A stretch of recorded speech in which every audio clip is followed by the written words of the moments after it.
October 10th, a day of mixed emotions. October 10th was a day of celebration, of festivities, and one of mourning. 5 years ago, the fourth Hokage sacrificed his life for the village hidden in the leaves, Kanahagakure no Sato, by sealing away the nine-tailed fox. Everyone knew he had sealed it into one Uzumaki Naruto, and the majority of the villagers, along with a portion of the shinobi, despised him. They did their best to get rid of him one way or another. This was a recurring event, but it was especially pronounced on the anniversary of the beast's defeat. Umbu were already on top of the situation. Dog and Weasel had stopped the assault and summoned assistance. Weasel took it upon himself to deliver everyone they had stopped to Ibiki, while Dog rushed Naruto to the hospital, hoping to save his sensei's son from dying. Once he had handed the young man over to one of the very few doctors who saw him as a child and not the Kyuubi reborn, he used the Shunshin to get to the Hokage's office to report. "Hokage-sama, this is the last straw. If Naruto survives the night, I'm taking him in and training him. The council can go to hell for all I care. Naruto is the last piece I have of my sensei, and I'll be damned if I let him get hurt or have his growth stunted any longer." Sarutobi Hiruzen sighed as he reflected on everything that had happened over the past few years.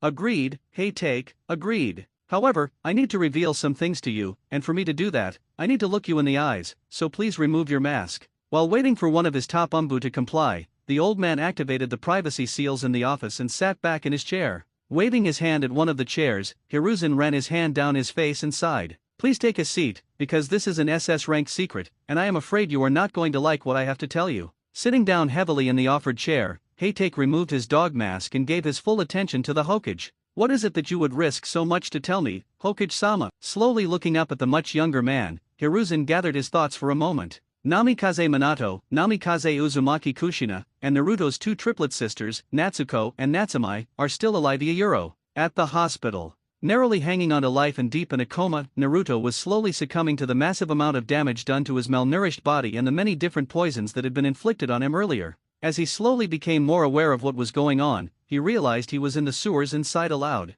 The thing was, he had no one to turn to, as he had been living on the streets for the past year, unable to feel safe in the apartment his Aji-san had provided for him. After walking through the sewers for a while, he started hearing what seemed to be the sound of someone sobbing. He slowly started picking up speed until he entered a rather large room, where there was an area that was caged. Just beyond the bars, he could vaguely see what appeared to be a young woman who looked to be about 15 or 16 years old. The only thing that prevented his approach was the fact that he could see several foxtails coming out from under her skirt and fox ears on her head. Staring at her in shock, Naruto started connecting the dots and realized that somehow he had the nine-tailed fox inside of him. Slowly approaching her and watching her carefully, he worked through the issues that came to his mind. Naruto was a highly intelligent boy. Contrary to the opinion of most of the villagers, he only hid his smart side due to the way the villagers had always treated him. By the time he had reached her side, he had come to a number of startling conclusions. First and foremost in his mind was the fact that the Kyuubi was indeed a girl. Second was that the fourth Hokage hadn't killed the Kyuubi but instead had sealed her inside of him,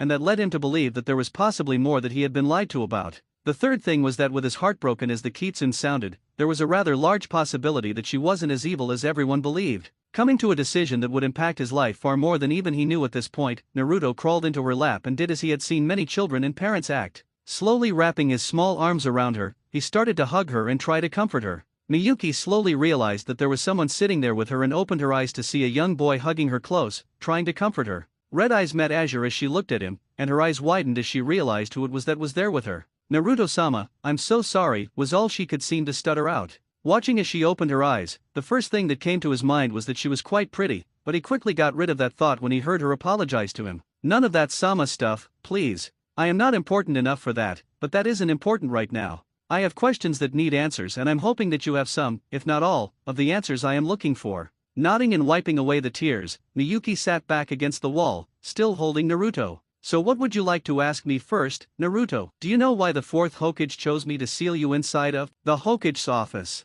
Heite Kakashi was a person who didn't get angry easily. This was something that just about everyone knew. However, at that particular moment, he was seething in rage, most of that directed at the man in front of him since the source of his ire was nowhere around. "So what you're telling me, Hokage-sama, is that my sensei and his wife came up with this cockamamie plan to strengthen their clan's bloodlines by separating the Kyuubi no Kitsune's soul from its chakra, sealing the soul into my Ota. 2. Then they were going to separate the yin and yang chakra and seal one into each of their daughters." Kakashi glared at the older man until he responded. Sighing as he nodded, Hiruzen couldn't help but feel partially responsible for what had happened, considering the fact that he had argued against their entire plan. That is an accurate summation of what they had planned. However, far worse is what else they had planned. They would act as if the remainder of their family had perished in the attack so that they could train their daughters to use Kyubei's chakra as well as to train them in their clan's ways. They didn't feel the need to take their son with them because they thought that if he was trained too soon, the Kyuubi would try to corrupt him and take his body over. I argued with them for hours after they had accomplished the sealing, telling them that their plans to have the villagers see their son as a hero would never work, but unfortunately for Naruto and myself, Jiraiya and Tsunade sided with Minato and Kushina and left with them to help train their daughters. Gritting his teeth, Kakashi growled deep in his throat. So just when were they supposed to return, and what did they plan on doing to get him to accept them as his family when they just abandoned him? Bowing his head in regret, Hiruzen shook his head. They had planned on returning shortly after Naruto makes Genin and putting him on a team with his sisters. They were supposedly going to betroth him to his two sisters as well as one or two other girls in order to preserve their bloodline and to expand their clan, and that, along with teaching him the Hiraishin no Jutsu and the Raiznan, were supposed to make it up to him. I cannot be held blameless in this. No matter how much I argued with them, they were stubbornly set on this course of action, and I fear for Naruto's sanity when he learns what they have done. Standing up and beginning to pace, Kakashi thought about what he could do to help Naruto. Spinning on his heel, he looked up at the Hokage. I have an idea, and it will be painful at first, but it is better than the alternative. Intrigued, the elderly man looked up at Kakashi and motioned for him to continue. The problem with what Namikaze-san is planning is that he saw things turning out much differently than they have. I say that we act accordingly, seeing as how nothing has gone right where Naruto is concerned, and talk with him about everything as I'd rather him hear about all this now, rather than later. This way we can help him while he's still young enough to learn that not everyone is against him, and we can also keep him here instead of possibly pushing him away. Opening his mouth to angrily retort, the Hokage paused as a thought struck him. You intend to start training him as soon as he gets out of the hospital, don't you, Kakashi? As the younger man nodded, Hiruzen sat back and thought about what Kakashi had just hinted at. From the examinations he had seen done on Naruto, he already had Chunin level reserves, and he was only 5. Looking back up at the younger shinobi, he opened his mouth, paused, cleared his throat, and crossed his arms over his chest. What is your goal in doing this, Kakashi? At the hospital. In Naruto's mindscape, the positions were reversed now. He was still sitting in Miyuki's lap, but this time he was sobbing his heart out about everything that she had told him. The fact that his parents were still alive and had practically abandoned him tore him up inside. Then there was the fact that his parents had come up with a stupid plan to train his sisters for almost 10 years and then show up like nothing was wrong. To top it all off, they just wanted to use him to improve their bloodline, like he wasn't even a person to them, just something that they could use. As Naruto was emotionally venting, his mind was speeding through possibilities when his brain stopped as he remembered something that Miyuki had mentioned in passing. Wiping his eyes as he slowly put himself back together, he looked up into her eyes. Miyuki-chan, didn't you mention earlier that because you are a tailed demon that you regain your chakra over time, and that the Baijiu were the source of all bloodlines? Watching as she tried to figure out where he was going with this, he waited for her to respond. Hi, because there were faults in the sealing array that your parents used as they were trying to avoid having to summon the Shinigami, there was an error made that allowed me to gain my chakra back. The reason for this and another very important error is because they were rushing and didn't have the time to really closely double-check everything. Here she paused and squeezed Naruto close to her. The other thing that you wanted to know is yes, I and my brothers and sisters are the origin of most, if not all, the bloodlines in existence. Why? Closing his eyes and laying his head on her chest, Naruto sighed as he thought about what he wanted to say. Miyuki-chan, is there any way that you could not only give me a bloodline or two but also change my body or my blood so that I am not in any way, shape, or form related to them? Rocking him gently as she thought about it, she racked her brain, thinking about the possibilities and the risks. Finally looking down at him and smiling, she brushed her hand against his cheek. Hi, there is a way, but just to let you know, there are risks associated with this procedure. The other thing you need to know is that we will need to do this soon, as this last attack is more than the healing ability I give you by being inside of you can handle. Taking a moment to think about what she had just said, his eyes widened as he realized that he was slowly dying. I think I want to get Aji-san's opinion on this. Is there any way that we can bring him in here to meet you and talk to him about this? Nodding her head, she winced as she thought about what he was going to need to do to make this happen. Okay, first you are going to need to be awakened, so that you can let the Hokage know what he needs to do. It is going to hurt a lot, and you will need to focus on telling him that he will need to channel a little bit of chakra and put his fingertips on your forehead. I will do the rest from there, okay? Quickly agreeing with her, he braced himself for the pain as she forced him awake. Hokage's office. While they were discussing some of the things that they would need to accomplish, an urgent knocking sounded at his office door. Motioning to Kakashi to open the door, the Hokage quickly released the privacy seals, which allowed them to open the doors. An Umbu with a cat mask was standing at the door, anxiously waiting for them to open it, and once it was open, she immediately bowed. Hokage-sama, Naruto has awakened and even though he is in agony, begged us to come and get you. He said it's to do with his tenant Euro. She hurried out of the way as the two occupants rushed out of the room for the hospital, both so stunned that they forgot about anything but moving as quickly as they could. At the hospital. Moments later, the two men were standing in Naruto's room, eyes wide in shock at the amount of pain the young man was in. Kakashi walked closer and took the boy's hand in his own and squeezed it. Turning his head to see who was there, and seeing Kakashi and the Hokage, Naruto tried to grin and failed miserably. Looking from one to the other, he licked his lips as he struggled to talk. Closer, please Euro, I'm dying guy Euro, still a chance Euro, need to channel your chakra Euro, touch my forehead Euro, lot to discuss Euro, please hurry. Quickly moving closer, they started to channel a tiny bit of chakra and touched their fingers to his head while they watched him bite back a scream of agony. As soon as they made contact with his skin, everything went black momentarily. Euro. Naruto's mindscape. They appeared in front of a cage in his mind and they gazed about momentarily in awe, before they focused on the voices they heard in front of them. Please, Yuki-chan, please make the pain go away Euro. It's going to hurt worse before it gets better, Naruto-kun. First, we need to talk to the Hokage and Heitake-san. The voice they heard this time was feminine, low and melodic, which drew their attention. Walking forward towards the cage, the scene in front of them stunned them. As soon as they could see beyond the bars, they saw a young woman with stunning red hair cradling Naruto to her. He was lying there in her lap, his little body shaking from the pain, when they noticed her ears and tails. That was when their minds had to stop and reboot. Of the two of them, Kakashi was the first to recover. Kuwabe Euro is a Euro girl. Naruto groaned and glared at him for a moment. Her name Euro is Miyuki Euro, not Kuwabe. Kuwabe is a tightly Euro. Nodding at the young man, they both sat down right next to the cage. The Hokage gently placed his hand on Naruto's head, and smoothed down his hair, trying to give him some comfort. Naruto-kun, why did you need to talk to us? Shaking his head to clear his mind, Naruto opened his eyes to look at the Hokage. I know, Aji-san, I know everything about Minato team and Kushinobaka. Their plan, the way they abandoned me, I know everything. What I need from you is for you to listen to Miyuki,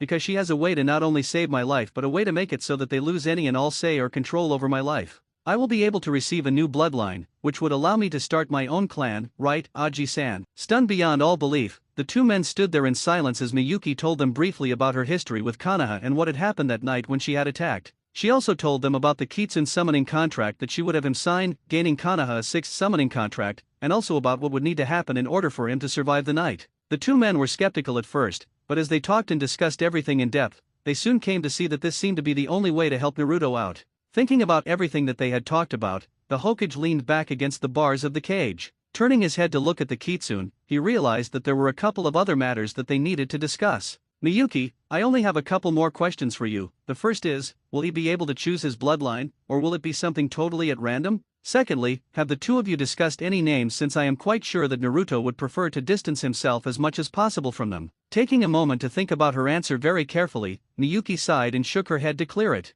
There is only so much manipulating I can do. Given that his chakra affinities are wind, water, and fire in that order, I can tweak his affinities to give him a Hyouten Kekii Genkai using his wind and water affinities, a Futen Kekii Genkai using his water and fire affinities, or even a Shakutan Kekii Genkai using his wind and fire affinities. The only definite abilities that will be included are a remarkably fast healing ability combined with an extended lifespan and slowed aging, as well as enlarged chakra reserves and a new dojutsu. Both of the men there stared at her in shock, though Kakashi recovered faster. That more than anything will get the council's favor quicker than anything, though will it be a single stage like the Byakugan or an evolving one like the Sharingan? Smirking at their stunned faces, she chuckled lightly. It will be a single stage like the Byakugan, with two lesser abilities and one major. The first is that it will be able to cast some rather difficult to dispel genjutsu on a target, which is a huge plus for anyone like Naruto whose large reserves generally prevent the usage of genjutsu. The second is the ability to target an enemy and attack them with either thrown weapons or ninjutsu and have them locked onto the target. What this means is if the target creates bunshin or they kawarimi with something or someone, the attack will follow them because it will lock onto their chakra signature. Hiruzen, as they both whistled in consideration of what was possible, recognized something. He said, you stated there were two lesser and one major ability, and you only mentioned the two lesser ones. Would it be too much trouble to ask about the final ability of his dojutsu? She smiled as she watched Kakashi grimace. I'll give you a general overview of this last ability. It's a bloodline key, meaning it can be used to unlock someone's bloodline ability, or temporarily or permanently seal it away. Both men gasped as they fully grasped the potential of this new Kekii Genkai. Naruto, this is an incredible opportunity for you. Have you chosen a new name and surname for yourself and your new clan? Naruto simply looked at the old man and gave him a slight smile. After tonight my name will be Sojin Ikari and our Kekii Genkai will be known as the Seigi no Namida, or the Tears of Justice. Pausing, he turned to Miyuki and tilted his head. Yuki-chan, can you make my eyes a different color, like green? And make it so that when my dojutsu is active, the only thing that changes is the shape of my pupil. At this point, he was picturing it in his mind's eye, hoping she would understand. As he looked up at her, he watched her giggle slightly and nod. Can do, Naruto, but since we've agreed to get this done, I must ask a favor of both of you. I would like you to push him in his training, which should start once I fix his body and he is out of the hospital. The biggest upset I can think of for those two is for them to come back and find he is already a jonin or an umbu. Do you think you can make it happen in the next 7 years? The two older men exchanged glances, smiled, and turned back to Miyuki. Most definitely, Miyuki-san. Akari-kun, you're going to have to work yourself into the ground if you want this to happen, understand? He nodded, stood carefully, and walked toward the two men. Walking back through the bars, Akari hugged each of them for a moment, thanking them profusely and asking them to thank Weasel and Cat for their help as well. Turning back to walk into the cage, he stopped and tilted his head to look at Sarutobi. Aji-san, we'll give you about 5 minutes to set up the chakra containment seals. You'll need to ensure no one outside this room feels the procedure.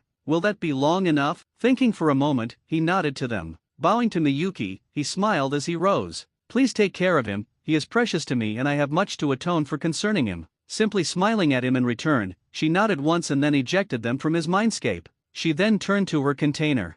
Okay, Akari-kun, you need to prepare yourself because as much as I wish it were otherwise, this is going to hurt you. What needs to happen is you're going to rip as close to 1/3 of the seal off as possible. This will allow enough of my chakra and intent out to repair the damage done to your body as well as overwrite your current bloodline. This will also have the added benefit of making it a dominant male trait, meaning any children you or any male descendants have will have your bloodline over any other bloodline ability that marries into your clan. Nodding as he walked over to her, he wrapped his arms around her. I'm a little nervous and worried, Yuki-chan. You promise I'll be okay? Wrapping her arms around the little one, she squeezed him gently as she laid her cheek against his hair. I promise that not only will you be okay, but all the pain you're going through will be worth it. Pulling him away for a moment, she smiled down at him and motioned toward the seal on the bars. It's time, Akari-kun, please be careful and pull at it from this side so I can catch you, okay? Taking a deep breath, he nodded at her and turned to walk toward the seal. He ripped off almost the perfect amount of the seal and turned toward Miyuki right before he passed out, as at that exact moment, all he knew was pain.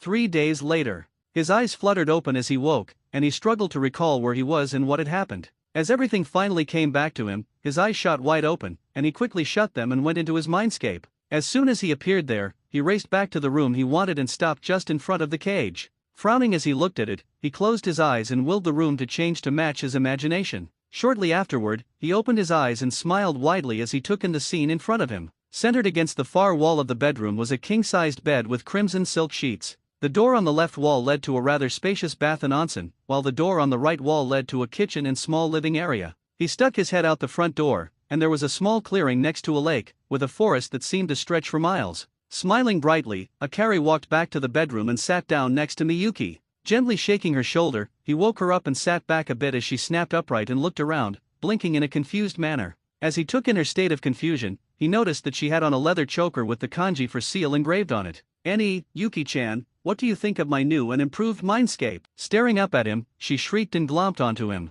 Akari-kun, this is amazing. I have to say, though, have you looked in the mirror since you woke up? You look totally different. Hearing that, he bolted out of the room and into the bathroom, where he stood stunned for a few minutes. He was a little over 4 feet tall now and definitely looked healthier. His hair was straight and smooth, unlike before, and it was black with red highlights. His eyes were no longer the cobalt blue they were before but were a deep and vivid emerald green. The biggest change, though, was his face, as it was more rounded than before, and his whisker marks were far less pronounced. Following behind him, Miyuki had watched as he took in all the changes to his body. Smiling ever so slightly, she walked up behind him and gently embraced him from behind. Do you like what I did? A rapid nod was the only response she got since he was rather speechless at this point. I think you'll also like what I did as far as your bloodline abilities, Akari-kun. You now have both the Hyouten and the Shakyutan Kekkei Genkai, and when you channel chakra to your eyes, your pupils will change to a silver cross shape. In the next instant, she was nearly bowled over by the young boy as he had whirled around and thrown his arms around her.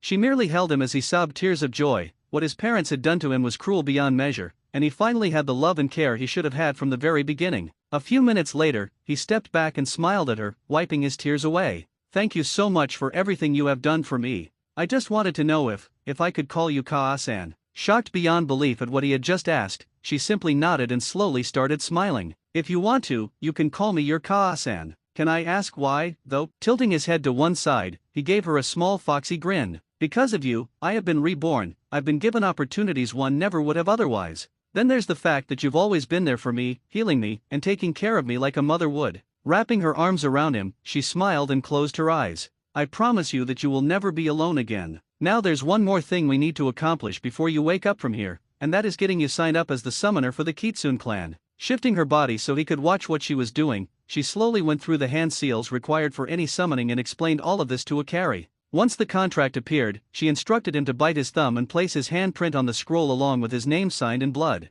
They both watched as the scroll disappeared and then walked outside. I will help you in whatever way I can. Most of it will be when I feel you're ready to actively use your dojutsu, though. Although I will say that you can show them what it looks like when they ask you. One thing you must never do, though, is use your eyes' abilities against someone who has a larger chakra reserve than you, as it will literally backfire on you. It will only be a temporary effect, but it will happen. She looked at him seriously while waiting for his response, which was a rather rapid nod of affirmation. Grabbing him into one last hug, Miyuki squeezed him one last time and then held him at arm's length. Go ahead and go, Akari. Both of them are out there waiting for you to wake up. He simply nodded at her and focused on leaving the mindscape, smiling gently at her as he disappeared. Back in the hospital room, yawning slightly as he opened his eyes, he slowly sat up and stretched, smiling up at the 4 people who stood around his bed. Aji-san, Weasel-san, Dog-san, Cat-san, good morning, it is morning, right? Slipping around to hug him, Sarutobi Hiruzen smiled as he nodded at the young boy. Yes, it is morning, Akari-kun. How are you feeling this morning? Great, Aji-san. Now if I could just get out of here, I would be almost perfect. Gentle laughter greeted him as he spoke, causing him to smile brightly up at everyone. Aji-san, would you like to see my new dojutsu? 2 gasps broke the silence that followed. The Hokage glared at the 2 who had made noise and cleared his throat. I expect you 2 to keep silent on this. The Kyuubi confirmed for us that the Baijiu are the source of a great many bloodlines, if not all of them, and because of the way he was injured several nights ago, the Kyuubi no Kitsune was gracious enough to give him a new bloodline, including a never-before-seen dojutsu. He paused here and, smirking slightly, chuckled at the look of surprise on Akari's face. It's already active? I thought it would be some time before it could be activated. Shaking his head at the older man, he smirked back at him. Nope, apparently the dojutsu will be activated when our ability to use chakra is unlocked. Take a peek if you want. He closed his eyes for a moment to focus a bit of his chakra to his eyes, and as he opened them back up, he looked at each of them in the room and chuckled mentally at the looks in their eyes. All 4 of the others in the room were shocked beyond belief at the sight in front of them. His once blue eyes were a brilliant and piercing green, and with his dojutsu active, his once round black pupil changed into a brilliant silver Maltese-style cross. Glaring with it active, he sat up straight in the bed. From this day forward, Namikaze Uzumaki Naruto is dead. I have been reborn as Sojin Akari, and my clan's abilities in Kekii Genkai are to be held a secret until the Hokage and I deem it time to reveal some but not all of the abilities. Hiruzen chuckled softly as he nodded in agreement. Well said, Akari-kun, very well said. I can foresee you becoming a very capable clan head and leader in the future. Gather around and I will explain what I'm allowed to about what could become one of the most powerful clans and bloodlines here in Konoha. 3 years later, Training Field 7. He was exhausted. All of his teachers were there along with the members of the Shinobi Council, as well as the current Umbu commander, and they were currently judging his abilities and whether he was worthy of the leaf heat I ate. Thinking back over the last 3 years made him smile as he recalled all the good times they had shared and all that they had taught him, as well as everything he had learned on his own. The first year had been brutal, as they had pushed him to the extreme just in getting his body conditioned and getting his chakra control to where it needed to be. Flashback begins. Gai-sensei was in a league of his own when it came to conditioning his body, especially when it came to learning taijutsu. He had spent most of that first year constantly adjusting his chakra weights, since having Miyuki sealed inside of him, as well as having a nearly inhuman healing rate, meant that his muscles and bones were healing up overnight. Once the green-clad man had learned this, he was ecstatic and gave him full-body workouts every other day. On the days they weren't working out, Akari was learning the stances and moves of the Goken, or strong fist taijutsu style. The biggest reason he was learning this was because Miyuki had insisted that the moves were quite similar to the Genso no Ken, or Fist of the Elements style. His second year with Gai-sensei was quite similar to the first with 2 major differences. The first was that his chakra weights had the meters reduced, meaning he was working out with far more added weight than before. The other was that he was beginning to learn the differences between the 2 stances and training in the Genso no Ken. He wasn't allowed to add in any of his elemental natures, as both his sensei had wanted him to get the moves of his chosen style nearly flawless before adding anything to it. By the time he was finished with this year of training in taijutsu, he was wearing 500 pounds of weights, which was absolutely stellar for a boy of his age. By the time his third year began, Gai-sensei and Miyuki had determined that he was ready for the next step and had begun an extreme regimen as far as his taijutsu style was concerned. The first 4 months had been learning to add his water nature chakra to his body while sparring. They quickly learned that his natural grace and agility while fighting increased exponentially when utilizing this type of chakra. The other thing they noticed is that his hits were as hard and unforgiving as a tsunami when he was attacking, or as gentle and deceptive as a stream when he was dodging or redirecting his opponent's strikes. The next 4 months were devoted to learning how to channel the fire nature chakra, and they quickly realized that his form while using this part of his chakra that his moves were an all-out offense. Also, his aggressive side became more focused and intense, just like a fire. In fact, Gai-sensei mentioned in passing that this part of the style reflected the fires of his soul. The last 4 months were spent on learning the most difficult part of his style, learning how to harness the power of his wind nature chakra. They spent almost the entire first 2 months figuring out how to channel it, and once they did, they rapidly figured out that he was going to be absolutely lethal once he had managed to mix his chakra natures in this taijutsu style. When he was channeling wind chakra through his body, his speed increased quite a bit, and depending on how he held his hands, he could hit with the blunt force of a hurricane, or the gentle yet sharp force of a scalpel. Then there was Uojeo sensei, who trained him in kenjutsu. They spent the first day alone trying to find him the right weapon or weapons and finally decided on a pair of chakra-conducting kodaki. The first year was spent entirely on learning how to go through the katas of his stance, Kitsuntara no Odori, or the dance of the foxtails. Fortunately for Akari, the purple-haired kunoichi had a photographic memory, which was quite useful in learning the katas, stances, and attacks of this sword style, seeing as how she had to enter his mindscape to learn it directly from Miyuki. They then spent that first year learning the basics of his style, going over them over and over again to ensure he had them committed to his muscle memory. From there, they moved on to sparring with weighted wooden rods, which was quite enjoyable for both of them. By the time the first year had passed, she had judged him ready to move on to the next step. The second year was all about ensuring that he was ready to start wielding his blades, and thus they moved on to weighted metal rods that were twice the weight of the wooden ones. After 6 months of this, they had started teaching him the proper way to care for his blades as they started to incorporate them more and more into his training and even into sparring. The third year was spent exclusively on training him how to channel his chakra into the blades.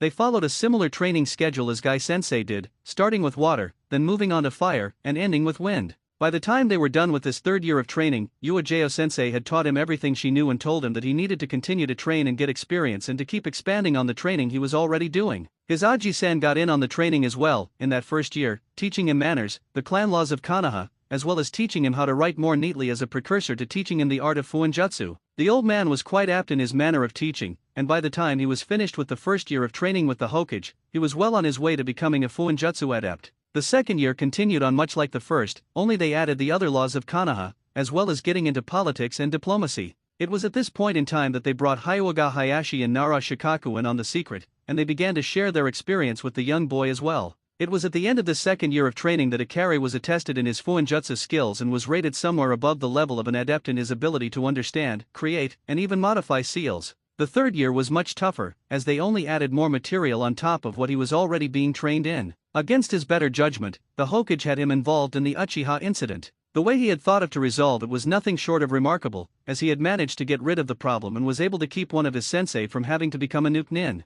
The way he had come up with was that since one of the clans was about to rise up in an attempt to overthrow the Hokage, that they apply one of the older laws that was still applicable in this situation. Since they had an inside person to give them the details, they had the Umbu go in and crash one of the clan meetings. Once inside, they were able to incapacitate all those who were guilty and brought them to Moreno Ibiki and Yamanaka Inoichi to interrogate and prove their guilt without a shadow of a doubt. Once they had separated the innocent from the truly guilty, they then held their trials and executions in public. Other than that whole mess, the third year moved along much like the previous two, with him becoming more like the clan head he would need to be. This was the year where they added the history of the clans, as well as the history of Konoha, on top of refining his abilities in fuinjutsu. When they tested him at the end of the year, they were amazed to see his abilities were somewhere around the level of a master. The seals and the way they just seemed to flow from his brush were almost on par with his abilities in genjutsu, just simply beyond belief. What they didn't know, however, was that the reason his abilities in fuinjutsu were growing so remarkably was due to his use of the Kage Bunshin no Jutsu, or the shadow clone technique.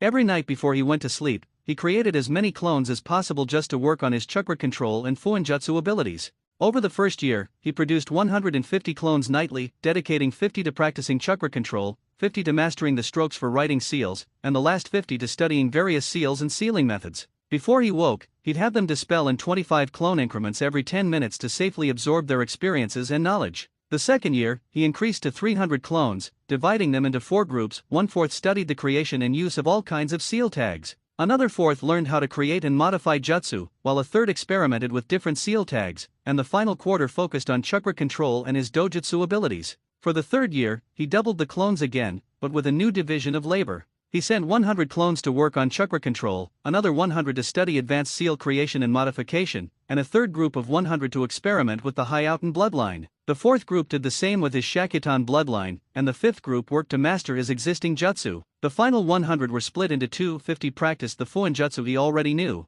and the remaining 50 refined his control of his dojutsu. This unique training method was only possible due to his immense chakra reserves. It allowed him to gain many years' worth of training in a very short period. His last 2 trainers were Itaka Sensei and Kakashi Sensei, who worked with him on ninjutsu, genjutsu, and his dojutsu. Their expertise made them the ideal teachers for these 3 areas, and their training often overlapped. The first year was all about the fundamentals. Itake helped him train his dojutsu to reduce the chakra needed for activation. They constantly drilled his use of the Seigi no Namata so he could activate it in a fraction of a second with minimal chakra. At the same time, Kakashi trained him in hand seals, running speed drills so Akari could use a maximum number of jutsu in any situation, and build confidence in his hand seals to focus on molding chakra correctly. The second year followed a similar pattern, but Itake focused exclusively on genjutsu and dojutsu. He spent the year teaching Akari about different types and ranks of genjutsu, casting them on him to ensure he understood their mechanics. The only challenge was his dojutsu's built-in defense mechanism, which automatically detected a genjutsu and allowed him to dispel it by spiking or cycling his chakra.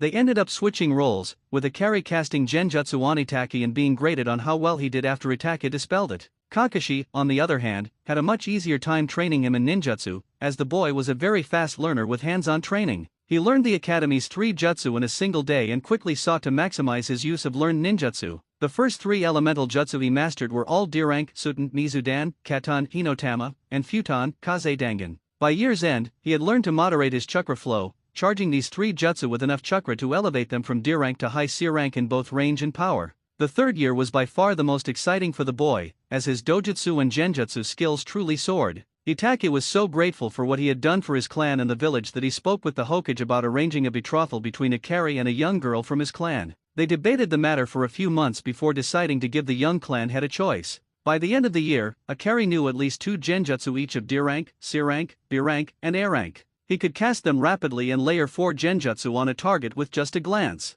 The most effective part was that his dojutsu cast genjutsu always required 2 separate methods to break. The time he spent with Kakashi Sensei also paid off, giving him an edge in combat. It was in the third year that he learned about collaboration jutsu, combining elements like water and lightning or wind and fire. The fact that he was able to create several B and C rank jutsu for his affinities and bloodline abilities was truly remarkable. Flashback ends. Wincing as he stretched his sore and aching muscles, the 8-year-old took a few more minutes to work out the stiffness after a rigorous training session. He had started at 8 that morning with a brutal spar against Gai Sensei. After a 20-minute break, he had a sword fight with Uejiro Sensei. By then, it was almost lunchtime, so they stopped to eat. Immediately after lunch, Itake had him create a few clones to test his dojutsu and genjutsu on. However, his Aniki, Kakashi Sensei, was the one who truly put him through the ringer. The hour-long spar was pure hell, and he only lost due to his lack of experience. Finally, he shook his head and stood tall, with nothing to be ashamed of and everything to be proud of. He walked toward the group gathered around the Hokage, waiting for them to finish their conversation and get their attention. He bowed deeply to the Hokage, holding it for a moment before slowly straightening. "I trust that my abilities are sufficient for me to wear the leaf's Hitaiate and bear it with pride, Hokage-sama." With a twinkle in his eye, the Hokage nodded and gestured for everyone to sit. Akari smiled gratefully at the old man and carefully sat in Seiza across from the shinobi council. He turned his attention to the Hokage and waited patiently for the village's eldest ninja to speak. "Akari-kun, it is a great pleasure to see how far you have come, and to get an idea of just how far you will go. I would like to use this time to get a sense of your full capabilities, and so I will open the floor for any questions from the council to either you or your teachers." Hiruzen then looked to his left and right and nodded. The first to speak was Hyuga Hayashi. "Sojin-san, what exactly are the capabilities of your dojutsu?" Taking a moment to gather his thoughts, Akari replied calmly. "Hyuga-sama, the Seigi no Namata allows me to layer multiple genjutsu on any target with just a glance. They require 2 or more different methods or attempts to dispel, depending on the target's strength. Once activated, they allow me to know almost instantly whether I have been subjected to genjutsu or if someone is attempting to use one against me. They also allow me to target someone by attaching an ultra-thin chakra string on mental command, so my jutsu will track them if they attempt to dodge or kawaii me out of the way. He paused for a moment, cleared his throat, and continued. The ultimate ability of my dojutsu is the ability to sense if someone I am looking at has a Kekii Genkai, and either unlock it if they haven't already or lock it away, temporarily or permanently. There are a weakness or two, but those shall remain known only to me. No disrespect intended, Hyuga-sama. Nodding at his answer, Hayashi leaned back and pondered the information. The next to speak was Nara Shikaku. Hey Take-san, in your honest opinion, based on what you and your fellow nin have observed over the last 3 years, how would you rate his abilities? Taking a step forward and placing his hands directly on Akari's shoulders, Kakashi gave them a brief, careful squeeze before responding. Honestly, Shikaku, I can only rate him on what I have seen, so part of his training will need to be answered by the Hokage. I will give you a summary of what we know about his skills and abilities. Sojin Akari is a close to mid-range fighter who excels at Kenjutsu and Genjutsu. I would rate his Taijutsu at High Chunin, his Kenjutsu at High Jonin, and his Genjutsu at High Jonin to Low Umbu level. I would definitely say his ninjutsu is at High Jonin level, especially since many of the attacks he used earlier today were his own creations, given that we have very few jutsu that have ever been used by either Hyouten or Shakutan bloodline bearers. He paused here and gathered his thoughts once more before continuing. His capacity for stealth is definitely at Umbu level, his chakra control is also at Umbu level, and he currently has solid Jonin level reserves. I will defer to the Hokage's judgment in announcing the rest of his abilities. All eyes turned to the Hokage, who took a deep drag from his pipe before responding. Since our only Fuinjutsu masters are currently away, I have been personally instructing young Akari-kun in the art. Much of what he has learned has been through self-study from scrolls and other writings, and I would rate him somewhere above an adept. That is the best assessment I can offer at this time, since he surpassed me in the creation and modification of seals a while ago. Akari remained calm on the outside, but inside he was jumping with joy at his Aji-san and Anaki's answers. He glanced at the gathered clan heads and the Umbu commander, sighing mentally as he waited for more questions. They all appeared to be discussing the answers for a minute or two before Yamanaka Inoichi cleared his throat. In your own words, what rank would you see him attaining today, and I would like for each of you to answer for yourselves. Gai-sensei immediately leaped forward and bowed. Honored council members, I feel that our most youthful student is most deserving of the rank of Chunin, at least until he has more experience. I personally feel that it would be a grave mistake to just make him a genin when he is fully capable of the most youthful teamwork I have seen in anyone in a long time. He bowed once more and stepped back. The next person to step forward was Uejiro-sensei. I would agree with Gai-san's assessment. Akari-kun not only has the drive to improve himself but to help others around him improve and grow as well. I have learned a great deal from him in the last 3 years, almost as much as I have taught him, and I feel that he should receive the rank of Chunin. As she stepped back, Itaka-sensei stepped forward. I concur with my comrade's previous statements. I feel that he not only has the ability but the mentality to handle the rank. I would ask that he be assigned to a team that is short a person, so that he can gain the experience he needs to grow and progress. Once he was done, he took a step back and Kakashi cleared his throat. I would make the same recommendation, but with the option to be picked up by the Umbu once he has been blooded. He paused as he felt Akari's gulp through his hands, and he squeezed his shoulders gently once more before continuing. His character is beyond reproach, especially considering how poorly he was treated before we took over raising and training him 3 years ago. He is loyal, hardworking, and has a do-or-die mentality that will see to both the mission's completion and his entire team's return, one way or another. Kakashi stopped there and stepped back among his other comrades. The Umbu commander tilted his head in acknowledgement and acceptance of his statement, then looked at the Hokage and nodded in response. Tilting his head forward for a moment, Sarutobi Hiruzen hid his tears of pride, blinking them away. The fact that Akari had come so far in such a short amount of time meant a lot to him. Looking back up at Akari, he cleared his throat before speaking. Having heard the assessment today, I must say that I am very proud of you, Akari-kun. You have persevered when many others would have given up. You have struggled and fought your way through a training regimen that many your age or even a little older than you would consider insane. You not only passed your final exam, you have completely obliterated any and all expectations that could have been for you. Now, if there are no objections, he paused here for a moment and looked at each face, only to see approval. It is my pleasure to congratulate you and say that you have earned this. Rise and accept your Hitaiate and vest, Chunin Sojin. Blinking back tears of gratitude, he bowed low to the ground before rising and shakily moving forward to pick up the items the Hokage had set in front of him. Throwing the vest on, then wrapping the headband around his right bicep and tying it off, he returned to where he had been sitting and stood there, turning to face the council once more. Smiling broadly at the young boy, Sarutobi stood and looked around at everyone before speaking once more. It has been more years than I can remember since we have seen the establishment of a new clan. I have received a request from Uchiha Itachi, the current head of the Uchiha clan, for the creation of the Sojin clan, with himself as a sponsor. According to the laws of Konoha, the only people who have any say in the creation or addition of a new clan are the Hokage and the other clan heads. Turning to Akari, he smiled once more. Akari-kun, if this request is accepted and passes, until you turn 16 or become a jonin, you will need someone to represent your clan in council meetings. Do you have anyone in mind who would be able to do this for you? Getting a nod from the young man, Hiruzen turned his attention to the council members. Does anyone have any reason why this request cannot be accepted? Aside from the fact that there is only one member for now, that is. Seeing that no one had any objections, he smirked as he turned back to face Akari. Chunin Sojin, upon unanimous decision of the council, you and your family are now a clan of Konoha. Since there is only yourself, we will need to initiate the Clan Restoration Act. You will need to find a minimum of 3 women and be married by your 16th birthday to at least one of them. Is that understood? Grumbling mentally, Akari nodded. Hi, Hokage-sama, I do have one question, though. It is acceptable that I have the final say in my marriages, and that they are not to be forced or coerced. Is that correct? Getting a nod and a soft smile in response, he sighed in relief. Taking a deep breath, he turned and faced his teachers. Uejiro-sensei, Onzan, would you do me the honor of accepting the role of being my clan's representative on the council until I either come of age or achieve the desired rank? Stunned beyond belief, it took her a moment to respond. Smiling at him, she said, yes, Akari-kun, I would be honored. Her honorary Ototo, she gave a single nod. Hi, Ototo, it would be an honor to help you. I appreciate your trust and will never give you a reason to doubt me. Turning back to the council, he smiled and bowed. Thank you for backing me on this. I am forever indebted to my teachers and to each of you for all that you've done for me. I await your orders, Hokage-sama. He sorted through the papers on the desk, looking for the correct one. Once he found it, he cleared his throat and read from the sheet. Chunin Sojin, you're to report to your team's training ground, Training Field 18, at 8 a.m. Your new team is Chunin Inyazuka Hitomi, Chunin Ibarame Takedo, and Jonin Sensei Yasumesa Hibara. Do you have any questions? Akari shook his head, smiling to himself. Things had been going great for him, and he was finally on his way to achieving his goals. He blinked as he looked around at everyone, a little surprised when Itaka-sensei approached him. Sojin-san, it's an honor to have helped you get here, having achieved 2 of your dreams today. I have a request that will help both you and a member of my clan. I would ask that you hear me out and consider it before responding, if you would. A single nod was Akari's reply.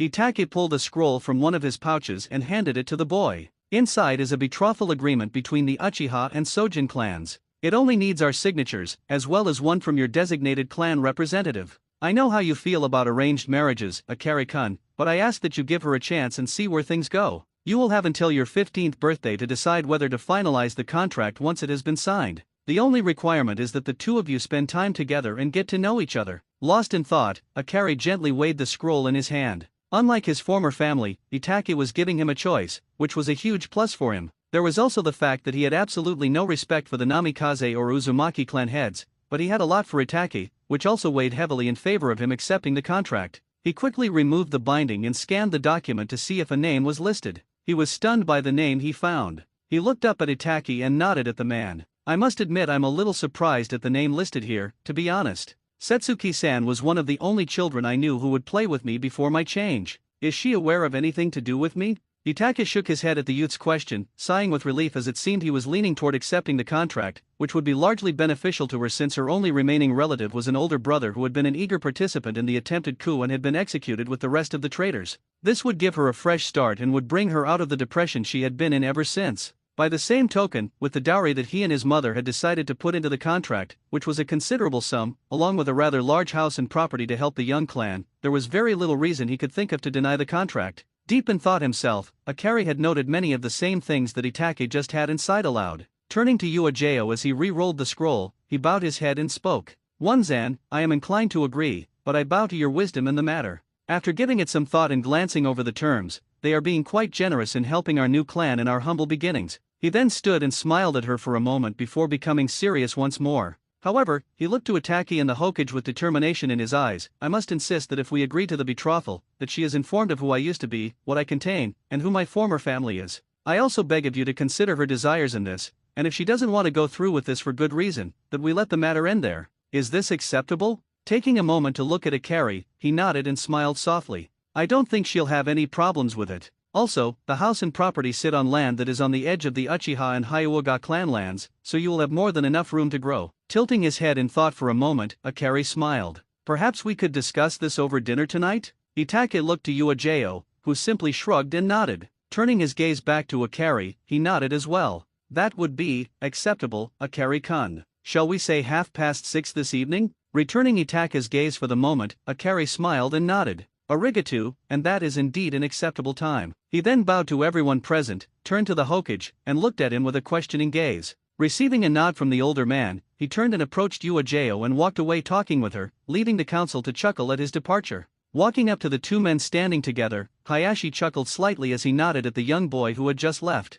Hiruzen, Itake, something tells me that youth is going to go places, yes? Nodding his head in agreement, the Hokage simply laughed as he watched the departing group of ninja. Itake, something tells me that it might be a wise idea for me to be available later on this evening because I am almost certain that your two clans will become quite close in the coming years. I agree, Hokage-sama, I totally agree. 2 years later. Turning in for the night, Akari sighed in relief. The past 2 years had been most beneficial for him in multiple ways. The first was that his first meeting with his former family had possibly been pushed back another 3 years. The main reason was that they had improved the academy's curriculum due to quite a few injuries and deaths that could have been prevented had the genin actually received more in-depth training than just the basic techniques that were covered, as well as ensuring that the trainees were physically fit. That had increased the graduation age from 12 to 13, and then there was the mandatory time as a genin before being able to go to the Chunin exams that the council had established, which meant that there was a 2-year time requirement to be able to go from genin to Chunin. Due to this delay in graduation, as well as the time requirement, there was a small possibility it had pushed the confrontation with his former relatives from when he was 12 to 15, and with the test he had undergone earlier today in trying to join the Umbu, he was certain that by the time he actually had the confrontation with his former family that he would be a jonin and be firmly entrenched as a clan head. While he was fairly certain that he did well enough to pass, he was still concerned because his age might be the one factor in him not being accepted. That, and he was concerned about the possibility of his ex-relatives coming back earlier to ensure that their daughters were made genin. Then there was the new house that he had been living in for the last year and a half. He had been pleasantly surprised by the reaction he had received from Setsuki, and that had been the deciding factor in choosing to sign the contract. Flashback start. The dinner had been amazing, but Akari could already tell that something was worrying Setsuki, and he knew that he wasn't the only one to pick up on it. Once dinner was over, the conversation slowly became heavier, as both Itaki and Mikato, his mother and chief advisor in his role as the Uchiha clan head, directed the conversation toward why everyone was there this evening. Eventually, the Uchiha matriarch smiled and cleared her throat. Setsuki-chan, there are multiple reasons for why we are all gathered here tonight. The first is to clear up the mystery concerning one of your dearest friends, one Uzumaki Naruto. I promised you when you were much younger that I would help you to find him or find out what happened to him, and I am happy to tell you that he is alive and well, even if he has changed more than you might have expected. Sitting up straight with a small smile on her face, the first one that anyone had seen on the 7-year-old's face in quite some time, she looked expectantly at her Oba-san. I had hoped so, Oba-san. Where has he been all this time? What happened to him? When will I see him again, or has he forgotten all about me?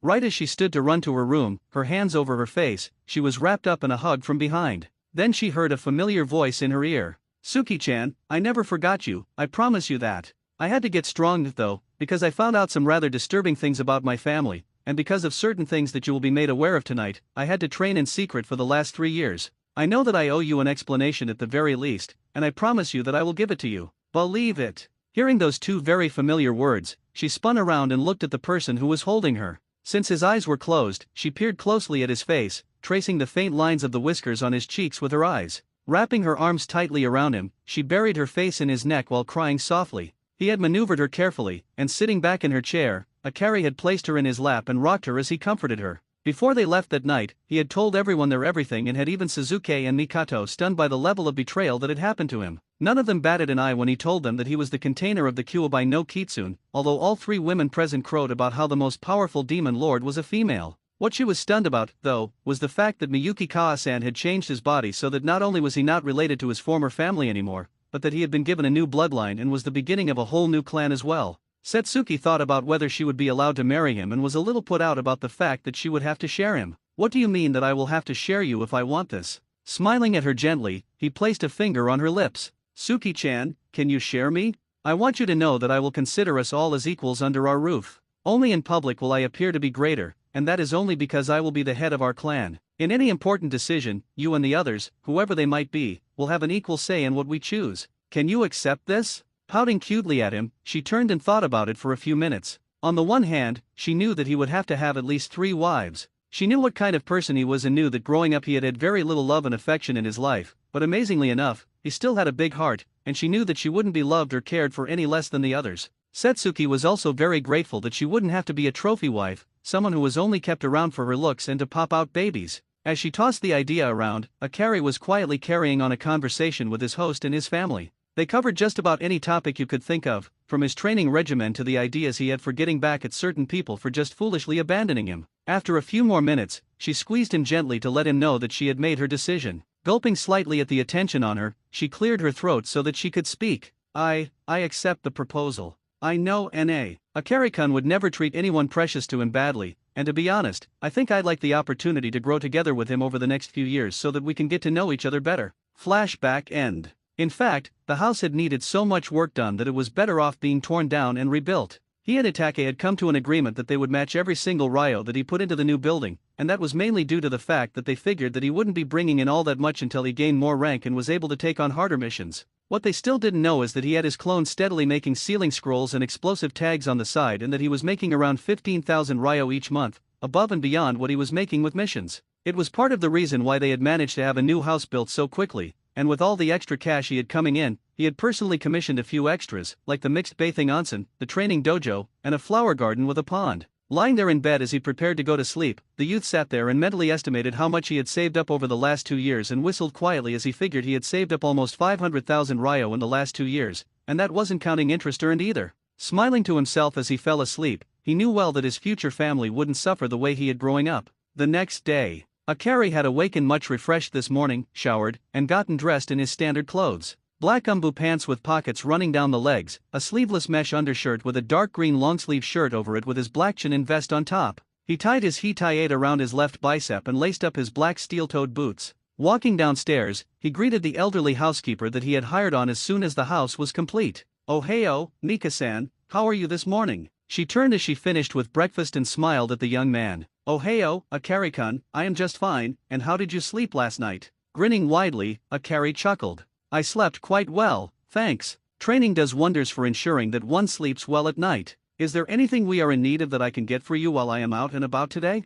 Shaking her head, she slid a plate with eggs and toast in front of the young man. "No, we are good for now. You do remember that you have a meeting in half an hour at the Hokage's office, yes?" Nodding absent-mindedly, he grinned as he felt that he had indeed passed the test he needed to in order to join the ranks of the umbu. It was then that he thought of a way to celebrate his passing the test. "Mika-san, if it's not too much of a hassle, can I ask you for a favor today?" Getting a nod from her, he grinned as he finished the last of his food and swallowed. "I was wondering if I could persuade you to pick up something extra special for dinner tonight, enough for 8 people. Nodding as she took the plate from his place at the head of the table, she paused for a moment. "Something fancy, Akari-kun?" Shaking his head for her to see, he stood and prepared to walk out the door. "Nothing too fancy. I would like to sit down and have a family dinner with all those whom I consider my family who will be available tonight. And by the way, that includes you as well, Mika-san." With a quick hug and a wink, he quickly ran out the door, hearing her chuckles as he did so. Hokage's office. Arriving a few minutes later, the young man knocked on the door of the office and entered once he was told to. Walking in, he kept his attention on the Hokage while discreetly taking in everyone around him, whether they were visible or just sensed.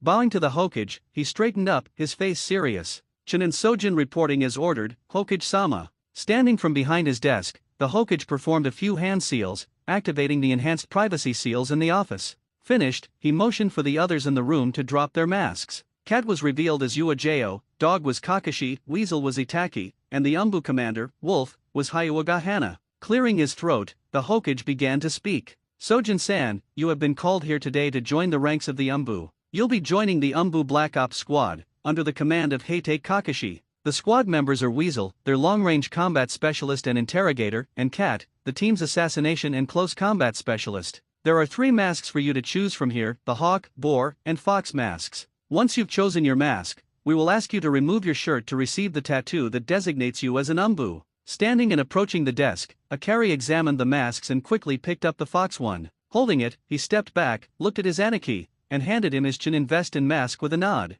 He then removed his hitae and long-sleeved shirt. Sitting Caesar style in front of the Hokage, he looked up with a smile. "I'm ready, Hokage-sama." Smiling down at the young man, he turned to Uejiro and Hana, the umbu's tattoo specialists, and gestured them forward. Uejiro smiled broadly at her Ototo. "You've come a long way, Ototo. As a special gift, Hana-san and I will give you one more tattoo today, free of charge, wherever and whatever you'd like. Thinking for a moment, he was struck with inspiration. While Hana tattooed the umbu mark on his left shoulder, he smiled up at his onesan, a fox head sitting over 9 fox tails in a circle, right over my heart. She changed my life for the better, and this will be my clan's new symbol, minus the fox head, of course. Nodding, Uejo waited for Hana to finish, then asked Akari to stand so they could do the requested tattoo. Once it was complete, he looked at it and smiled. That one is for you, Kaa-san. Thank you, Akari-kun, I appreciate the gesture. There's something we need to talk about, though, regarding your clan and the first betrothal you've arranged, as well as any other wives you marry.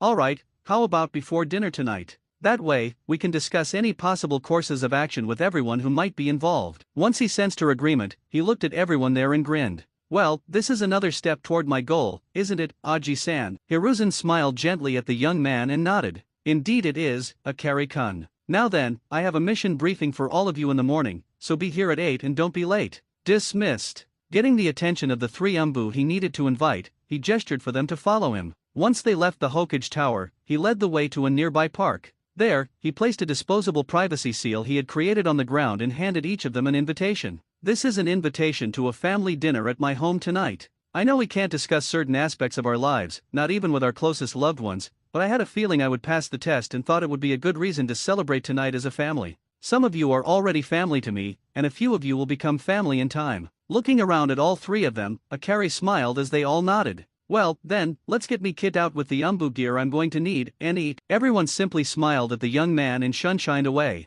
Next day. Waking up early, the young heir took care of his morning business and got dressed in his new attire, a new sleeveless emerald green shirt covered by a dark blue Jonin-style umbu vest, dark blue umbu pants, and steel-toed boots. His hitai was the final touch as he finished getting dressed. On his way out the door, he let Mika-san know that he was leaving on a mission and didn't know how long he would be gone. Disappearing in a swirl of ice shards, he reappeared in the Hokage's office with his mask on and ready to go. Seeing he was the first one there, and that even the Hokage hadn't arrived yet, he covered himself in a genjutsu and hid his chakra levels, then waited for everyone else to arrive. 5 minutes later, everyone else was there, and he dropped the genjutsu and stood next to Weasel. Glancing up to see they were all present, the Hokage sighed mentally. I have 2 missions, so I need the 4 of you to split up. The first mission is to assess the efforts and capabilities of the rebels in the mist. From there, if your assessment is favorable, the 2 who go are to remain and assist them. Do not get captured by their enemies, as they are on a witch hunt against bloodline users. One of the 2 who will go on this mission is Fox, as he will be needed if the assessment is favorable, because their Yandere Mizukage is the Jinchuriki of the Sanbai.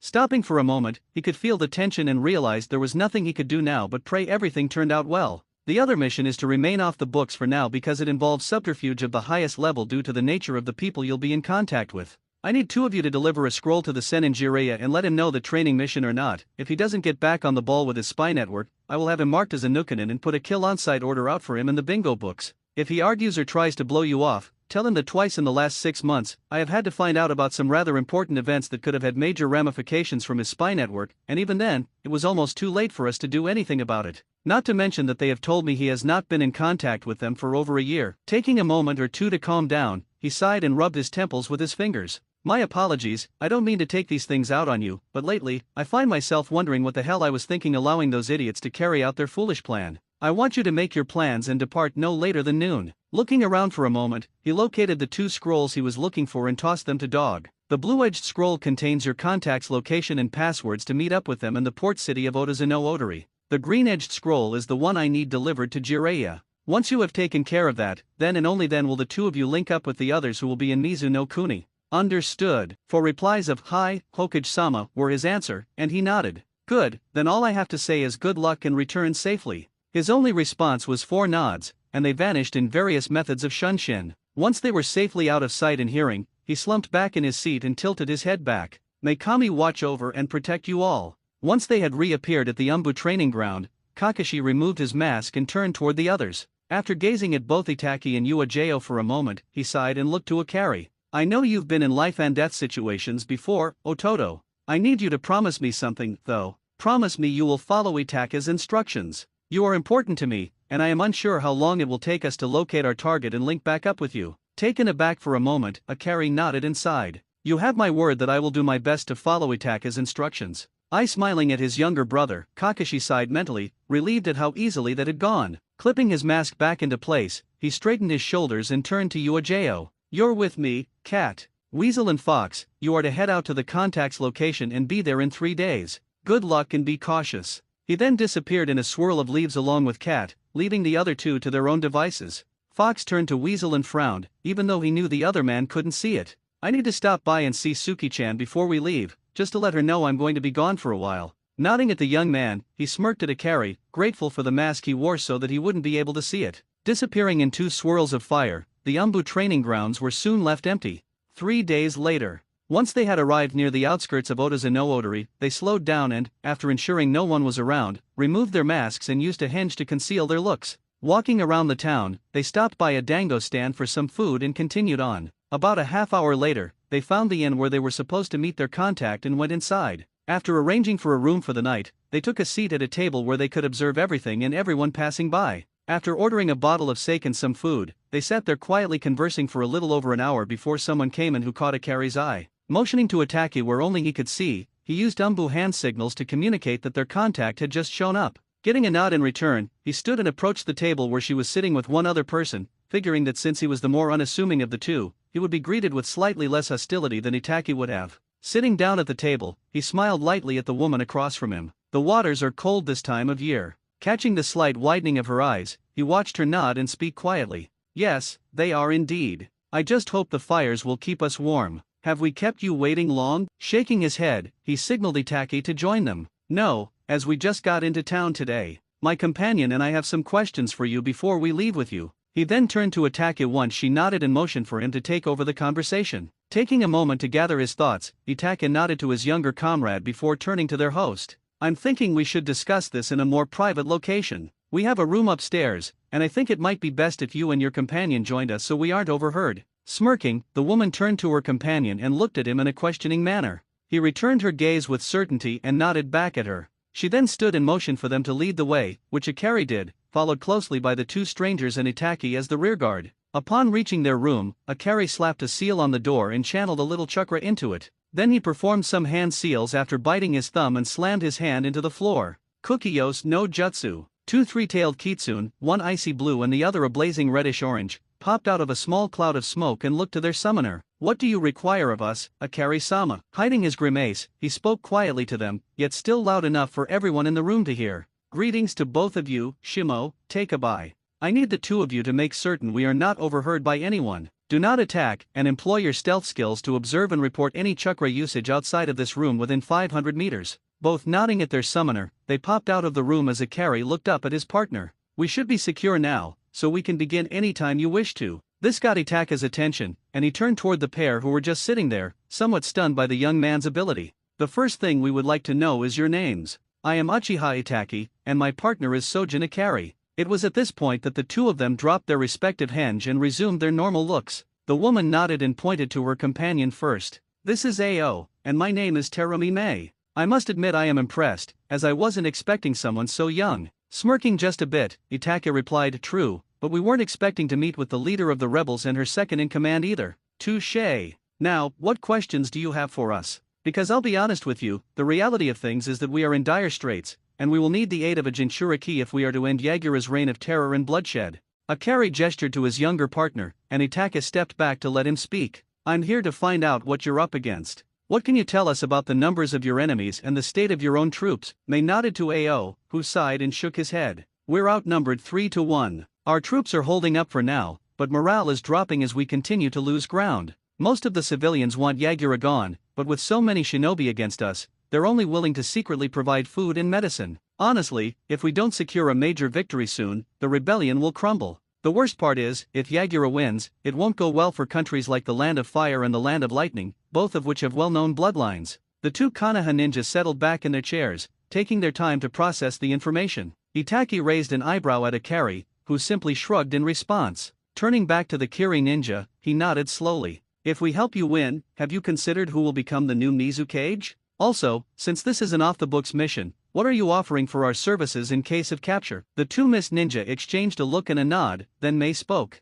I will most likely become the 5th Mizukage. As for what we can offer in return for your services, I'm afraid we won't be able to afford much. I can offer an alliance with Konoha on very favorable terms, but I can't really offer much else. The two younger ninjas shared a quick glance and nodded. That's acceptable. Perhaps we could receive a favor redeemable at a later date instead of direct payment, but nothing too unreasonable, of course. That is indeed acceptable. I'm guessing that Akari-san here is the Jinchuriki of the nine-tailed fox. Akari smirked and bowed slightly. Indeed I am, Mei-san. I'm impressed by your deductive reasoning. Smiling brightly at the young man, she nodded once. If that's all for your questions, I suggest we all get ready for tomorrow. Our ship returns for us at daybreak. Before they got up to leave, Akari flared his chakra twice, and 2 puffs of smoke appeared in front of him. He glanced down at his summons and spoke quietly. Anything to report? Nothing, Akari-sama. There were a few chakra flares much farther out, but they were separate instances, and they were all in the direction of Kanaha.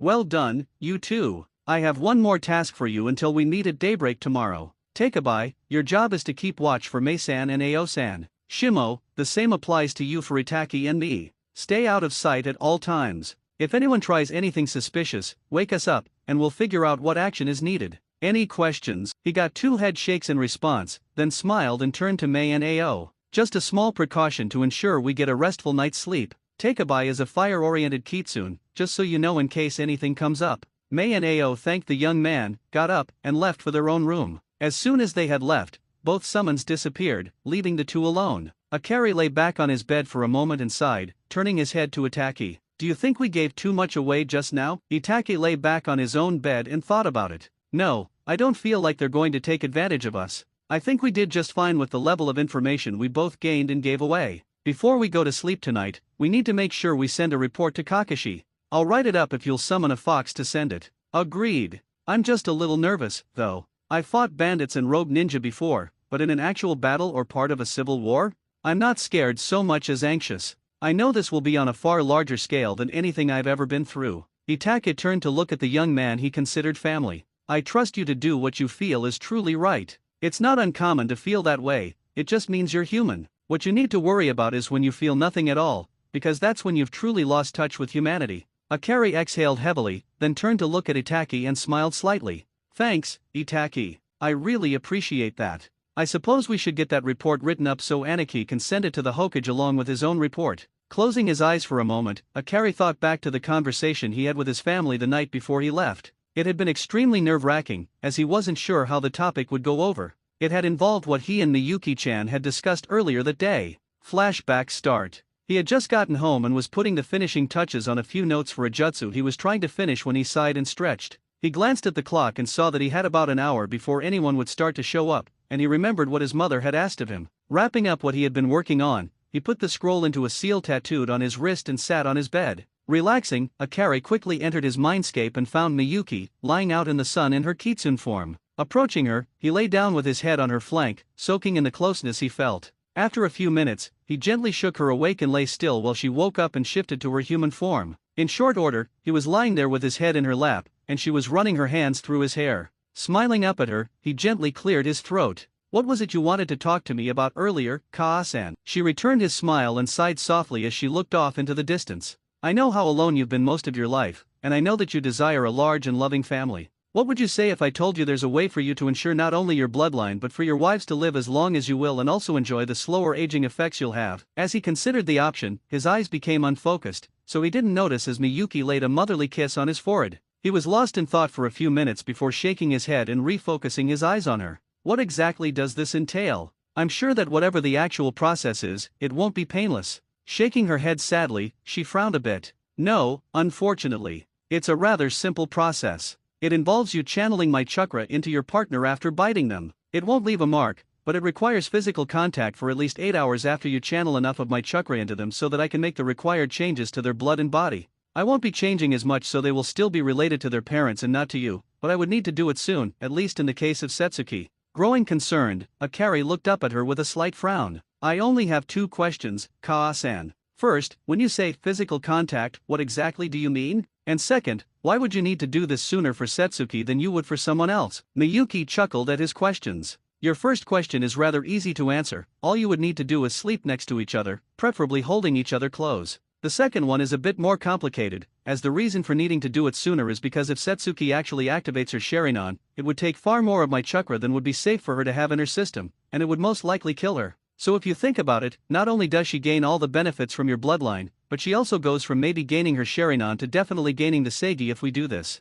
He lay there stunned for a few minutes before snapping out of it. Looking up at her with gratitude, he sat up and tackled her in a hug, all the while mumbling his thanks to her for her kindness and care. She simply hugged him back, rocking him back and forth until it was nearly time to get ready to receive the guests for dinner that night. Flashback end. Akari smiled to himself as he remembered the reactions he had gotten from everyone who had been part of that conversation. He would admit to a certain level of nervousness since Setsuki was going to give him her answer once he got back from this mission. Hoping that she would say yes, he shook his head to clear it and sat up. "Are you about done with that report, Itake?" Getting a nod from his older partner, he quickly went through the summoning process, and a one-tailed fox popped up. "Greetings, Akari-sama. Do you have something for me to do?" Picking up the small kitsune and scratching behind her ears, he chuckled as he spoke to her. "Yes, Yuri-chan, I do. In a few minutes, once my partner here is done, I need you to take the report he's writing to Heite Kakashi. I want you to make sure no one else but Uzuki Uejo is around when you deliver it. Stealth is essential, which is why I summoned you, because you're the sneakiest kitsune I know next to Miyuki-chan." Giggling softly, Yuri nodded and lay down in his lap, enjoying his attention for the moment.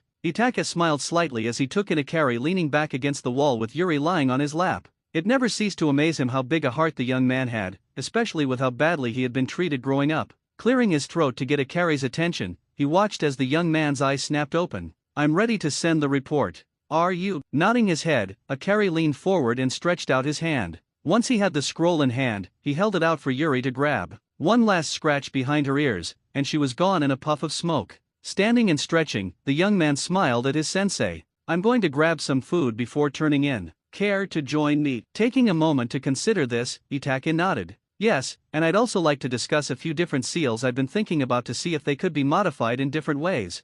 Exchanging a glance, Akari smiled as he exited the room. "I'm sure they could be. Fuinjutsu is probably the most flexible of the ninja arts, if not the strongest and most adaptable." The next morning, Akari's unconventional sleep schedule proved to be a huge asset. He was up early enough to shower and was already eating a large breakfast by the time everyone else arrived. Holding out 2 warmed pieces of raw liver, he greeted his summons. "Morning Shimo, take a bite. I trust all went well last night." "Yes, Akari-sama. There was an isolated incident, but we rooted it out quickly before it became a problem." Hearing about Root's potential involvement where they shouldn't be, Akari sighed mentally. "Very well done, you two. Here is your reward for your good work." He presented his hands, letting them each eat a piece, and channeled some water-natured chakra to wash the residue from his hands, then scratched their ears. "One last thing, you two. I need one of you to relay a message to your eldest sister. Her services may be needed in the not-too-distant future." He looked at them both, trying to impress upon them the message's importance.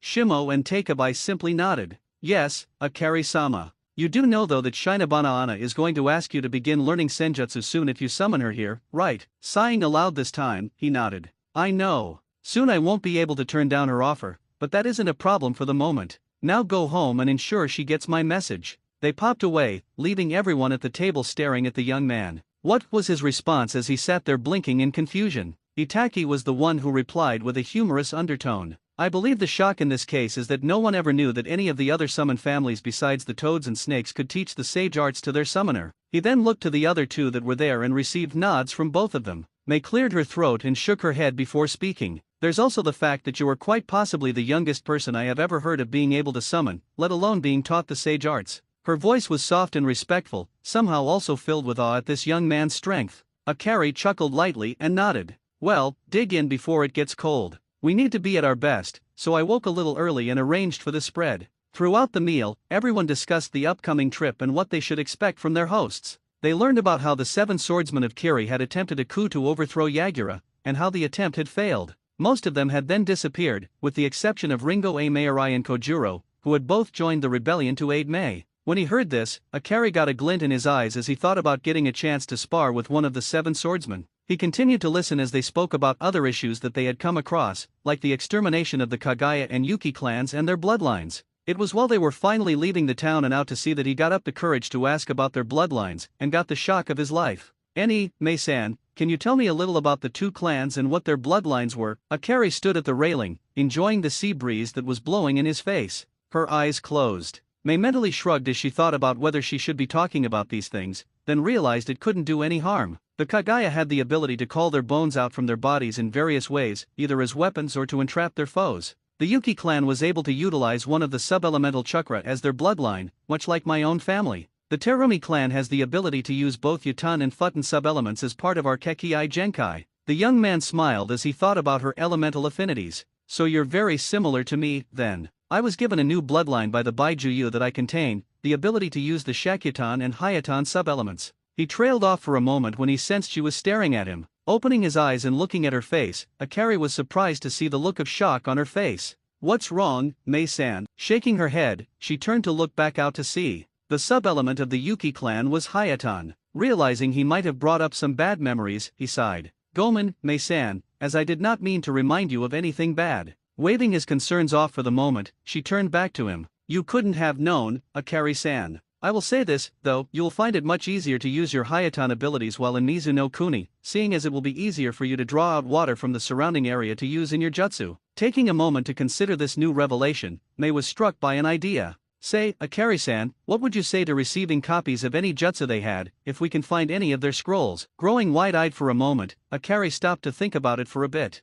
Will this be in lieu of my receiving a favor for later? The red-haired woman immediately shook her head. No, this will be a bonus of sorts, as there is no guarantee of there even being anything of theirs still around. Bowing ever so slightly, Akari drew her attention back. Even if we find nothing to help me, I will be honored to help in any way I can. Stunned for a few seconds, Mei turned to look at the young man. Why would you put yourself out there for us, even foregoing any type of payment? Standing up straight, he headed for their quarters on the ship. That's quite simple, because it is the right thing to do. 3 months later. Grunting as he finished his most recent spar, Akari smiled as he sheathed his swords and wiped his brow. Bowing to Mayuri, who reciprocated his actions, they took a seat and relaxed. That was intense, Mayuri-san. If you had to honestly rate my abilities in Kenjutsu, where would you say I'm at? Taking a moment to slug down some water, Mayuri thought about what the young man had said. 3 months ago, when she had first met him and the rest of his comrades from the Leaf, she had chuckled to herself thinking that the child was just playing at being a ninja.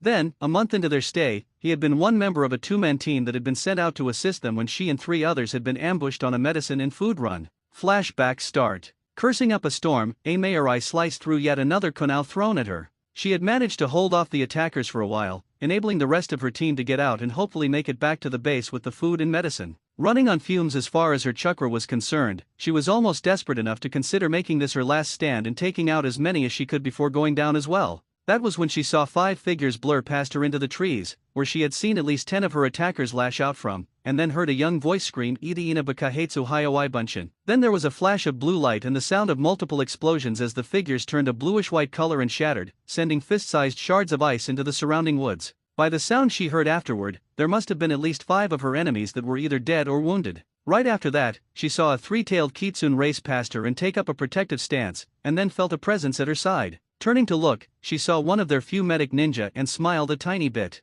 Getting a nod in return, she broke for cover and took a breather. The kitsune tilted its head toward her and spoke in a low voice. How many of your attackers are left? Be quick so I can assist my summoner. Taking a quick moment to count in her head, she rapidly did the math and replied. 5 to 7, all either Jonin or Umbu level. Let your summoner know that as soon as I have recovered a bit of my chakra, we will be leaving. I just wish we could leave no survivors, because the people will be punished for assisting us. Nodding his head, she heard him growl and bark a number of times before hearing a faint response. Cocking her head to one side, she looked at the fox in a questioning manner. Chuckling as he felt her look at him, he spoke quickly before leaving in a hurry. I just told my brothers and sister to leave no survivors, so don't worry about that. Once you're ready, head out and we will cover your retreat. While she waited for the medic to finish healing her more severe wounds, she dug around in one of her pouches and, finding one last soldier pill, popped it into her mouth. Once she was healed enough to move, she quickly stood and nodded her thanks to the medic. Hearing a scream of pain, she turned her head to look in the direction she had heard it come from and then heard another shout. Shakyutan Shakunitsu no Ryu Hinotama. The next thing she saw was a white-hot fire dragon form from the flames coming out of the young boy's mouth, only to watch it spit out 3 fireballs the size of boulders. That, combined with the screams of the 3 dying enemies, convinced her it was time to leave and immediately ran after the medic ninja. 10 minutes later, as they were making their way back, she was stunned to watch as 5 kitsune took up position around them, and the one in the lead, a 5-tailed one, was carrying what appeared to be the young boy that had come to help from the Leaf. Flashback end. Chuckling to herself, she saw Akari's eyebrow rise at her mirth. Shaking her head, she sighed and looked at him. To be honest, I was just remembering the day my opinion of you changed, the day that you and your kitsune saved my ass a few months back. I would honestly say that if you were one of ours, I would be doing whatever it took to get you as my apprentice to become one of the Kiri no Shinobigatana Shishin and Shu. You are currently at or around low umbu level with your blades, and have an almost uncanny ability to read what your opponent is going to do before they do it. Blushing lightly at the glowing praise, Akari bowed his head to her. Arigato gozaimasu, Ameirai-san. Your assessment is much appreciated, as is your honesty. Waving her hand at him as they both stood, she simply shrugged off his words. You asked for an honest opinion, and I am nothing if not blunt about the way I speak my mind. I call them like I see them, and if you ever change your mind about staying in Konoha, come see me after the Civil War is won, and I will ensure that you get a place here. Chuckling lightly at her comment, he shook his head. I highly doubt that my fiancé would agree with that, all things considered, especially since her clan and family all live in Konoha. Shaking her head in amusement, she laughed aloud. Engaged at 10, huh? Was it a pre-arranged betrothal of some sort? Grinning up at her, Akari nodded slightly. Something like that. Since I am the only member of my clan and bloodline remaining, the council has enacted the CRA for me, and to be honest, I am grateful that it was one of my friends that I was engaged to. That alone makes it easier for me, especially since I won't have to be pressured or forced into any arrangements with women or girls that I may not even like or want to be with. Grimacing slightly, Ameirai shook her head and shuddered. Better you than me, that's all I'll say about that particular subject. We'd best be heading out to see if there is anything going on. 6 months later.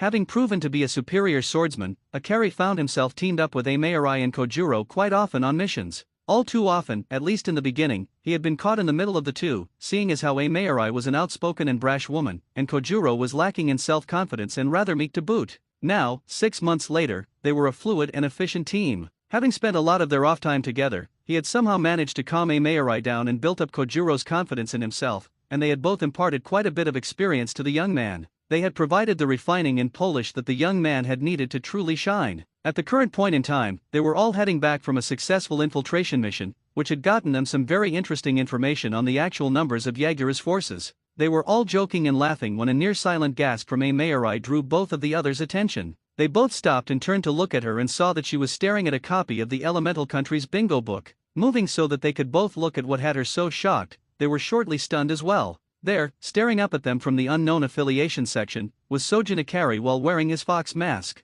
The Hokage's office. Sarutobi Hiruzen had been calmly reading his Ika novel after having finished his paperwork when an umbu popped into his office. Bowing to the Hokage, he failed to notice what was in his hands, thus allowing the Hokage to salvage his dignity. Bore, report. Handing him an open bingo book, he pointed to the page it was open to. Hiruzen frowned as he realized just who they were talking about. Alias, Chi no Akuma Kitsune. Name, unknown. Age, 12 to 13. Village, unknown. Date of birth, unknown. Blood type, unknown. Height, 5 feet. Weight, 100 lbs. Bloodline, Hayatan/Shakyatan. Threat rank, B. Abilities, Taijutsu, unknown. Genjutsu, Chunin/Jonin. Ninjutsu, Jonin. Kenjutsu, Jonin/Umbu. Known elemental affinities, wind, fire, water. Wanted dead or alive, Kiri, 500,000 Ryo. Wanted in Kiri for aiding and abetting the rebel faction, as he has killed 10 Umbu, 20 Jonin, and 37 Chunin, all in the name of the rebels. Is especially lethal with his twin Kodaki. Be cautious and never approach him one-on-one, as he knows multiple jutsu that point to him having multiple bloodlines, similar to Terumi Mei. Has been seen with 2 of the Kiri no Shinobigatana Shishin and Shu, Ameirai Ringo and Kojuro. If he is seen with the 2 of them, flee on sight. Exhaling heavily, he sat back in his chair for a moment. Turning to the Umbu, he looked at them for a moment and then sighed again. They're fishing for information, are they? His frown returned as he thought about his course of action at this point in time. Unfortunately, there wasn't anything that they could do at this point. Mizu no Kuni, Rebel Base. As soon as they were done reading the entry, they all leapt back into the trees and hightailed it back to base. Once there, they went their separate ways, and Akari took a copy of the bingo book and went looking for his Aniki. 10 minutes later, he found him leaving the armory, and Akari fell in step alongside his brother figure. After a couple of minutes of silence, Kakashi figured out that something was bothering the young man, and calmly placed a hand on his shoulder. What's wrong, Ototo? Is there something bothering you? His nod preceded the bingo book he handed to his older brother, Kakashi, who, clueless about his sibling's intentions, idly flipped to the Konoha section. Seeing nothing out of the ordinary, Kakashi's gaze lifted, turned to the unknown affiliation section, B-rank threats. Still confused, he shrugged and complied, but his eyes widened when he saw the first name on the list. He read the entry, and by the end, a smile crept across his face. He walked toward the living area they had set up, his eyes on Akari, trying to read his true feelings. "So, how do you feel about this?" All he got in return was a headshake and a half-hearted shrug. "To be honest, I don't know what to think or feel about it. My first thought was that I had somehow put our village in danger, at least until I saw how they had me listed. Then there was the fact that someone survived one of my missions and was able to give them such a thorough report." He was so wrapped up in his thoughts and words that he didn't even notice Uajao and Itaki had joined them. Wordlessly, Kakashi handed them the book, making sure it was open to the correct section. "I think it's pretty cool that I'm only 11 and people already consider me a B-rank threat, even though it makes my life a bit more dangerous. I'm just glad there's nothing in there about my dojutsu. Wouldn't you agree, Aniki?" At that moment, he looked up and saw his other two teammates. Smiling slightly, he nodded toward the book, a silent question in his eyes. They quickly understood and all nodded back with a smile. Uajao was the first to speak, her voice hesitant, as she didn't want to upset Akari. "So, how do you feel about it? You know, actually being in the bingo book." He paused as they reached their destination and smiled sadly. "In a way, it's kind of neat that a stranger can rate my skills like that. To be blunt, I thought it would be a while before I became a target, or that I would only be a C-rank threat at most." He sighed, falling back onto his bed, watching as everyone gathered around him, thinking about what he was going to say next. At the same time, it's also kind of nerve-wracking, knowing that someday soon I could be fighting off people who are only after my bounty, you know. Akari ran a hand over his face, then laughed as a new thought came to him. "I guess I'll just have to keep getting stronger, so I can protect not only those who are precious to me, but also myself, right?" Everyone laughed at that, except Itaki, who just smiled broadly at the young man who would be related to him sooner or later. The raven-haired man leaned back in his seat for a moment and looked at Akari. "So, how'd your most recent mission go?" Looking at Itaki with a grateful smile, they spent the rest of the time until dinner comparing notes on their most recent missions. The next day, whistling softly as he headed east to a training ground, Akari was lost in thought as he walked. He had prepared for this by summoning a couple of two-tailed kitsune to watch over him and ensure no one snuck up on him or attacked. He savored the rare luxury of a day off from missions, as they were so few and far between at the moment. He was currently speaking with his tenant, discussing the details of being trained in senjutsu, the pros and cons of the training weighing on his mind. So the main difference in how the Kitsune and the Gamma clans teach their summoner to achieve Sage Mode is that the Kitsune teach it as a form of fighting meditation, while the Gamma teach it through being still and gathering it through meditating, right? His Kaasen nodded, smiling as she continued her impromptu lesson on Senjutsu and Sennin Moto. "That's correct, Akari-kun. You will come to discover that there are definite benefits to Sage Mode. The first, and one of the best, is that your ninjutsu and genjutsu will be far more powerful because you're adding nature chakra to your attacks. The second is that once you've mastered Sage Mode, your reserves will be full again when you exit it. That is a natural side effect of the active meditation and adding nature chakra to your normal chakra. There might even be a way to add my chakra to the mix, but that is something we will discuss at a much later date. I feel confident and comfortable with your ability to safely use up to 2 tails of my chakra, and we won't talk about trying such things until you can use 6 tails and maintain control of your emotions." He nodded to himself and stumbled as he tripped over a hole in the ground, quickly recovering and shaking his head as he looked around. Looking down, having not seen or felt anyone around, Akari noticed a narrow set of stairs leading down at a gentle angle. Whistling under his breath, he peered down and saw that there were no light sources below. As he was looking down, he felt one of the kitsune brush against his hand and he glanced over to see who it was. The golden fur gave away Yuna, one of his personal favorites among the kitsune. Running a hand through her fur, he pointed to the opening in front of them. "Can you give me some light and let your nose lead the way, Yuna?" Getting a nod in return, she curled her tails and let some fire-natured chakra flow to the tips, creating a pair of living torches. She looked up at her summoner, got a nod and a smile, then turned and led the way down. The walls looked as if they had been cut with blades of wind, and there were no doors or anything resembling a door frame. They continued on, and after half an hour, Yuna spoke up. "Akari-sama, the scent I'm getting is unusual to say the least. Until now, all I could smell was the earth and stone. Now I smell the wind, almost like from a mountaintop, and some sort of avian scent." Nodding in response once again, Akari looked ahead and saw an opening that led into a much wider, more open area than the passageway they were in. Holding up at the entry, he looked around and saw a massive amount of engraving on the walls. Stepping into the room and looking closer, he was stunned by the level of detail. The only thing he could see was many birds in various poses, all of them birds of prey. Akari was brought out of his musings by Yuna, who had yipped at him and drawn his attention to a pedestal artfully carved into the wall directly across from the entryway. Approaching it cautiously, Akari noticed a rather large scroll that looked eerily familiar. As he looked at it, it occurred to him that it was a summoning scroll. Turning to Yuna, he tilted his head in thought for a moment before meeting her gaze. Is it possible for a summoner to hold more than one summon contract, Yuna-chan? Sitting back on her haunches, Yuna sighed. Technically, yes it is. The hard part is that you need both bosses to agree to it. Before I tell you whether or not Shinabana-sama will even consider the possibility, you need to open the scroll and see exactly what summon it's for. Nodding absently as he turned to the scroll, Akari quickly unrolled it and looked through it. There were only a handful of signatures, so faded as to be illegible. Glancing at it once more, he quickly figured out which summon it was for. Looks to be for the Washi clan. Do you think Shinabana-sama will go for it? Quickly getting over her shock, she rapidly nodded. The Eagles have always been one of our clan's allies, and I don't foresee any issues with it. You will need to summon her to ask before signing it, though. Smiling at her, Akari grabbed the scroll and proceeded to leave the way they had come. Once they were out of the passage, he turned to look at it, only to see solid ground once more. Quirking an eyebrow at the strangeness of it, he ran through the hand seals and slammed his bloody hand into the ground. Kukiyos no Jutsu. A large cloud of smoke appeared and cleared away quickly. Standing in front of him was a horse-sized, dark blue kitsune with 8 tails waving behind her. Greetings, Shinabana-sama, I have summoned you here for a rather unusual request. The large vixen smirked as she looked down at her clan summoner, who had his head bowed out of respect for her and her mother. Settling into place, she laid out in front of him, setting her head down on her paws.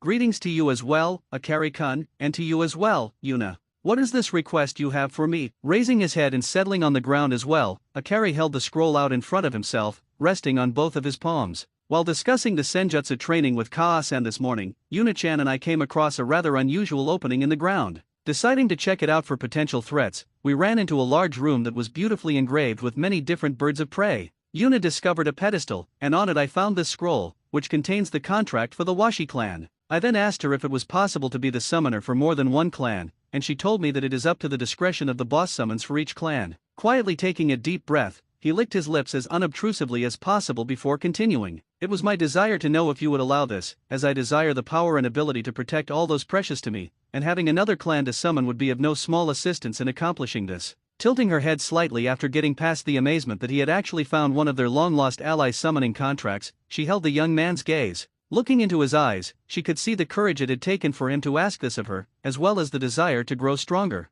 As she contemplated his request, the vixen tested his patience and resolve by holding her tongue as she considered his request. Staring at the young ninja, she considered what she knew of him. He was young, honorable to a fault, definitely very strong despite his youth, and he never lorded it over others despite his rough beginnings. Smiling to herself, she knew that this would prove beneficial to both their clans, and she nodded. Akari-kun, I will allow this, as in the time that you have been our summoner, you have proven both your honor and loyalty to us. I know that you would not favor one of us over the other. All I ask is that since you will have multiple mates, you allow your first mate to sign the contract with the Washi clan, your second mate with the Kitsune, and your third with whichever she so desires. Is this agreeable to you? Exhaling softly, Akari smiled gently and nodded. Yes, it is agreeable, although I do have a small favor to ask on behalf of another. I shall wait to do so once the boss of the Washi is here before us. Without further prompting, he bit his thumb and signed the scroll after unrolling it. Glancing at his hand to ensure there was still enough blood on it, he then focused on the eagle's contract as he ran through the summoning process once more. Another large cloud of smoke appeared, and there was a sudden sharp wind that blew it away, accompanied by the shrill cry of a large eagle.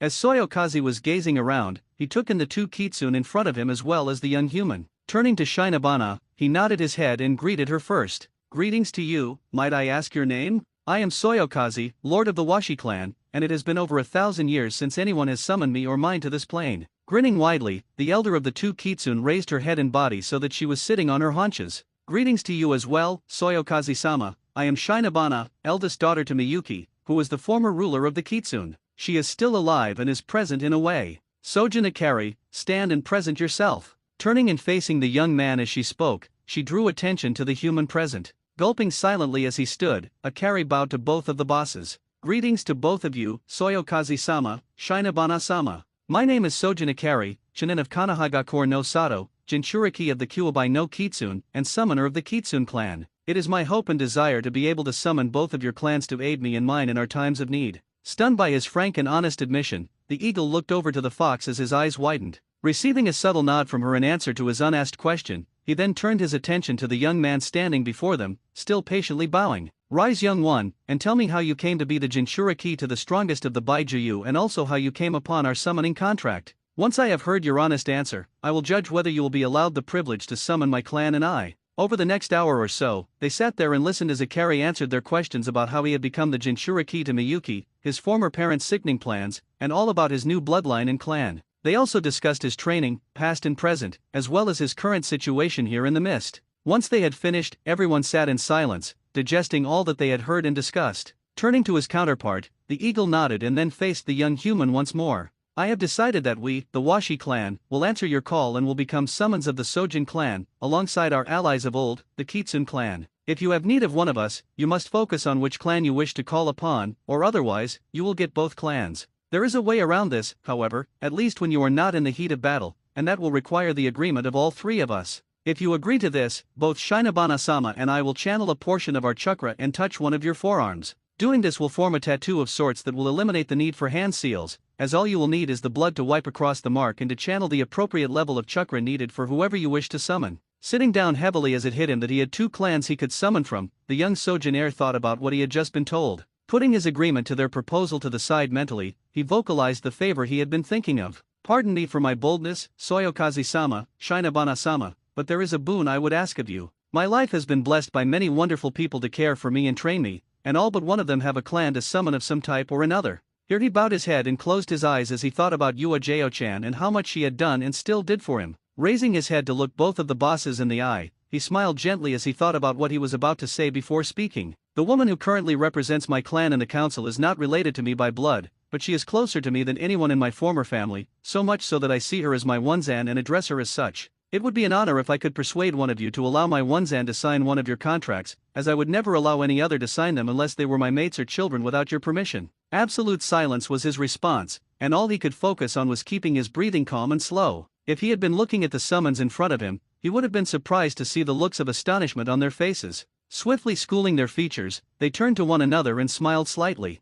After a few more minutes of waiting just to mess with him, they nodded, and Soyokaze spoke up. Your respectful manner and the esteem in which you hold this woman is very telling, Akari-san. I only have one question, and this will more than likely determine which of our clans will respond if your sister calls upon us. What is her elemental affinity? Looking up and quickly assuming a neutral expression, Akari directed his gaze toward the eagle. Her affinity is to fire, Soyokaze-sama. Shinobana was up next with her own question. If you had to determine where her strengths as a kunoichi are, what would you tell us? Taking a moment, Akari thought about it and then asked for clarification. Do you mean specifically or in general what I feel her strengths are? She immediately replied, both specifically and in general. Be brutally honest with us so that we can make the best decision possible. 3 hours later. Upon reaching the base, Akari immediately sent 3 of his kitsune to find his comrades and bring them to the nearest training ground. Once he had arrived, he set up an area large enough to contain what was going to happen and prepared for the others' arrival. While he waited, he sat down in the lotus position and began to meditate to calm his mind and center himself, while at the same time ensuring that he had recovered enough chakra to accomplish his goal here today. 5 minutes later, he sensed their chakra approaching and he stood to greet them, creating 10 clones and positioning them in the spots he had set up before they arrived. Once they were in front of him, he nodded to his clones and they simultaneously ran through the designated hand seals, activating the chakra containment and privacy seals. Once they were done, they transformed into rocks and awaited their creator's next command.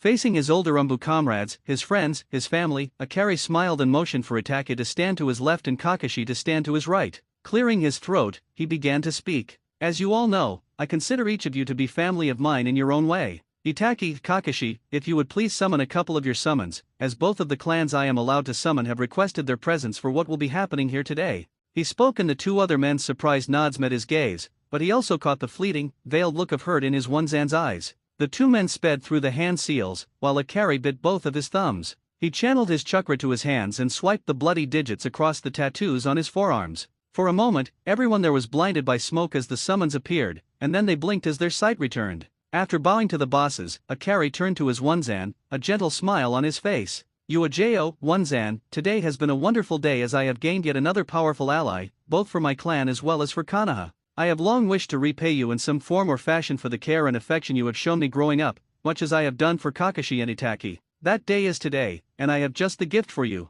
After several hours of questions from Shinobana-sama and Soyokaze-sama, I will be granting you something that I know you have long desired. Turning around and bowing once more to the boss of the Washi clan, he stood back up and held out his hands, receiving the scroll that held the summoning contract for the Eagles. Once more, he faced his adopted siblings with a smile. Uzuki Uojo, you have been like a sister to me for several years. You have always been there for me, whether it was to scold me for my foolishness, to comfort me when I was suffering, and to teach me the ways of the sword. I have been authorized to allow you the privilege of becoming the secondary summoner of the Washi clan, as you are the only member of my family who doesn't have a clan to call upon when you are in need. Uajao was in shock at that moment. Pure, unadulterated shock, as she finally wrapped her head around what Akari was offering her. Hitting her knees was enough to snap her out of it, and she looked up at her Ototo. You're serious about this? This isn't a joke or a prank, Ototo. Shaking his head, Akari knelt in front of her as he unrolled the scroll. I would never play a prank that would be as hurtful as this would be, Onzan. I need you to bite your thumb and sign your name in blood, then place that hand next to your name, leaving a bloody print of your hand. Then the hand seals are as follows: I, Inu, Tori, Saru, Hitsuji, and slam your chakra-filled hand against the ground. Going through the motions as he called them out, she shakily slammed her palm into the ground and heard another summon pop into place in front of her. Opening her eyes, she saw a much smaller eagle blinking up at her. Hello there, are you the one who summoned me here? My name is Shiokaze, what's your name? Reaching out to touch the young summon, she steadied herself and gently stroked the feathers on her head. Coming to her senses, she smiled gently at the young bird as she cleared her throat. My name is Uzuki Uajao, young Shiokaze, and yes, I am one of your clan's newest summoners. It is an honor to meet you and I hope to work with you in the future. Turning to Akari, she smiled even wider as her eyes began to tear up. Bowing her head in gratitude, she then looked to Soyokaze and Shinabana and bowed once more. My deepest gratitude and thanks belong to both of you, Soyokaze-sama, Shinabana-sama. I promise you that I will always remember this day for as long as I live. Standing up, she held out her arm and motioned for her summon to join her. As the group watched Shiokaze flap her wings and take to the air to perch with her summoner, Akari chuckled as he took in her excitement and awe. Clearing his throat, the Washi clan leader spoke up at this point in time. Uzuki-san, aside from our visual acuity which will assist you in reconnaissance and our ability to deliver messages, I believe that our greatest ability will lie in collaborative jutsu, since our primary affinity is to the wind, which can enhance your fire techniques. Once you are at home again, I expect the both of you to call upon us so that we can work together to find the best ways of approaching this. Until we are needed again, we will take our leave. He paused for a moment, giving a nod of his head to Kakashi's Ninken and Itaka's crows, who all bowed to him, and a slight bow to Shinabana, who returned it. Taking one more look at his summoners, he spoke one last time. It would appear that fortune has smiled once more upon my clan and given us strong summoners. I look forward to working with you, farewell for now. Once he was done speaking, he disappeared, starting a chain reaction with the summons popping out. After they were all gone, Akari gave a signal to his clones. They were done, and they transformed back, released the seals and then dispelled themselves. Akari was then promptly blindsided by Uajao, who almost tackled him in a hug, mumbling her thanks over and over again. Gently rubbing her back as he smiled and congratulated her softly, he looked up at the other two members of his team, from whom he was sure he would never hear the end of this. Shrugging mentally, he figured that he could grin and bear it, especially since it concerned his Onzan. Once she was through thanking him, she let go of him and wiped her eyes. It means a lot to me that you would do something like this for me, Akari-kun. I appreciate this more than I could possibly tell you, and it makes me quite proud to be your Onzan, Ototo. Smiling up at her, he simply nodded and led the way back to the base. I look up to each of you as my family, each of you in your own way. Itaki is like a favorite cousin, who is patient and considerate, teaching me the things that I need to succeed in life. Kakashi is like my perverted Aniki, who is humorous and keeps me on my toes while showing me how to have fun in life. Then there is you, Uajao-chan, who is like the Onzan I have never had, who is gentle and caring, always there to pick me up when I'm down or not feeling well. That is how I view each of you in my life, and I thank Kami every day for blessing me with each of you. Everyone was chuckling as they entered the base, and it was quite relaxing to know that their already close bonds had become even closer and more tightly knit. They spent the rest of that day in fairly close quarters, just enjoying the break from the war and preparing for the next few months as they would need to be on top of their game to make it through to go back home once more. 3 months later, Kanaha. Stretching as he finished dispelling the last of his clones doing paperwork, Hiruzen frowned as he went through the memories and walked over to a particular stack. He rifled through it. Once he had gotten to the one in particular that he had been looking for, he pulled it out and read through it. Sighing to himself, he rolled up the scroll and put it into a safe that only he knew about. It would seem that they were still insistent on going through with their goal of having Naruto marry his sisters, even though technically he didn't exist any longer. Lighting his pipe and sitting back in his chair, the Hokage chuckled to himself as he thought about how things were going to go down once they were back and everything went wrong with their plans. Then there was also the look that would be on Jiraiya's face when the young man wouldn't be willing or able to sign the Toad contract, all because of their treatment and abandonment of the boy. This is going to be a sight to see, especially if Akari-kun is able to finish his Fujin no Mai, especially since it doesn't require seals so they can't complain that he has stolen their clan technique. Shaking his head as he envisioned what that match would be like, he rose from his seat and left his office, chuckling as he thought about what was going to happen when those 6 idiots simply decided to drop in and try to claim him as kin. Frowning as he thought about who he was going to have replace him as the Hokage in a few years, he exhaled a rather impressive smoke ring. There was no chance in hell that he would allow Minato to return and take the position back, and he definitely wasn't going to allow Jiraiya or Tsunade the opportunity either. That narrowed his options down to two people at the current moment in time, and that was Heite Kakashi and Uchiha Itachi. Even he would be the first to admit that he was leaning towards the Uchiha, especially given his loyalty to the village and his ability to bring out the best in those around him. Kakashi on the other hand, well, he was the lesser of the two choices considering the fact that unless it was for a mission, he was habitually late, always had his nose stuck in one of the orange books, and was more than just a little bit on the lazy side. If it came down to it, Hiruzen knew that he could be trusted to fulfill the position, it was just that he was his absolute last choice if all else failed. Sighing once more, he decided to visit the Ichirakus and take in a couple bowls of miso ramen before heading home and retiring for the night. He knew that there would still be time to decide which of them would be best for the job later. 11-year-old Sojin Ikari stretched as he woke up and recalled what was going on today. Thinking back over the last year and all they had accomplished, and also how much he missed being home. Gently fingering the latest scroll from home, he sighed and got up out of bed. Now wasn't the time to think about matters at home and daydream about his betrothed. Going about his morning business, he jogged out of the tent, limbering up his muscles as he headed to the headquarters tent for the briefing. Calming his thoughts as he slowed to a walk, he swept aside the door to the tent and made his way towards the briefing room, where he greeted several other ninja before approaching his teammates. Getting various nods and mumbled greetings, Ikari took a seat nearby and waited for the briefing to begin. Looking around the room, he met the gaze of Aomai and Kojuro and gave each of them a nod and a grin, which was returned rather quickly. Just as he was about to wave them over, he watched as both Ao and Mei walked through the door and immediately headed to the front of the room. Gazing out at all the teams and the team leader that had gathered there, Terumi Mei smiled internally. She knew that this would be the determining battle that would decide the outcome of the civil war.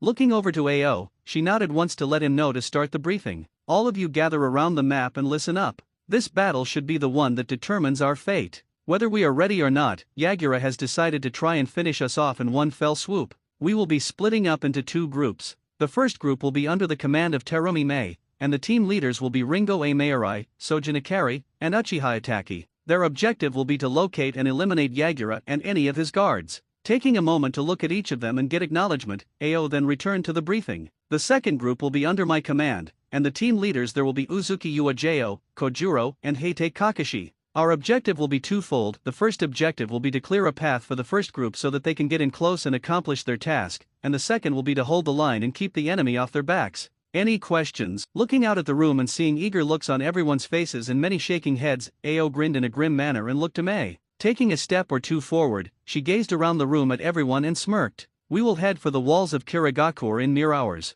I am pleased with how far we've come, and just how far we will go is dependent on all of you. Our allies have been a huge boost to our efforts and have opened our eyes to the realities of the bonds that we should be forging, both here in our home as well as abroad with the other nations. Whether we have a Kekii Genkai or not, ninja or civilian, we are all human and deserve to live and to love, and we will prove this with our victory today. As the cheers began, Ikari looked over to Mei and then toward Aomai and nodded at both of them before motioning for Itachi to follow him. As they exited the tent, he could feel the older man's gaze fall upon him and he tilted his head as he spoke. What is it, senpai? Thinking as they walked towards the gate, Itachi sighed and then quickened his stride so that he was even with Ikari. Are you certain that you are ready for this, Ikari-kun? Frowning ever so slightly, Ikari let his shoulders sag just a little before turning his head to look at him. Am I certain? No, I'm not. The problem is that the longer we take to prepare, the more innocents there are that are hurt or killed, and that doesn't sit well with me at all, Itachi-senpai. Nodding as he could understand the young man's point of view, Itachi smiled slightly as they reached their destination just outside the walls of the base.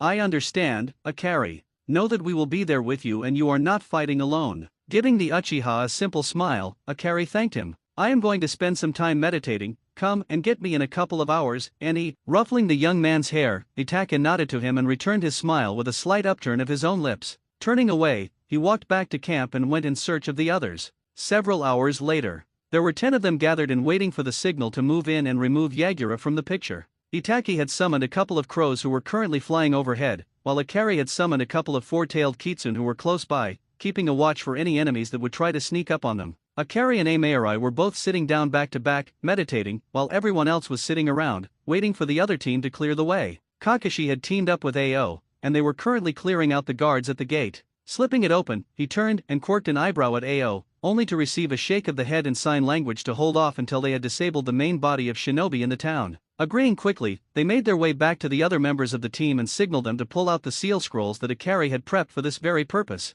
In his studies of Fuinjutsu, Akari had learned how to modify certain types of tags in many different ways. He could change them so that they could unleash jutsu, senbon, kunao, even many different types of poison. After many weeks of study, as well as trial and error, he had even managed to get some of the weapons tags to be unleashed in specific directions. The specific seals that he had given Kakashi were of a unique design all his own, in that they contained a modified futon jutsu that was unleashed after a relatively simple-to-use encounter sleeping agent was dispersed. The agent itself worked almost instantly upon contact with any of the mucous membranes around the nose, ears, and eyes. The jutsu that he used was a very low-powered futon Daitapa that was released as the agent burst into the air, allowing a much wider spread of the near-invisible powder than would normally be permissible. Breaking up into 4 smaller squads, Kakashi quickly whispered directions to the other 3 people that he handed out seals to, refreshing their memories on placement, timing, and avoidance of the agent. Moving out into the early morning darkness, Kakashi and Ao quickly located one of the few massive groups of the enemy's forces and quickly got to work.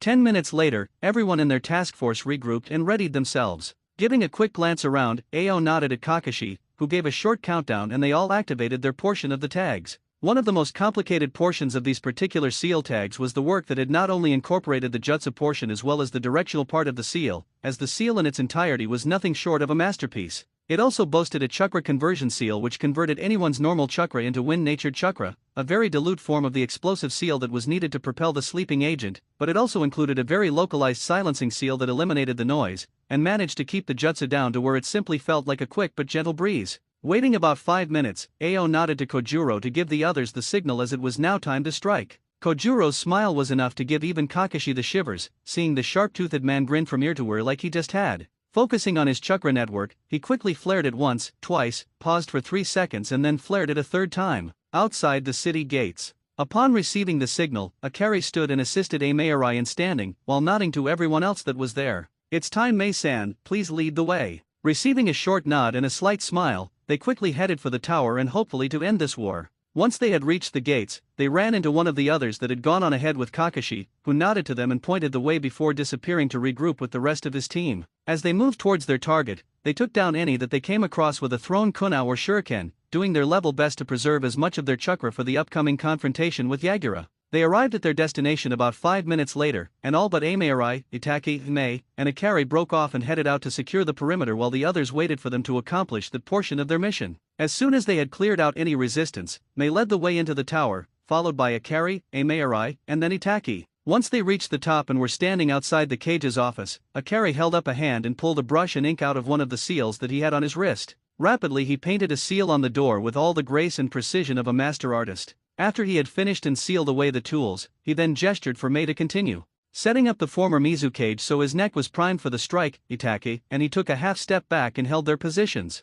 Drawing one of her blades and stepping forward, Ringo Amaerai slowly lifted it high above her head. In a swift blur of motion, she swung her blade down and through his neck in a single, clean cut. Such was the speed of her strike that his head didn't even move until the clone dissipated, at which point it detached from his shoulders. She wiped the blood off her blade with a cloth from her pocket and sheathed it. She then turned and bowed to Mei before standing up with a grin. "The task is complete, Mizukage-sama. What are your orders?" Mei took a long look at each of them, then smiled gently and bowed to the entire group. "My orders for now are for you to rest and recover. If the 4 of you wouldn't mind staying until my coronation, I should be able to send you home with an alliance treaty for your Hokage to review and sign." She smiled again in gratitude as she received nods from each of them. "In that case, you are all more than welcome to stay at my family's compound here in the village. I sealed it up before having to leave Kiri in the middle of the night, and it would be an honor to provide for you while you're here." The 4 of them then motioned for her to lead the way and fell in behind her. 1 week later, office of the Mizu Cage. The 4 Konoha shinobi stood before the new Mizu Cage, offering her their sincere congratulations and thanks for the gifts they had received as payment.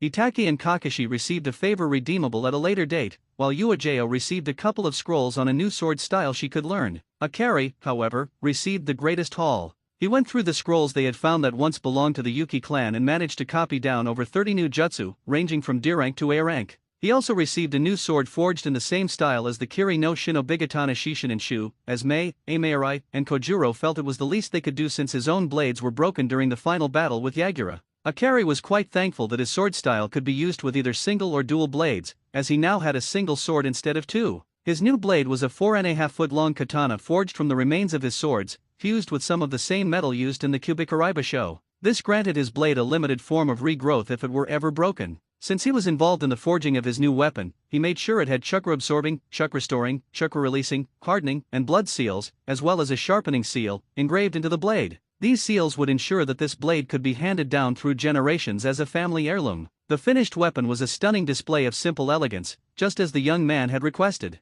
The sheath was black with his clan's symbol on either side, one side in an icy blue and the other in a fiery orange and red. The hilt was wrapped in black ray skin with an emerald green tassel, while the tsuba was made of polished bronze and the symbol of his clan. The blade itself was a bit wider than most others of its kind, at almost 4 inches in width. Its color was unique, a pale silver blue with blood-red flames that ran along its length. The name he gave the blade, engraved near the tsuba, was as unique as the person who helped forge it, Hidekori. Standing before them, May bowed deeply to each of them. It is with my deepest gratitude and thanks that I send you off with this treaty. Each of you has done far more than what was expected of you, and all for a country and village that is not your own. It is highly commendable, and I thank you on behalf of my people. I would ask a favor of you. It is entirely up to you whether you accept it. What I ask is that if you encounter any missing nin, you give them a scroll with my seal on it, requesting they return home to Kiri. Tell them that any crimes they may have committed will be forgiven, if possible, once they return. This took all 4 of them by surprise, as they hadn't expected anything like this.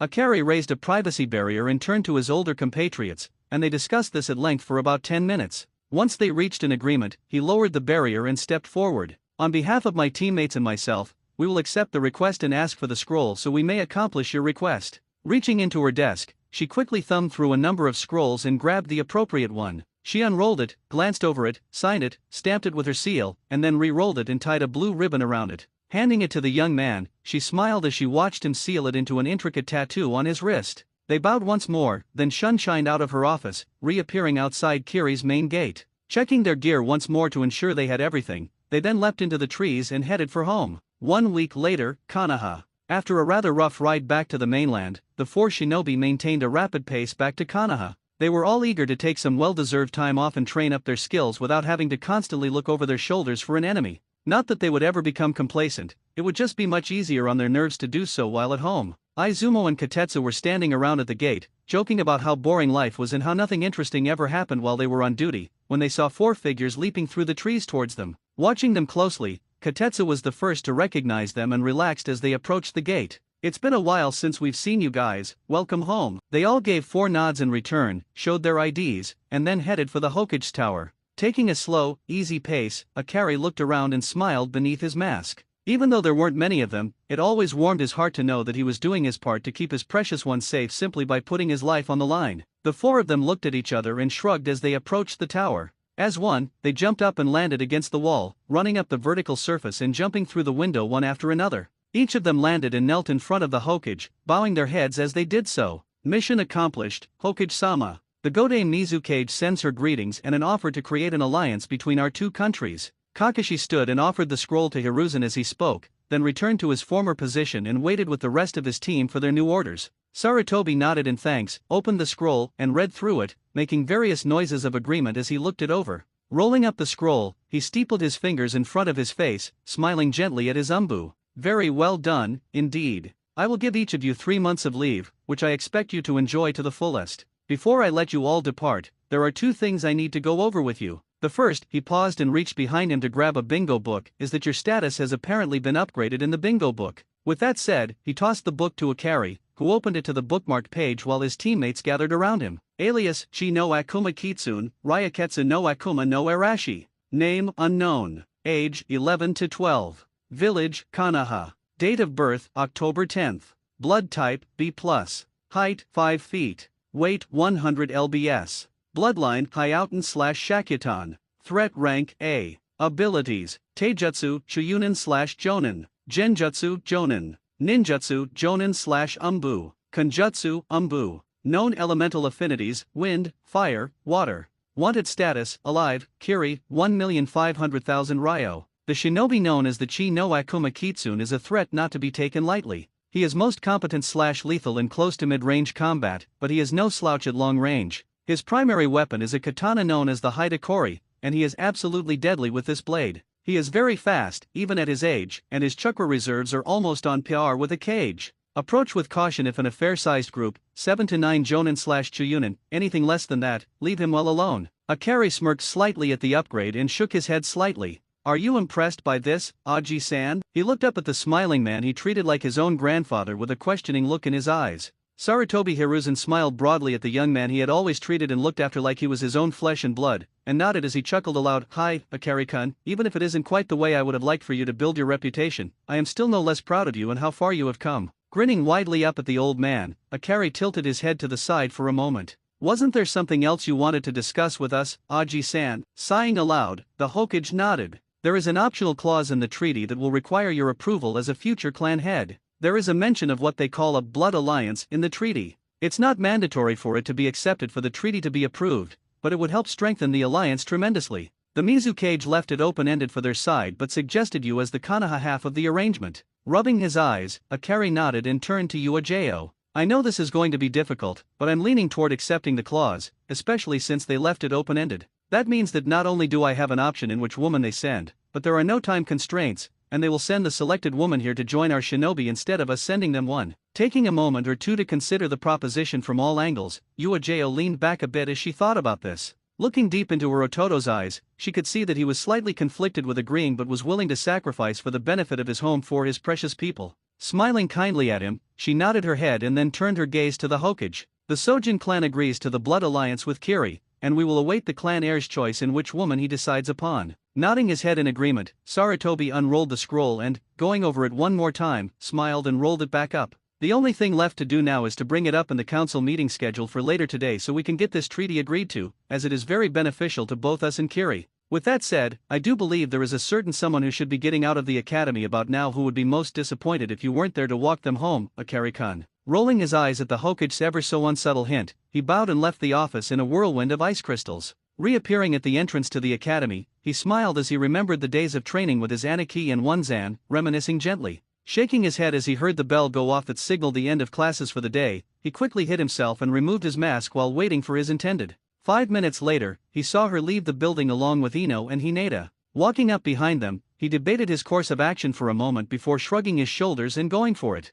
Making sure he was visible once more, he put his hands over her eyes and whispered in her ear, I'm home, my little Kasai no Hana. Making sure he was prepared for any reaction was his best bet, and a well-played one at that. As soon as she heard his voice, she whipped around to look at him and then threw herself into his arms and held him as close as possible, much to his chagrin and the other two girls' amusement. He could see the slight blush on the Hyuga heiress's face as well as the calculating smile on Ino's, and knew he was in for a bout of questioning. Gently kissing her forehead, he managed to pull Setsuki away and hold her by the shoulders so he could look her in the eyes. I have missed you dearly, and we have much to discuss. Shall I walk you home? He smiled at the slight blush that came to her cheeks and offered her his arm, which she accepted. Giving a slight bow of his head to the other two heiresses, he offered his greetings and an apology. Gomen Nase, I was not intending to be rude to either of you ladies. I am Sojin Akari, Uchiha Setsuki's betrothed. It is a pleasure to meet you. Getting giggles from his future wife, he turned to her and raised an eyebrow in inquiry. These are my two best friends, Hyuga Hinata and Yamanaka Ino. His face lit up in recognition of the two young ladies and he smiled gently at both of them. It is indeed a pleasure and a privilege to meet the both of you, but I do believe I have held us up enough for one day. Shall we head out? The next 20 minutes or so were filled with many questions, both proper as well as somewhat gossip-oriented. Akari, smirking on the inside the entire time, was as honest as he could be when they asked him questions about his career and was as polite as possible in declining to answer any questions that could be deemed frivolous or too personal. Before he knew it, they were by themselves and approaching their home. Activating the security seal that surrounded their home, Akari smiled down at his future wife. He knew they had a serious amount of time to make up for since he had been gone for so long, but he figured they could start by having a family dinner and getting ready for his birthday, which was in a week or two. Walking through the front door, they were greeted by Mika, who gave them each a warm hug and then ushered them to the table. Once they were all seated, their elderly housekeeper smiled warmly at the two of them sitting there, Setsuki in his lap, holding on to him for dear life as if he might just disappear. The two of you look so right together, and it is quite good to have you home, Akari-kun. Smirking at her ever so slightly, he nodded. It's great to be home, Oba-san. I trust that everything has been going well for us financially. Setsuki looked up at him, confused. What do you mean by that, Akari-koi? How have you been earning money besides missions? She turned so she could look him square in the eye while they spoke, and the look on her face spoke volumes to Akari. Chuckling at the serious look on her face, he looked her in the eyes and then gently laid a kiss on her cheek. I left behind a blood clone so that the side business I have created in seal tags could be kept up with. From there, he went on to explain the different kinds of tags he had modified or created and had patented so that he got the credit and the proceeds from sales. He then created a clone to go and get his bank book and allowed her to open it and look inside. The two of them laughed heartily at the stunned look on her face as she took in the number of zeros on the balance. Gently closing her mouth, he tilted her face so he could gaze into her eyes for a moment. This is for our family, so that we can support the building of our clan both in places to live and so that our children will never want for anything, be it clothes, food, or the occasional extra they may desire or need. The warmth she felt blossom in her chest grew in intensity as she realized how thoughtful and caring her intended was. Setsuki leaned up and kissed him chastely on his lips and lingered there for a moment. Breaking apart from him, she smiled as she saw the slight reddening of his cheeks and hugged him. This is one of the main reasons why I am so glad that I accepted the contract and why I'm glad that I have decided to accept the transfer of Miyuki-chan's chakra to change my Kekii Genkai. Stunned momentarily, Akari shook his head for a moment and leaned back in his seat as he took all this in. Looking out the window for a moment, he then turned his head back around and set his chin atop her head as he pulled her in closer to him. You're certain of this, Suki-chan? Absolutely sure without a doubt that this is what you want to do. Simply giving him a nod and squeezing him gently, she enjoyed the warmth of his body next to hers. Yes, this is my heart's desire, being able to be with you, and if that means going through the pain of gaining a new Kekii Genkai, then so be it. This is what I want, Akari Koi. Smiling down at her, he gently laid a lingering kiss on the crown of her head and then stood while helping her to her feet. Well then, I think it's time that we get everyone together for a family dinner, and then we can discuss when the best time is to accomplish the transfer. I will also more than likely be setting aside as much time as possible in the next 3 months to teach you how to use our dojutsu, Kekii Genkai abilities, as well as taijutsu and kenjutsu styles. Bouncing in place, she jumped on him and hugged him tightly and then swiftly walked towards the door to gather her family and let them know about dinner this evening. Akari was left shaking his head for the moment before smiling at Mika. Looks like figuring out what's going to be on the menu for tonight really is going to be up to you and me, Mika-san. Any ideas? Sarutobi Hiruzen wasn't a man given to superstitions, but today, he had a nagging premonition that it was going to be a bad day. The morning had started beautifully. His adopted grandson and his betrothed had come by with paperwork from the hospital. The chakra infusion from Miyuki had been a success. She was now confirmed to possess the Seigi no Namata bloodline instead of the Sharinan. Upon receiving the documentation, the Hokage had signed off on the paperwork to withdraw her from the academy for 3 months. This would allow her to undergo intensive tutoring in her new bloodline abilities and improve her chakra control, enabling her to re-enroll and graduate the following year. He chuckled, remembering the lovely blush that had spread across her cheeks after he complimented her new jade green eyes. The day had continued favorably. He had met with Nara Shikaku, the Umbu commander, the village elders, and the clan heads to deliberate on who he would mentor to become the Godame Hokage.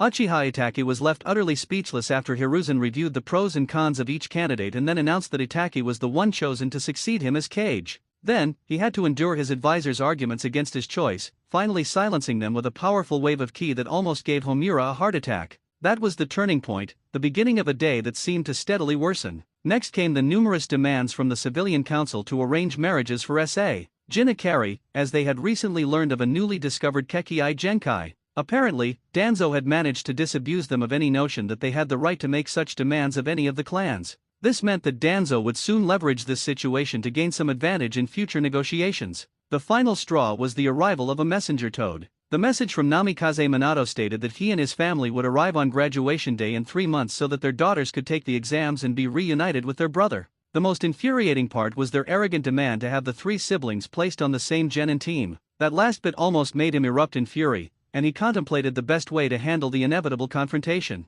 Bor, I need you to go and summon the following people for a meeting in my office in 1 hour: Heide Kakashi, Uzuki Uejao, Uchiha Itachi, Uchiha Setsuki, and S.A. Jin Akari. He waited patiently for the Umbu to depart, then created 3 Kage Bunshin to help him sort through the paperwork. He settled in, ready to tackle every Kage's worst nightmare and most dreaded foe. Lighting his pipe and taking a few calming puffs, he dove into the stack of papers, intent on making the best decisions he could. Before he knew it, an hour had passed. He heard a knock at the door. He arranged himself behind his desk, dispelled his clones, and absorbed the information they had gathered. Flipping through the last few remaining papers, he called out for the person on the other side of the door to enter. Looking up, Hiruzen smiled as Akari entered, arm in arm with Setsuki, followed by Uejao, Kakashi, and finally Itaki. He watched them gather around his desk and gestured for them to take a seat. Rubbing his fingers against his temples, the old man sighed, surveying everyone in the office. Focusing on Akari, he frowned slightly before speaking. Do you have any ideas on how you're going to handle the plans your former family has for you? Groaning and resting his head on the back of the futon where he and Suki-chan had taken their seats, he sighed and ran his fingers through his hair. I take it that just ignoring them won't work, will it? Chuckling and shaking his head, Sarutobi looked at the younger man with fondness. You're correct in your assessment. And speaking of assessments, I still haven't heard a full report of your encounter with the two remaining loyal Sunin and the Namikaze when I sent you on that mission to Kiri. Care to enlighten us, Uajao? What about you, Kakashi? With frustrated groans, the two senior Umbu exchanged a look, sighed, and then nodded. Kakashi leaned forward, putting his head down for a moment before looking back up at the Hokage. I'll tell you this much right now, if we hadn't needed to leave when we did to catch up to Itaki and Ikari, there would be no need for any contingency plans except for a tombstone and a grave. Flashback. After a couple of days of following false leads, they had finally tracked the Namikaze family to the ruins of Uzashio. They followed Pakun, one of Kakashi's summons, who led them to what appeared to be a recently rebuilt house. Hearing the sounds of laughter and merriment from inside, the two Umbu scowled at each other, despising the family for having abandoned their own flesh and blood. Slipping on their masks, they approached the house while Kakashi twice flared his chakra to signal their approach.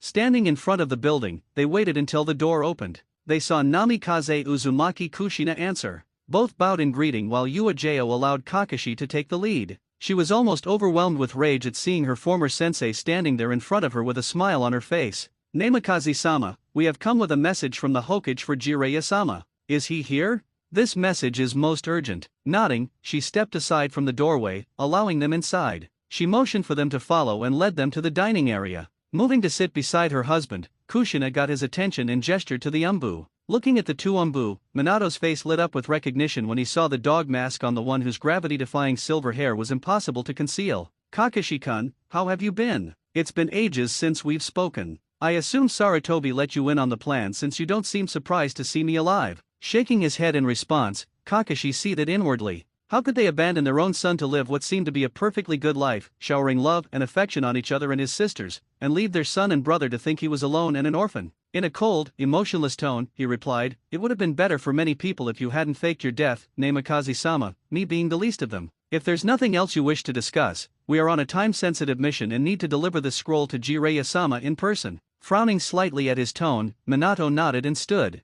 Turning to head to the study, he moved to look at his old student and motioned for him to follow. Uajao was right on his heels as he left, abruptly turning her back on Kushina and missing the look of shock on her face at being so casually dismissed and ignored. A couple of minutes later, the three of them entered what had to have been the library and study. The first thing they noticed was the Gamma Sennin sitting there trying to decipher the seal work behind an exploding tag. As they got closer, the two Umbu smiled when they realized just who had created the modified seal tag. That was quickly followed by laughter when Jiraiya looked at Minato and said he couldn't figure out how the creator had modified the seal. Uajao was chuckling when she responded to the Toad Sage in a humorous tone, there's a reason for that, Jiraiya-san. The creator of the modified seal tag incorporated a security seal into each and every design. That seal only allows those whom he has authorized to analyze and inspect the seals to see the actual modifications. At this, both Minato and Jiraiya stood with looks of extreme shock. Kakashi lost it, collapsing to the floor in laughter. Why are you so shocked, Jiraiya-san, Namikaze-san?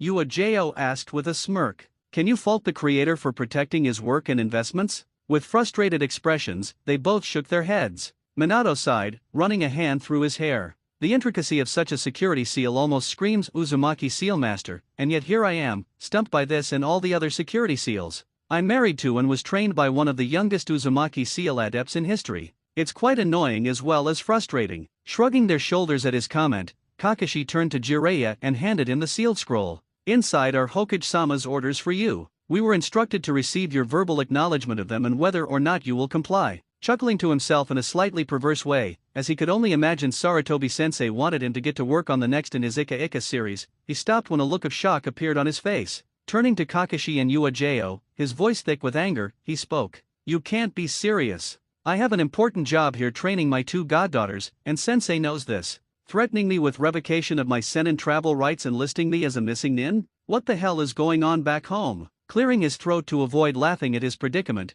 Kakashi replied with a grim expression. You answer to the Hokage, just like any other shinobi, don't you, Jiraiya-san? He expects a lot from you, as you are a very powerful ninja. If you had bothered to read the entire scroll, you would realize that you've been forsaking your duties as Konoha's spymaster, and it could have ended much worse for us than it did. To be quite honest, the fact that you are sitting here trying to steal secrets from a fellow Konoha shinobi and teaching two brats instead of fulfilling your duty is rather appalling. Jiraiya and Minato sat there as if they had just been slapped with a freshly caught trout. Both grew angry. The former Hokage now joined the discussion. In case you've forgotten, Kakashi-kun, Sarutobi agreed with this plan of action so that our children would be taught everything they needed to defend themselves. So why are you being so petty as to deny my daughters the training they need to be able to utilize the chakra within them? Uejo chuckled sadly at that comment and slowly shook her head. Know this, Namikaze-sama, we aren't the ones being petty. Your responsibility was to care for all of your children, not just those two spoiled brats you refer to as your daughters. All I can remember of the two sensei who trained Kakashi and me is that they were firm in their belief that playing favorites was unacceptable when teaching young ones to reach their potential.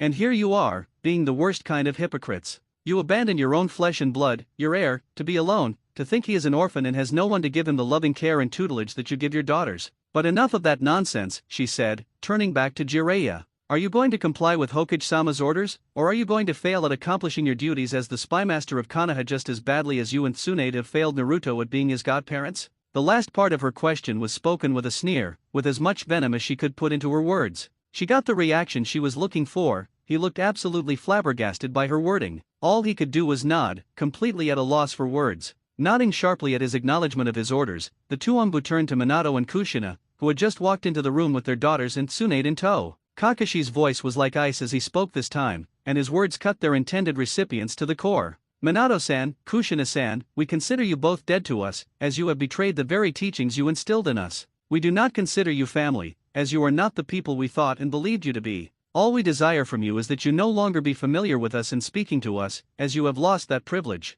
With that said, we bid you farewell. They then shined away as far as they could go before rapidly moving toward their rendezvous point to link up with their ride and make their way to the rest of their team to continue the mission. Flashback ends. Leaning back in his chair, Hiruzen sighed, smoking his pipe. Rubbing his temples with his fingertips, he processed everything he had heard before responding. It sounds like they didn't really take anything to heart, with the exception of Jiraiya taking my threats seriously. I must apologize once again for my lack of spine and not fighting them more stridently on this plan, Akari-kun. Shaking his head, the younger man smiled gently at the Hokage. No apology is needed from you, Aji-san. Your heart was in the right place, and you should never apologize for others' mistakes. I'll admit I don't really have any concrete ideas or plans for our eventual confrontation, and I know it's not a case of if, but when we need to be concerned about. Honestly, I feel the best approach at this point would be to have Itachi step up and take your place as Hokage before the upcoming graduation from the academy, as well as me stepping up my training a notch or two to make the cut to Jonin before then as well. Turning to Itachi, he placed his chin in his free hand and thought for a moment.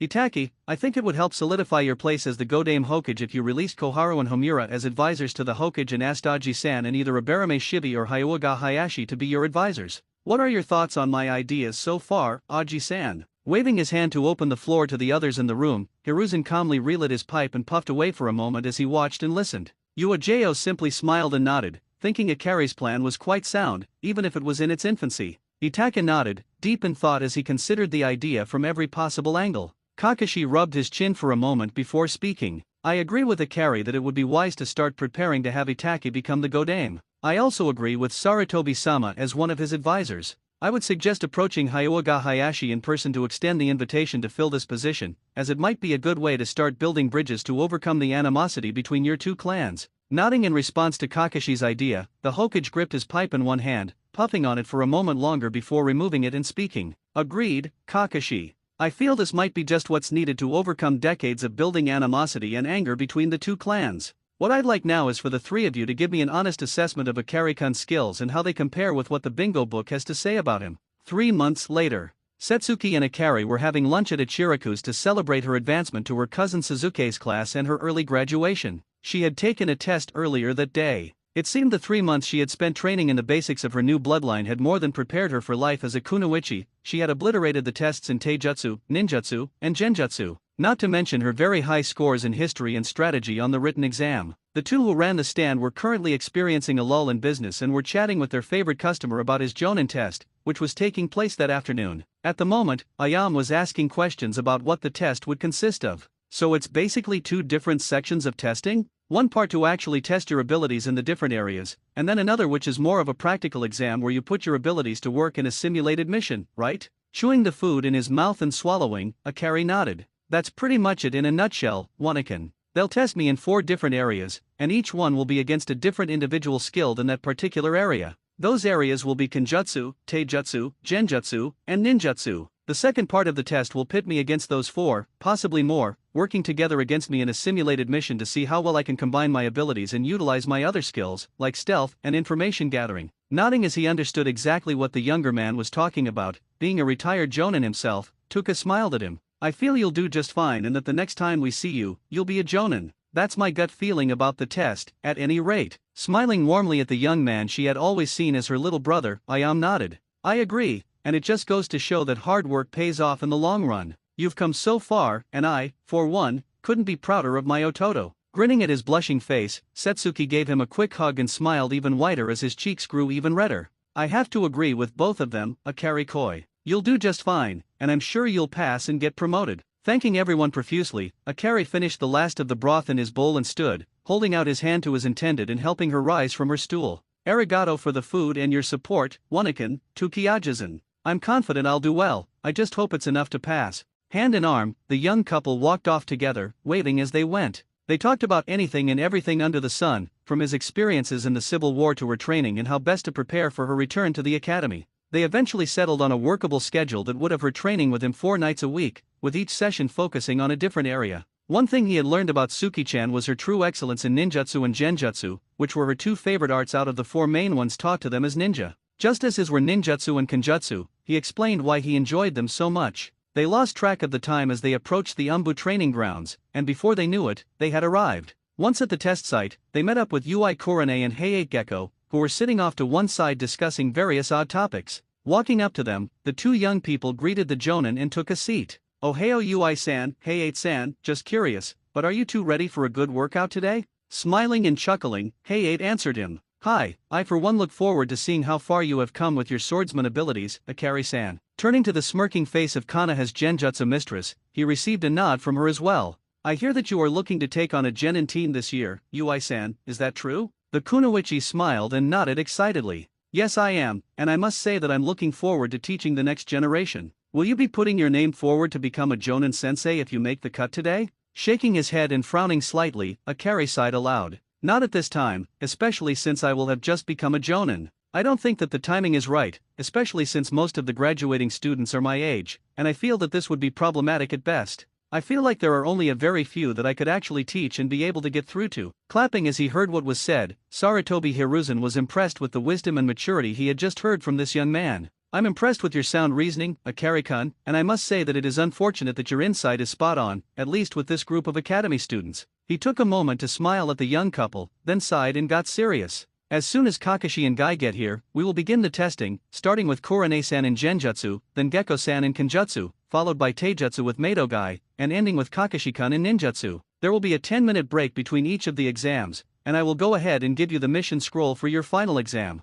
Getting a nod from the young clan heir, he smiled at him once more and tossed him a scroll. Catching and unrolling it, his expression grew thoughtful as he realized that there was more to this mission than he had first believed. Furling the scroll up once more, Akari approached the Hokage and whispered in his ear for a moment. Getting a look of shock from the old man at him figuring out the true goal of the simulated mission, Hiruzen quickly reined in his emotions once more, and looked at the young Umbu in front of him as he nodded at him once and watched him as he stepped back once more. Grinning up at the older man, Akari knew that he had this in the bag. True, he had initially been quite concerned with what the simulated mission might entail, but he had never truly been concerned with the matches. It wasn't as if he had to kill his opponents or even defeat them, since it was merely a way for his skills to be tested and see how well he utilized them and how diverse they were, along with how well he had mastered his elemental skills. It was about that time that his last 2 opponents arrived, and he stretched a bit as he knew that this was going to be a drawn-out process. As soon as he was done with his stretches, Akari approached his intended, gave her a chaste kiss after helping her to her feet, and then ushered her over to where his Aji-san was standing to observe the testing. After that, he smiled at Korone and let the fun begin.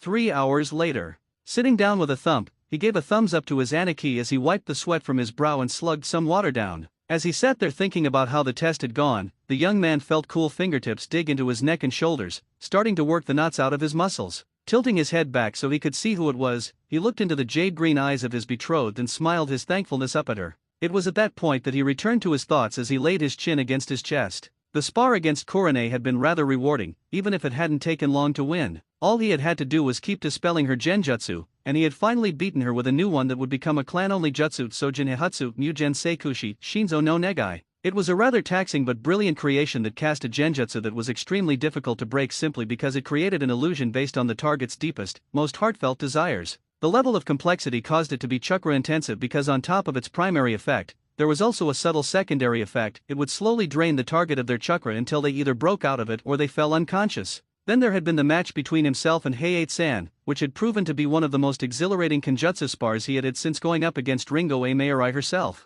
He had proven this when he managed to end both of their spars today in a draw, which had been most impressive in everyone's eyes. The fact that he had to hold back since most of his more capable moves were almost always lethal or led to limb loss only served to raise his stature in Hayate's eyes as well as the Hokage, simply because he was not only skilled but also showed excellent judgment as he knew when to limit himself. The longest and most difficult spar had been against Gai-sensei, and they had to set limits on their match so that one or both of them hadn't ended up in the hospital. The limits had been rather simple to set, no techniques such as Ikari adding his elemental chakra to his attacks, while Guy would not utilize the gates or his own special techniques. It had been long and brutal, but the end result was that Ikari had to yield to Guy, more because he was much younger and inexperienced, and that was enough to give Mato Guy the win. The final matchup had been between himself and Kakashi, and they had ended up going 3 rounds that had been draining in the extreme. The first round had gone to Kakashi, who had managed to entrap him in a Suten Jutsu, Suten Suro no Jutsu. The second round had gone to Ikari, who had distracted him with a couple of his clones that managed to slow him down by using Ice Senbon to throw at him and hit his pressure points.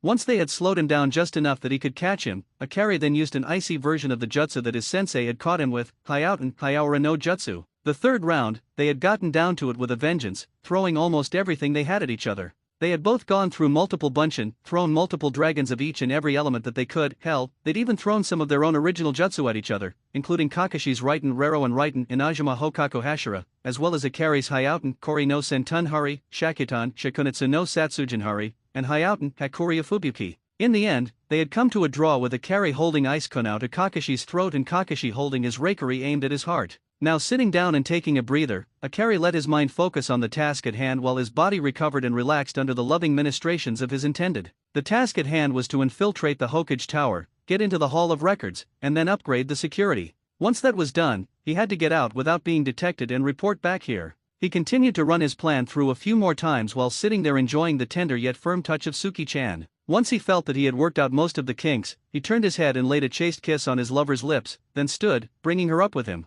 Turning around, Ikari embraced her and then turned towards the Hokage. "I'm ready, and I will return when the mission is complete." Going through a mental checklist and physically checking as he did so, Ikari inventoried what he had on him, both in pouches as well as seals. 5 soldier pills, 20 kunao, 20 shuriken, 4 windmill shuriken, 50 feet of ninja wire, 10 explosive poison tags, sleep, 10 chakra seal tags, 50 sheets of chakra paper, and a brush with 5 resealable vials of chakra ink. Once he had verified everything, he slipped his mask out of a seal on his left wrist, and put on his black leather fingerless gloves and his umbu mask. Bowing once to the Hokage, he used a wind shunshin and disappeared. Seconds later, he reappeared in the bathroom on the same floor as the records room and checked his surroundings. Once Ikari was certain that there wasn't anyone there, he utilized his henge, which for him was more of an actual transformation technique due to the influence of the kitsune inside of him. Once he was in his new form, that of a gecko/chameleon hybrid, he rapidly clambered inside the ventilation shaft and made a run for the target room. Having managed to get there without consequence due to the fact that there weren't any seals or traps inside the vents, he popped into the room and changed back to his normal form.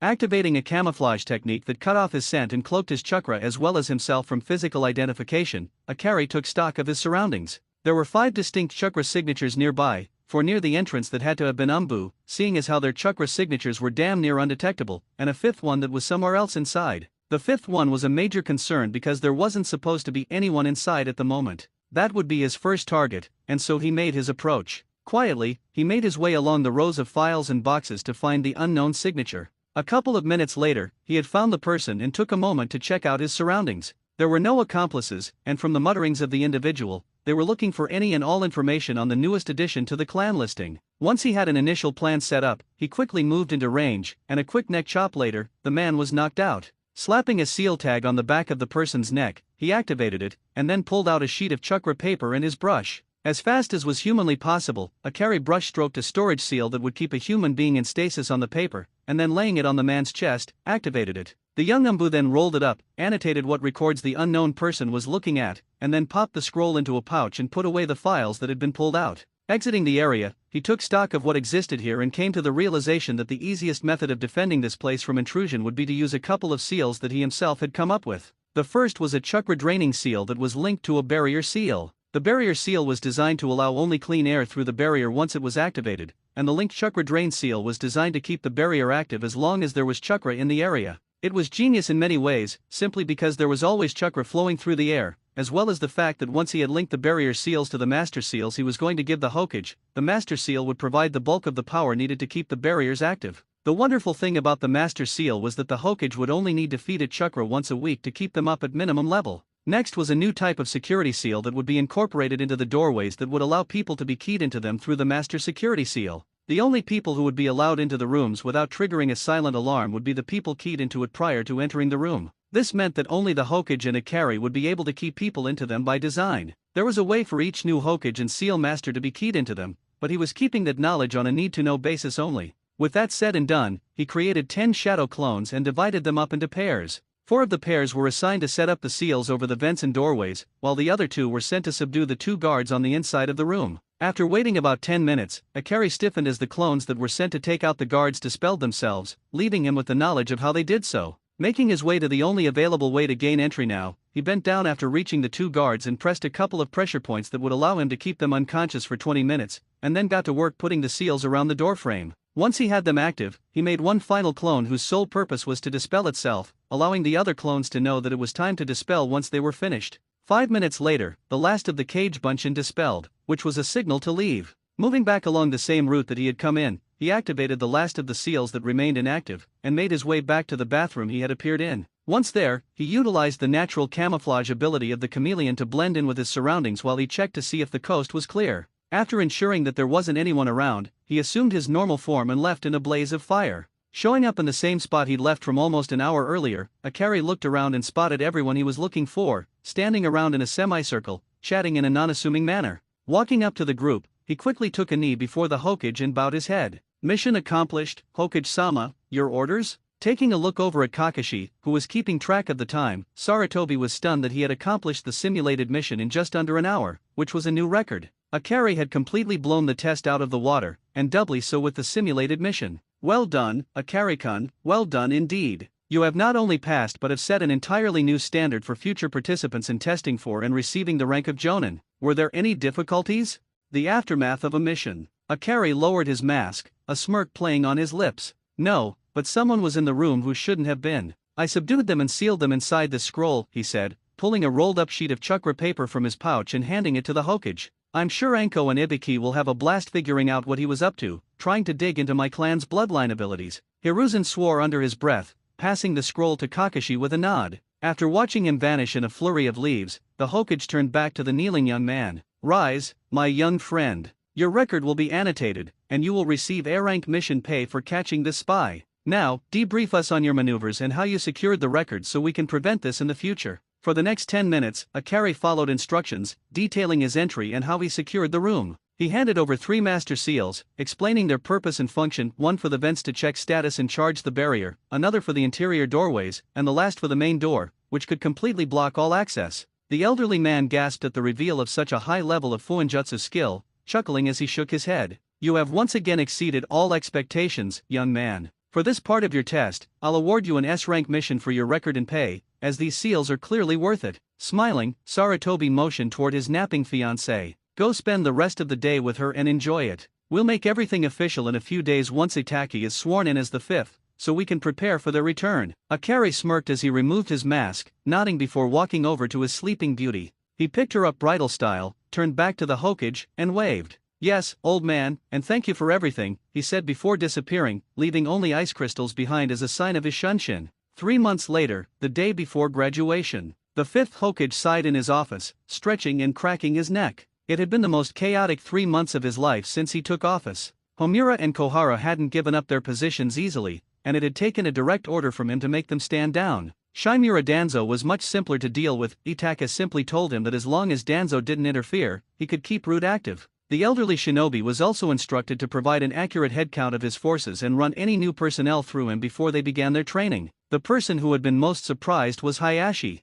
When he was chosen alongside Hiruzen to be an advisor, his usual calm demeanor broke for about 10 seconds before he recovered. When he later asked the new Hokage why he had been chosen, Itachi paused, looked him in the eyes, and said, "I believe it is long overdue for our two clans to end their wasteful feud over who has the superior dojutsu and accept that each is powerful in its own right, working together as leaf shinobi should." That single statement won over most of the council, both civilian and shinobi, to support the young man's efforts to build on the legacy his predecessors had left him. He dreaded the moment his predecessor would show up, and he knew it was only a matter of time. A messenger toad had let him know the Namikazes and the Sennin were arriving today. Itachi knew this would be one of the most stressful days he had ever experienced, because they didn't know there was a new Hokage, and because of the long overdue confrontation between Ikari and his former family. For this reason, he had notified Ikari so he wouldn't be caught off guard, as they had intended. They had thought if they showed up and surprised him, he would simply fall back into the family dynamic as if they had never left. The young Hokage chuckled to himself, smirking in anticipation of the complete chaos the young man was about to unleash. Returning to his work, he had gotten through about half of the graduating genin profiles when there was a knock at the door. Without looking up from his notes, he said in a flat tone, "Enter." He continued taking notes for a minute as he heard 7 sets of footsteps approach his desk and a throat clear. He looked up, his face calm and detached, and gestured for them to sit. "I imagine you are surprised to see me here instead of Hiruzen-san. Given how rude your written response was to his last missive, we decided not to contact you unless it was urgent." His second and hopefully final retirement was not considered urgent or life-threatening. Focusing on the two Sennin for a moment, Itachi spoke with a certain thoughtfulness in his voice. "Senjutsu-nade, I would like to offer you a new assignment. You are free to accept or decline, but I hope you will be willing to take it. I have been clearing house and found a surplus of funds that I would like to put at your disposal for a medic program. You will have complete control to teach medics, research medicine, and be in charge of the hospital. We have the funds and people who are interested, but we need you to lead the program. Will you accept?" Tsunade was stunned into silence for a moment, almost believing she was dreaming until she felt Shizen's hand on her shoulder.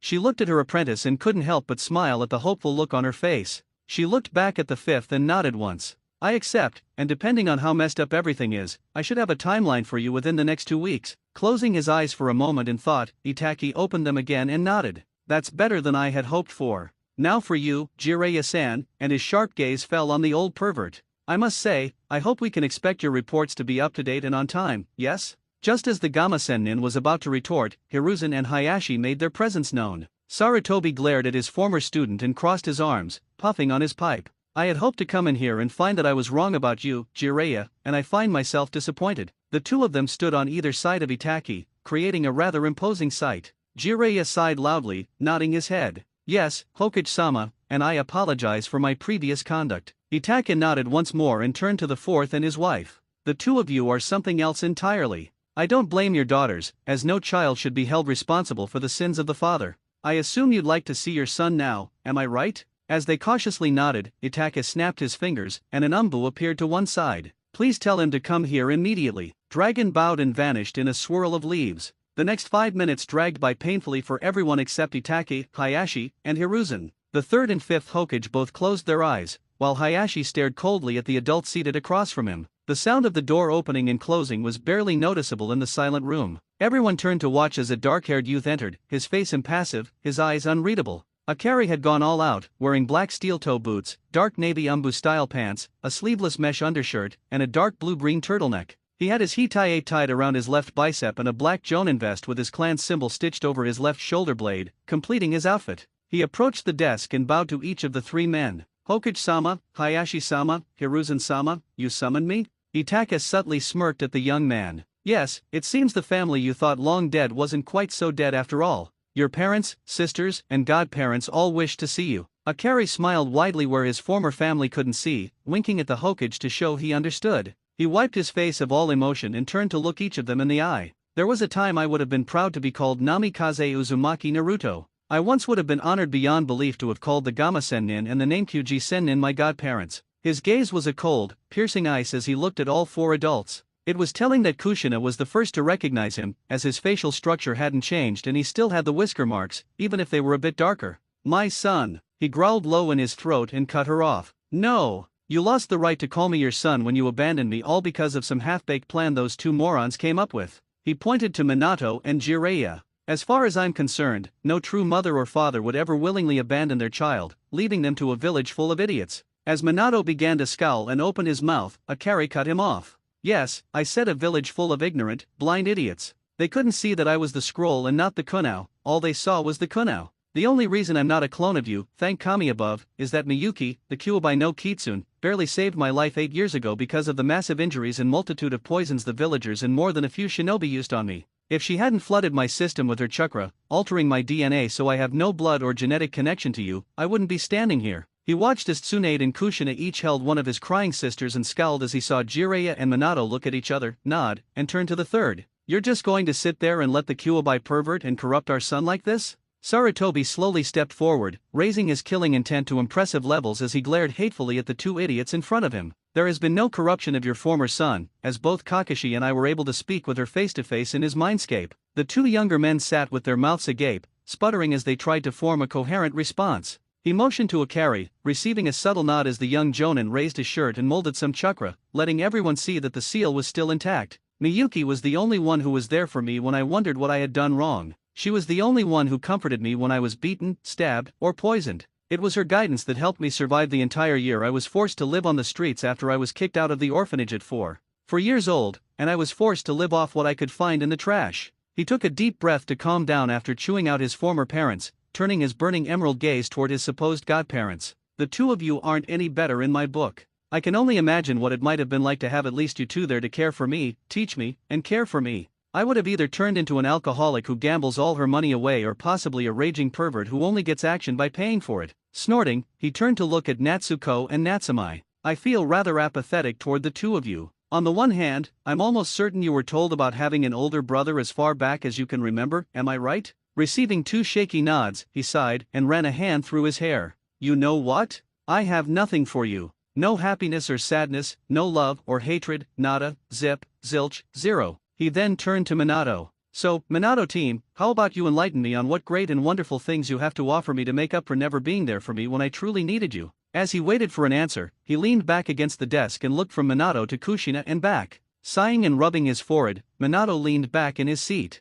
The flying Raijin Jutsu, for one, then there's the Raiznan, the Toad contract, even a marriage contract, medic training with Tsunade, Kenjutsu and Fuinjutsu from Kushina, and training on how to use the Kyuubis. Miyuki, that's her name, not Kyuubi. I would greatly appreciate it if you wouldn't disrespect the only mother figure I've ever known. Not that I really think you care about my feelings, especially since the proof is sitting in front of me for the first time in 13 years. Minato gritted his teeth, cleared his throat, and continued. Well, he would train you on how to use her chakra. So, what do you say? Turning his head to subtly smirk at the three men behind him, he schooled his face once more and looked at the people he should have been able to call family. First off, let me guess, I'm supposed to be on a genin team with them, he said, pointing to the twins. He got nods of affirmation and started to chuckle, which soon became full-blown laughter. Calming himself quickly, he smirked as he stared the former Hokage in the eyes. You won't get that unless I become their Jonin sensei, which frankly isn't happening since I only made Jonin 4 months ago. I could care less about your flying Raijin for 2 reasons. First, I don't have your blood anymore, and even if I did, I have the wrong elemental affinities for it to work.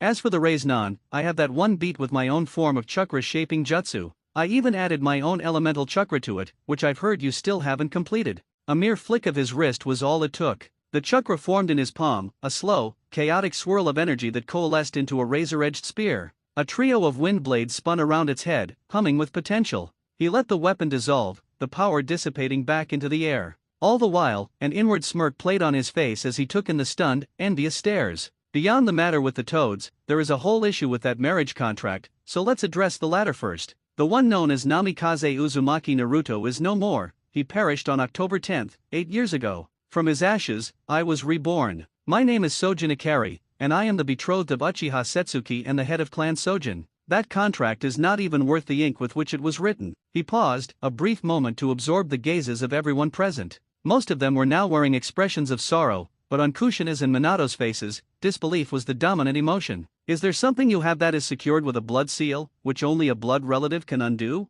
Receiving a slow nod, Akari extended his hand, palm up. Allow me to prove to you just how worthless that contract truly is. He accepted the sealed scroll, scrutinizing the seal with great care before nodding. He disregarded the hurt looks from those who assumed he was doubting their honesty. Biting his thumb, he applied his blood to the seal. They waited for a full 30 seconds, but there was no reaction. Satisfied with his test, Akari wiped the blood from the scroll and returned it. Turning his focus to Jiraiya, a subtle frown crossed his features before he spoke. My understanding is that the primary reason for me being accepted by the Gama clan would be to eventually learn about Senjutsu and how to access Sen Nin Moto, correct? Jiraiya sat in stunned silence for a moment before giving a nod. That is part of it, and there's also the prophecy which. Akari dismissed the interruption with a wave of his hand, his frown deepening. It is irrelevant. It just so happens that I seriously doubt my current summoning contracts would allow for a third. As he spoke, he rolled up his shirt sleeves and bit his thumbs. Applying a burst of chakra equivalent to a one-tailed beast to both of his tattoos, 2 plumes of smoke erupted, briefly obscuring Akari.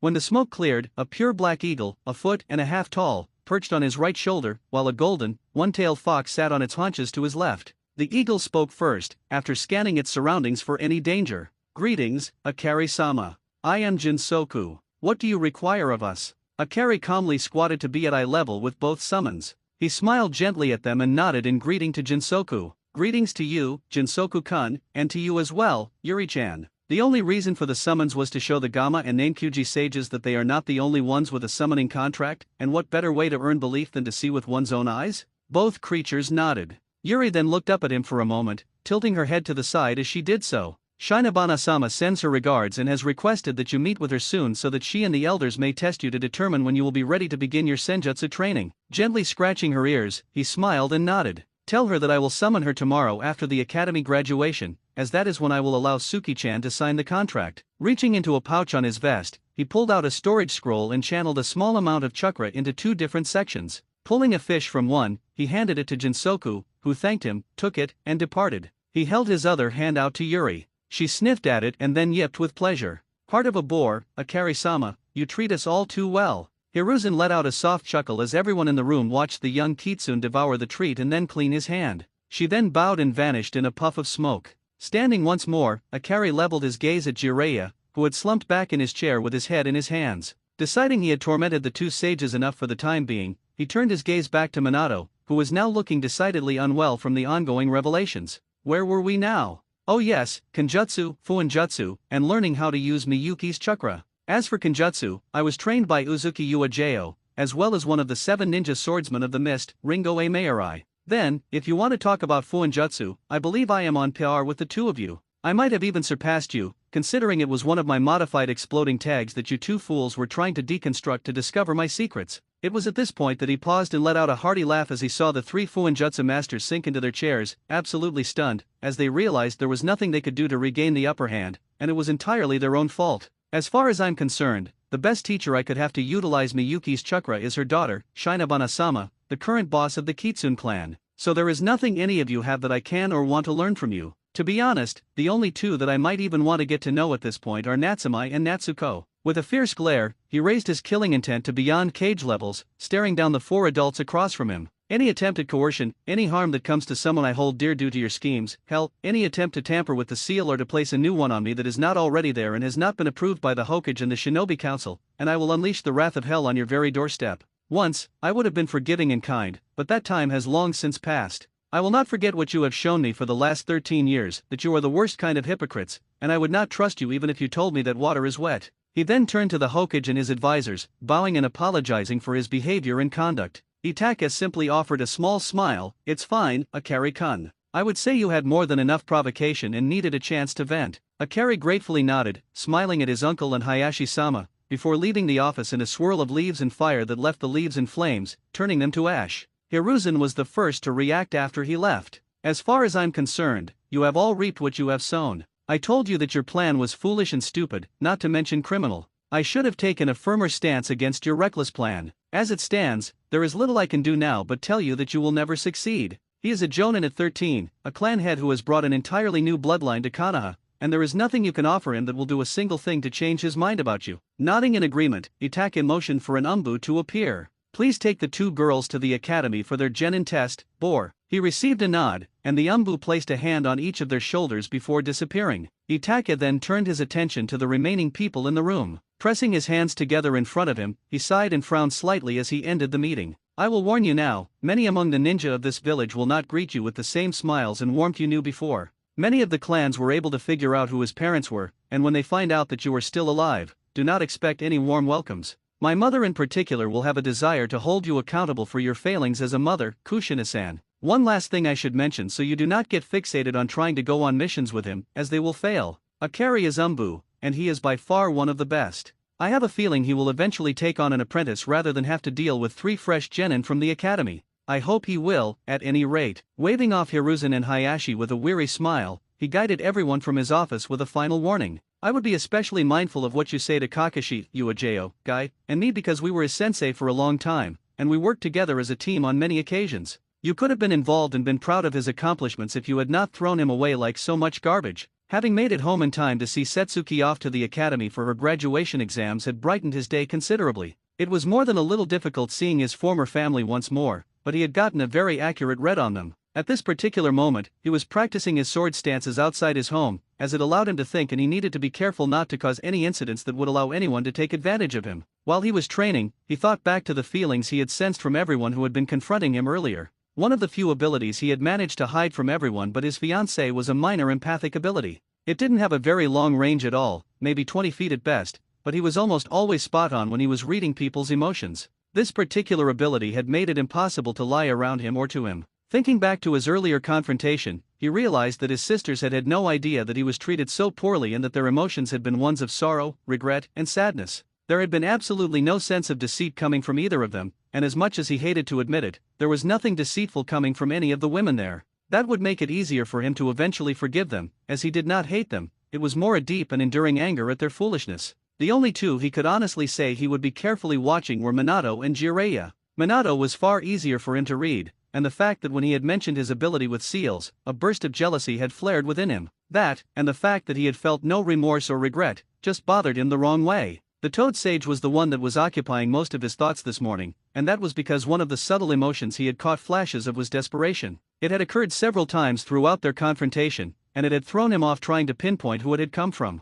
Knowing that desperation drives people and animals to go far beyond their normal limits, Akari could see that he needed to be extremely cautious when around them, and he promised not to be around them alone for a while. Hokichi's office. Rubbing his temples in frustration, Itachi was troubled by new information that had come from the TNI department. Apparently, the person Akari had captured during his Jonin test was a spy for Orochimaru, a traitor by the name of Yakushi Kabuto. They had determined that the Snake Sage was planning to attempt to destroy Konoha during the next Chunin exam, which was in 8 months and set to be held in Konoha. Currently, Hiruzen and Hayashi were in his office, attempting to work out the best approach to resolving this issue. Looking at them both, Itachi cleared his throat. Wasn't there something in Fox's report from the village hidden in the mist about the 4th Mizukage being under the influence of a genjutsu? Lighting his pipe, the 3rd Hokage puffed away as he thought back to the report he had received. Nodding, he pulled his pipe away for a moment to reply. Yes, there was indeed a mention of a sharing and induced genjutsu affecting him. Why do you ask? Tilting his head to one side, Itachi smirked as a realization dawned on him. Why don't we try the same thing here, using our very own Fox Umbu and his unique bloodline to induce a controlling genjutsu so we can receive new intelligence on just what the snake is planning, as well as to control what information he gets and send falsified information back to him?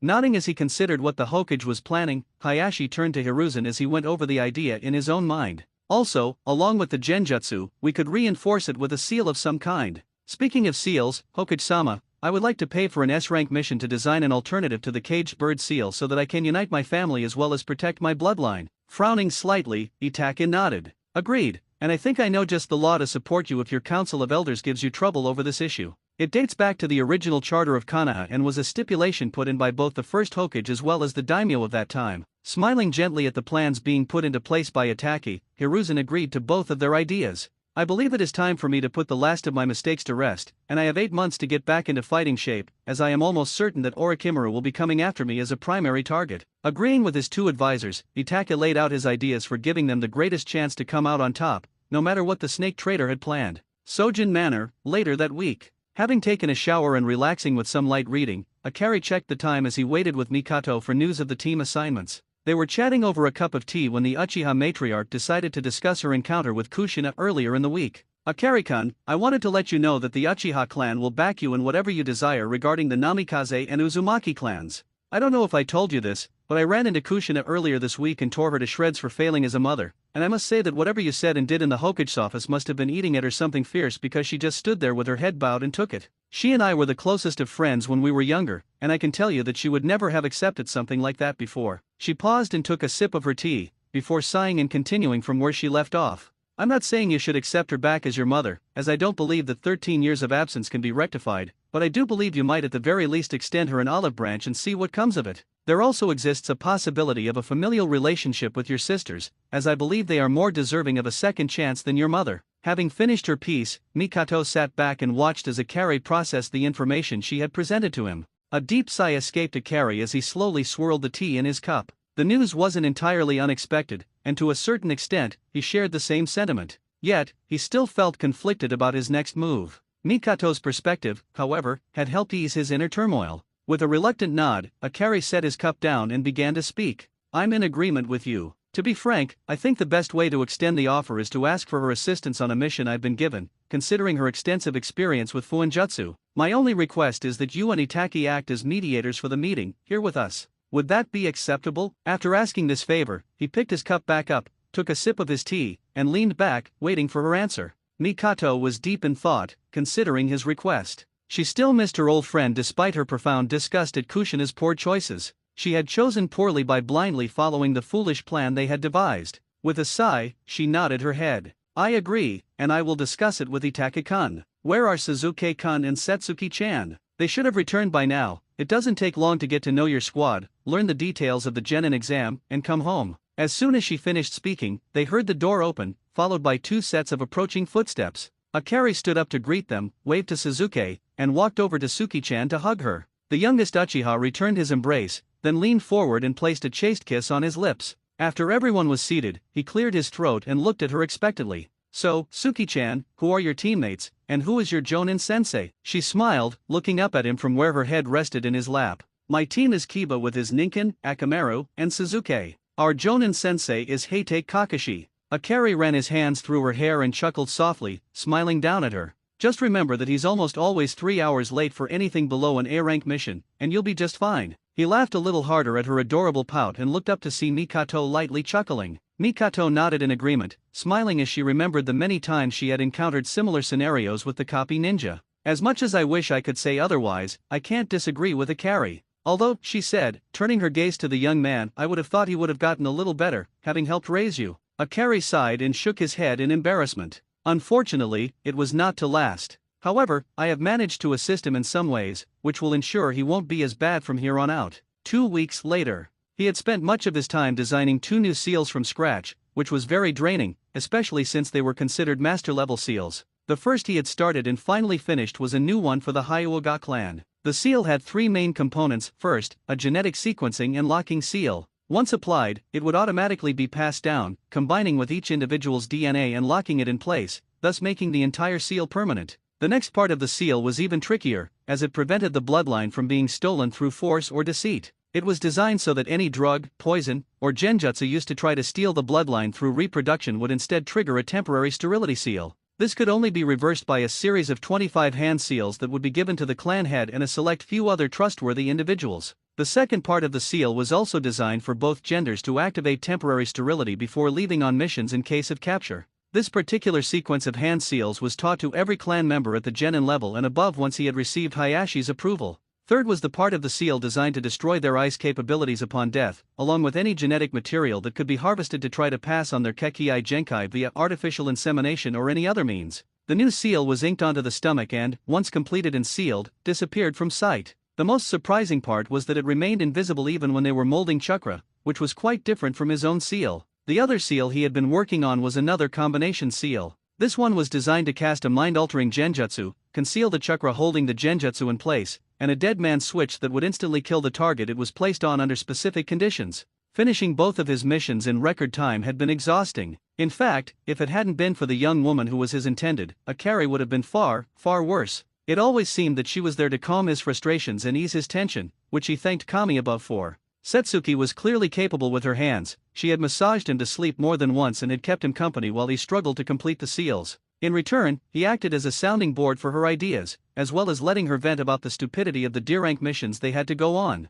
Akari trained with her in both ninjutsu and fuinjutsu when they had downtime, which relaxed them both, allowing them to spend time together and enabling them to calm their thoughts and soothe their frustrations. As the weeks passed and he finished his missions concerning the seals, Akari found a measure of peace in helping the Hyuga clan heal by removing the caged bird seal and placing the new seal on each and every one of them. For weeks later, he was returning home from a routine bandit elimination mission when he heard his name being called. Stopping in his tracks, he cautiously determined he wasn't hearing things and headed in the direction the voice had come from. Minutes later, he burst from the trees he had been hopping through into a clearing where he chose to stop and wait. His patience was rewarded when Pakun burst through the underbrush, skidding to a halt and panting heavily. Taking a moment to unseal some dried deer meat and a bottle of water, Akari gave his Anaki's summon a minute to catch his breath and get some food and water. Once he had finished, Pakun sat back and nodded at the young man. "Arigato Akari-san, I bring a new mission and a call for aid. Kakashi and his team recently took on an escort mission to Nami no Kuni, and the client wasn't exactly forthcoming with all the details needed to properly assess the required team level.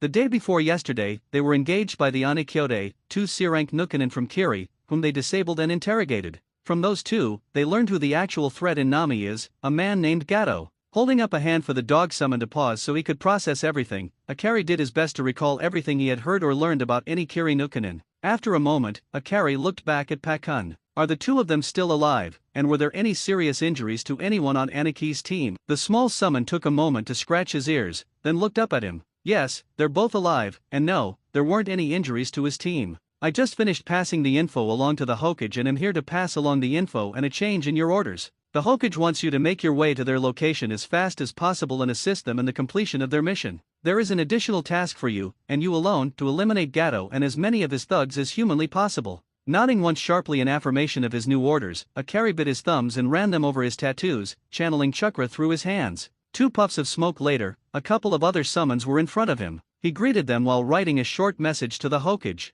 "Yuri-chan, I need you to bring this scroll to the Hokage as quickly as you can." Once he had received acknowledgement from her, he turned to the young eagle. "Jinsoku-kun, I need the boss to reverse summon me to your area and send me to where my intended is, as she is the only other summoner for your clan, and I am needed there urgently." Having received affirmative responses to both of his requests, Akari seated himself on the ground as they both disappeared. Once more, turning his attention back to Pakun, he smiled slightly as he spoke. "Whenever you are ready to head out, go ahead and do so, Pakun, as I will be there within the next 5 minutes or so." Nami no Kuni. Kiba and Akamura were responsible for helping Kakashi to their client's house after the battle they had just gotten into near the bridge Tajuna was working on completing. They had gotten a little antsy just sitting there waiting for their backup to arrive and had decided to push forward 2 days ago. Everything had gone well until they had gotten to the bridge, and that was when everything went to hell in a handbasket. First was the arrival of Mamakai Zabuza, one of the 7 swordsmen of Kiri, who was a Nukanen of Kiri. They had been held in reserve while their sensei, Kakashi, engaged Zabuza.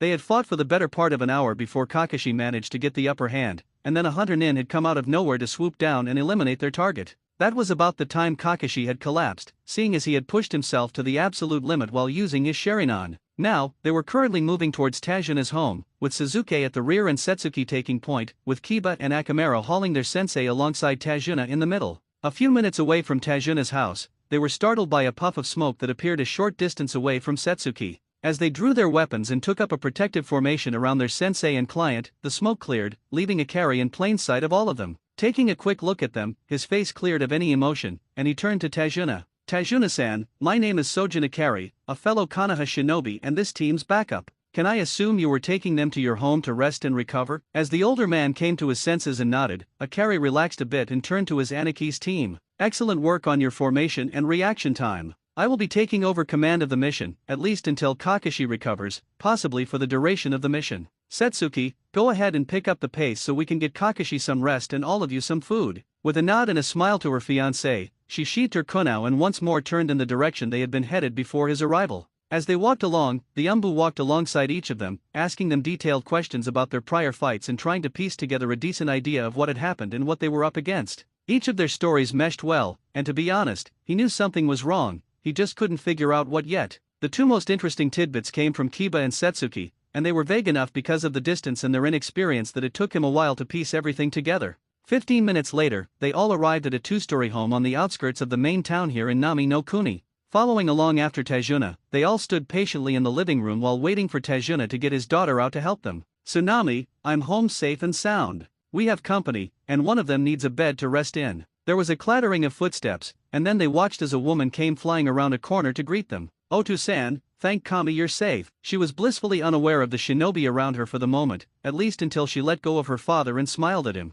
Bowing slightly, as she had already connected the dots and realized these were the ninja her father had hired from Konoha, she straightened and smiled at them before speaking. Arigato gozaimasu for keeping my father safe and sound. If you will follow me, I will show you to a spare bedroom where your comrade can rest. Is he in need of any medical attention, or is he just wiped out? Shaking his head, Akari smiled gently at the older woman. Note Tsunami-san, he is not in need of any medical assistance, he just needs a bed and a good meal later on. You have our gratitude for your kind hospitality, as well as our assurance that we will do all we can to assist your family and country while we are here. Bowing slightly, he stood up straight once more and turned towards the others as they walked just behind him, following the lady of the house upstairs. Once they had settled into their rooms, the young man checked in on his Aniki before moving downstairs and taking a seat at the table and gathering the genin around him. Alright, if I remember correctly, Setsuki, you mentioned earlier that the hunter ninja used Senbon to go in for the kill, right? Getting a nod from her in response, he grunted as he realized he was more than likely right in his assessment of the situation. Turning to Kiba while he was still in thought, he cleared his throat before asking him the next question. From what you told me, Akamara noticed something odd about Zabuza's scent, and it wasn't until you had your run-in with the hunter that the scent clicked for both of you, correct? Taking a moment to think back, Kiba nodded. Hi Akari-san, the mixed scent I got from Zabuza was partly his, partly the hunter's. Does that mean they were working together? Nodding slowly at first, the younger Jonin frowned. Alright, given what we know about the skills of the hunter ninja and their knowledge of human anatomy, which was shown by the near-death state they put Mamakai in, I would say it's pretty good odds that he/she has some decent medical knowledge. What that means for us is that he could be back in action in a week to 2 weeks tops. Turning his head towards the genin, Akari smirked at them briefly. Standing up and stretching, he walked towards the stairs and stopped just before making contact with the first step. Eat hearty and sleep well tonight, because tomorrow I'm going to be working with you three and training you. Once that was said, he resumed his journey up the stairs to the room he and Kakashi were in to plan out his infiltration and assassination mission to take out Gato. When he got to the room, the young shinobi sat down heavily on his bed and ran a hand through his hair. Knowing the three genin, he would leave behind a few clones, both to help the older Jonin train his squad and to ensure that Tajuna and his family were protected. Going through a pouch at his left hip, he pulled out a scroll of supplies and started to inventory everything he had sealed into this particular scroll, ensuring that he would have everything he needed to succeed. Unknown location in Nami no Kuni. At this particular moment, the two Chuyunin-level Nukanin made their way back to the hideout their leader had set up for them here in Wave. Tired, sore, and hungry, the two headed into Zabuza's room to check in with him and see how he wanted to handle the team from Konoha, seeing as how they knew he had not yet been successful in eliminating their target. As they opened the door, they were mildly surprised to hear the man they had been looking for swearing up a storm. Damn it all, Haku. You couldn't have aimed those blasted Senbon anywhere else, could you? I swear sometimes it's like you enjoy making me suffer like this, Kyuso. The aforementioned individual hung her head slightly as he reproached her and sighed sadly before responding. Gomen, Zabuza-sama, but there simply wasn't time to aim anywhere else, as the copy nin was in the way. Anywhere else I could have achieved the same outcome would have delayed your recovery by a few additional weeks or even longer. The girl was quite distraught, even though she didn't show a single sign of it in her face or voice. Turning as she heard the other two members of their group enter, Haku frowned slightly. Even though she was relieved they had survived, their efforts proved rather worthless since they were defeated so fast that not only were they seized and questioned, they also failed in obtaining any intel about their rivals. Clearing her mind with a shake of her head, she was about to say something when their employer suddenly cut her off. Well, it seems the powerful demon of the mist is not that formidable after all. To be bested by a gang of kids, what a new low for you, Zabuza? The short man, as they were accustomed to calling him, was Gato, the head of the Gato Shipping Company. He was as corrupt as a person could be, engaged in nearly every illicit business you could imagine or even mention. Trafficking, brothels, narcotics, firearms and looted treasures, the list continues indefinitely. Currently the foul man entered the chamber trailed by his two blade wielders. Approaching the bed, he hunched over with both of his hands on the staff, and gazed at her teacher. I am honestly unable to believe the tales were true about you, particularly considering your present state plus the pathetic defeat that you've just endured. Shaking his head, Gato raised his hand to where he might take the bandages now bound around his chin, planning to get them off so that he might view what was concealed underneath. He never succeeded, though, as Haku grabbed his limb by the wrist and spun it forcefully, not just shattering the bones, but also shredding the ligaments and tissues in his hand and wrist. You will never put your despicable hands upon Zabuza-sama. In less than a second's thought, she quickly moved from her spot to right behind the two henchmen he had brought along with him and pressed Senbon to their throats. You will depart this instant, and I will guarantee that Zabuza-sama is healthy enough to attempt a rematch at the week's end. Scowling at the younger shinobi, Gato smirked back at her. You filthy hussy. You must make sure that you see this through or I swear you will live to mourn your mistake from this day. Glancing at his people, the short man inclined his head towards the way out and went toward the entrance. Gazing at the rogue ninja from Kiri a final time, he privately sneered at the grim fate that he was planning for them, then he spun and went away. The following morning, after having one of his duplicates rouse him, Akari was awake with enough time to have completed a brief exercise routine. After stepping into the chamber he shared with Kakashi, he glanced over to his Aniki to see him beginning to awaken. Going up to his side and sitting down close to the base of his bed, Akari grinned at him. "It is time you returned to us in the realm of the living, Aniki. I was sent here both as a support and also to get rid of a specific objective." Nodding with his head in recognition, the veteran Jonin sighed. "You will never let me forget this, will you, Ota? Too?" Moving his shoulders as he smiled and chuckled, the younger man rose again. "Perhaps one day, Aniki, but until that moment?" "I believe no to Euro." Becoming serious for the time being, Akari went over to his equipment and rummaged in a pouch briefly. Locating the proper scroll just took an instant and he seized it and made his way back to Kakashi's position. Giving it to him for a quick read, Akari went back to his own section of the room and removed his shirt so he could clean up before he showered. Shaking his head as he laughed inwardly, Kakashi unrolled the scroll and reviewed the orders that were contained within the document. The changes to his mission were not that surprising to him, as they had started off with what was supposed to be a C rank, which had been upgraded to B rank after they had had a sudden meeting with the Demon Brothers. Discovering that they were working for Mamakai Zabuza and an unaffiliated shinobi had bumped their mission up to A rank quite easily. Being aware that he had a carry to assist him was a huge relief, even knowing that he had a separate mission to do that was easily A rank if not S rank, since he was going to go after Gato. Rolling the scroll back up and burning it, Kakashi lay down in bed again and ran through his training plan for his genin.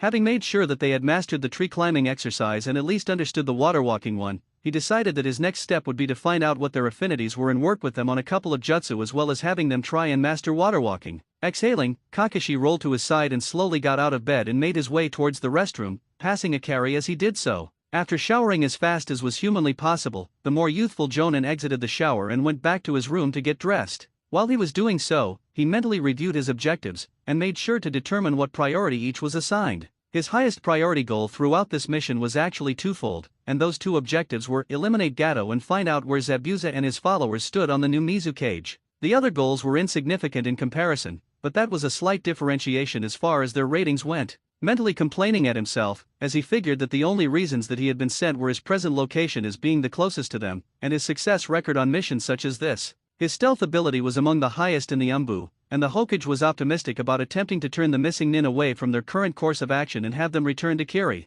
Knowing that Akari had the only copy of the scroll from Terumi, may pardoning their actions if they'd simply go back to Kiri was a huge endorsement for him to come and provide support for Team 7. Finally fully dressed, Akari went downstairs and greeted Tsunami and Tajuna before going outside and summoning from both available clans. Having channeled a full fourth of his reserves equally between them, a rather large plume of smoke appeared in front of him. To his right were 5 eagles and his left 5 two-tailed foxes, and as he looked at them, he realized that he had no idea of who they were. Giving a nod to himself, he smiled down at them and knelt down to talk with them. "My friends from the Kitsune and Washi clans, welcome. I have a very important task for you, and it needs to be completed as quickly and as thoroughly as possible." Here he turned his head to the eagles and concentrated on them. "For you 5, I would ask you to find the location of any bandit or thug camps and give me a rough idea of their numbers. Take your time and feel free to hunt when you need to. Report back here just before dusk this night." After hearing their agreement, Akari turned his attention to the 5 Kitsune as the eagles took off. Giving them a minute to leave the vicinity, he cleared his throat and met each of their eyes.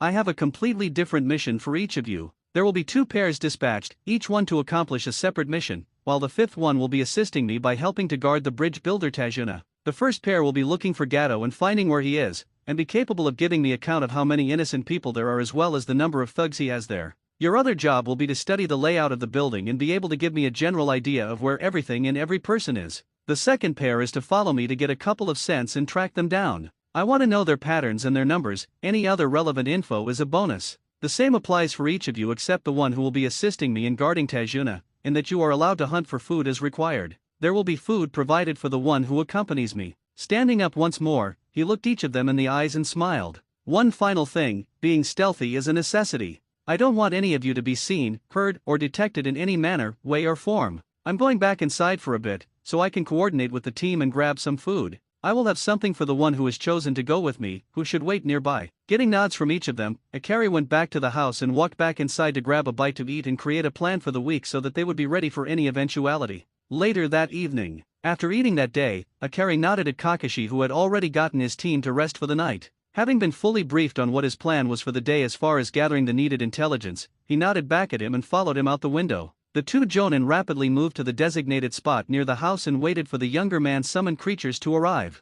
5 minutes later there were near silent wing beats, as well as some bushes gently rustling. Both of the men standing there were careful as they waited, and once the 10 eagles and foxes were gathered around them, Akari went through a small number of hand seals and raised a privacy barrier around them. Turning to the eagles first, he greeted them and spoke, as he pulled out a map of the surrounding area. "What kind of info do you have for me?" The largest one of them there hopped forward a few steps and bowed, his wings swept behind him. "Greetings Akari-sama, I am Aowarishi, and have gathered the information you asked for. At these two locations, here and here," he hopped forward and pointed out two places with his talons. "There are roughly 300 bandits each, and we sensed no chakra sources among them. There are no major buildings at the first site here, only tents and a guard tower of sorts. At this location though," here he pointed at the other site which was close to the eastern edge of the town, "there is a rather large building that we think is Gato's headquarters. There are a large number of bandits there, and a few small chakra sources, as well as a couple of rather large storage houses all encircled by a 6-foot-high stone wall. There are 2 watch towers here as well." After watching as the eagle finished pointing out the important locations, Akari nodded to them and absently pulled a scroll from a pouch at his side.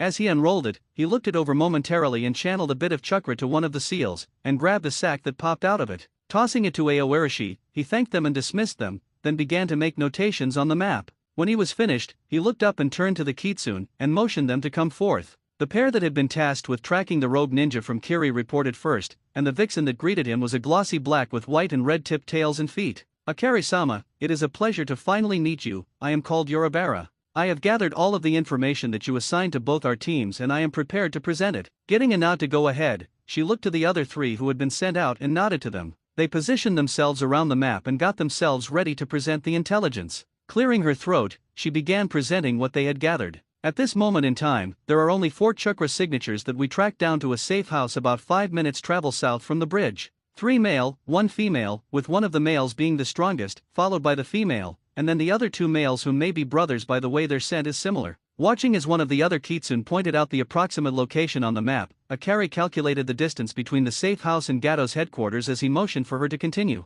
"The building, which we have confirmed is indeed Gato's staging grounds for Nami, is 2 levels above ground and 1 below. The level underneath ground is full of the sense of fear and mating, and there are many women and children locked up down there." The only sign that he had heard what was said was a glint in Akari's eyes that appeared momentarily, as he watched the other 3 foxes scratch a rough layout of the building, floor by floor. Kakashi's response was his eyes hardening as he activated his Sharingan in order to better memorize the layout of the building. The first level above ground has a vault and the rest of the rooms are used as a makeshift barracks. The second level though is used for Gato and his bodyguard's residence and office. There are an additional 50 men who are in the building and 20 of them have genin level chakra, but don't seem to be shinobi. Hearing that, Akari snapped his head up to look at the vixen, who nodded in confirmation. Turning his head to the older jonin, the younger man ran a hand over his face. "Have you initiated your team yet?" Shaking his head, Kakashi looked to his young comrade and then back at the map. "No, they haven't. What did you have in mind?" While he waited for Akari to speak up, he looked over the map and thought about various courses of action that he could take.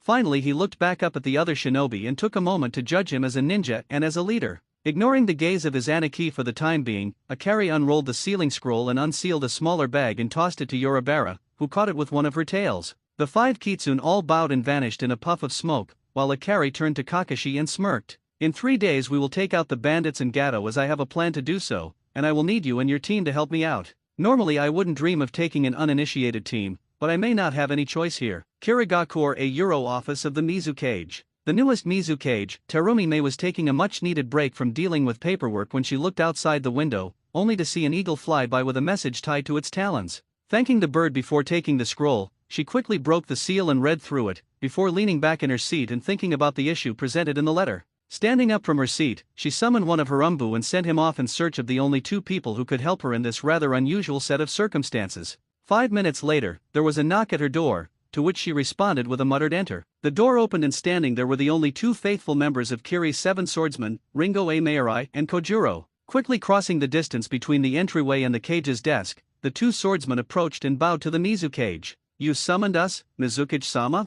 Nodding to the 2 of them, Mei smiled gently at the 2 of them. "Hi, I did indeed. It would appear that our mutual friend from Konoha, the Chi no Ikuma Kitsune, has run into a number of Kiri Nukanin, to include one of the former swordsmen, Mamakai Zabuza. He has asked for an envoy to meet up with him so that we can either recover Zabuza himself, or if he is unwilling to return to Kiri, the sword by itself so that we can continue in our work to rebuild the swordsman." Smirking at the mission description, a Mayorai nodded in response. Hi Mizuki-sama, we will accept the mission and depart at once. What is our intended destination to be? Briefly flicking her gaze over the scroll once more, the red-haired Kage looked back up to her subordinates and smirked at them. The bridge being constructed between Nami no Kuni and Hai no Kuni, in 2 days' time, is the location specified in the scroll. I would assume that he or one of his comrades will be there to liaise with you and give you further instructions. It is my order to you to place yourself at his disposal for the duration of his mission, which is the capture or elimination of Zabuza, as well as the assassination of Gato Shipping. Any queries? At the sharp shakes of their heads, she dismissed them and smiled as they both shunshined away. Sighing as they both disappeared, May chuckled sadly as she let her focus fall back to the paperwork lying in front of her and got back to her job.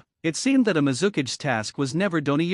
2 days later, bridge between Hai no Kuni and Nami no Kuni. As daylight broke, there were 2 blurs of blue as the 2 swordsmen from Kiri raced across the water and neared the gigantic bridge that was almost finished. Coming to a halt for a moment, the 2 Kiri nin gazed at the building in amazement before continuing on at a much slower pace, before finally reaching the bridge. Forming a single hand seal, Mayuri made 2 shadow clones before turning to Kojuro and nodding at him. Nodding slightly, he followed suit and made 2 Mizubunshin that followed the senior nin's 2 duplicates. Turning back to his leader, she used a few hand signs to give him commands, and from there they both suppressed their chakra and rested in the slight wooded area that surrounded the finished portion of the bridge. Pulling out a storage scroll that Akari had given to her, she unsealed a couple of breakfast sandwiches and handed one to Kojuro as they sat down to patiently wait for their contact. An hour later they heard voices above, and listened carefully to what was happening. After a few minutes and more voices, they gathered that this must be the workers showing up, and they made their way up to the bridge and waited for the shinobi that was supposed to show up.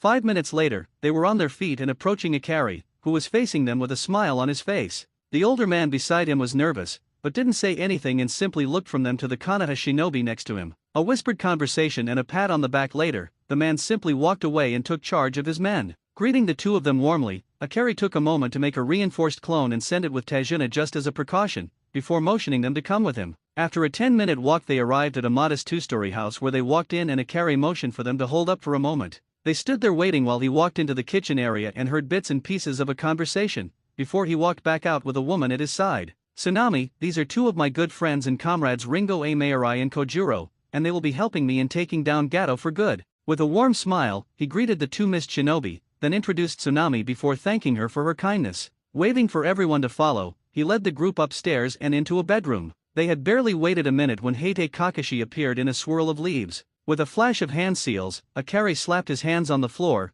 creating a privacy barrier. Facing the others, he gestured for them to sit on a bed across from him. "Welcome to the land of waves, and thank you for your help. We're on a tight schedule with a large number of bandits, 4 shinobi, and an unknown recovery time for one of them. Our available assets include Kakashi's tracker hounds, my eagles and foxes, 4 jonin, and 3 genin." Turning to the wall, the young Umbu channeled chakra into a seal in his pouch, pulling out a map of the area. He pointed to several locations surrounding the town. "I'd prefer to handle 2 locations before we deal with the situation with Zabuza and his crew. These 2 spots," he indicated them on the map, "hold the majority of Gato's men. Estimates are at least 300 at each, with another 50 or so inside this building." He pointed to another location, which we're pretty sure is Gato's headquarters here in the Land of Waves. He paused and faced the group. "There are a couple of small problems. The first is their overwhelming numbers and the fact that they have innocent civilians as hostages in the building's basement. The other is that the genin are inexperienced, as this mission was initially assessed as a C-rank threat due to a lack of intel,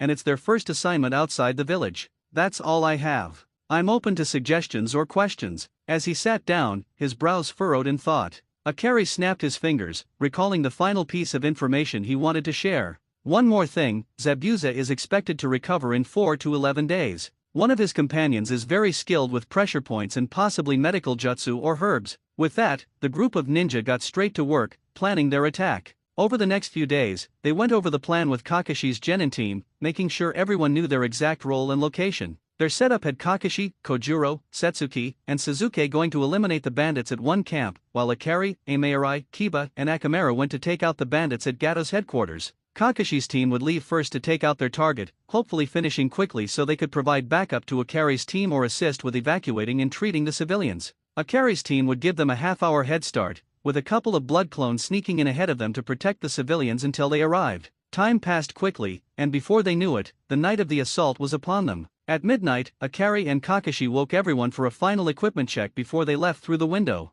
Once they were in their teams, Akari nodded to Kakashi, and they both summoned one of their animals to warn them of patrols or stragglers. With that done, Kakashi led his team into the darkness, while Akari's team waited their allotted time before heading out to take on Gato and his thugs. With Team Kakashi, one thing Kakashi could say for certain was that he was incredibly proud of his brother, more than he could ever express. Putting that aside, he focused on the job at hand, which worried him. He would normally have waited to blood his team, mainly due to the emotional toll of taking a life for the first time. However, this was the best scenario they would get, since most of the bandits were either drunk, asleep, or both. As long as they were silent and swift, there shouldn't be too many problems. Once they were in sight of the camp, he signaled for them to split into pairs, Sasuke with Kojuro, while Setsuki stayed with Kakashi. Kakashi waited for a signal that the other two were in position and then nodded to Setsuki. Taking a deep breath, she nodded back and channeled chakra to her eyes, activating her dojutsu. Focusing her chakra, she poured almost half her reserves into an area of effect genjutsu that would seep into the chakra coils of everyone in the area, affecting even those who were asleep.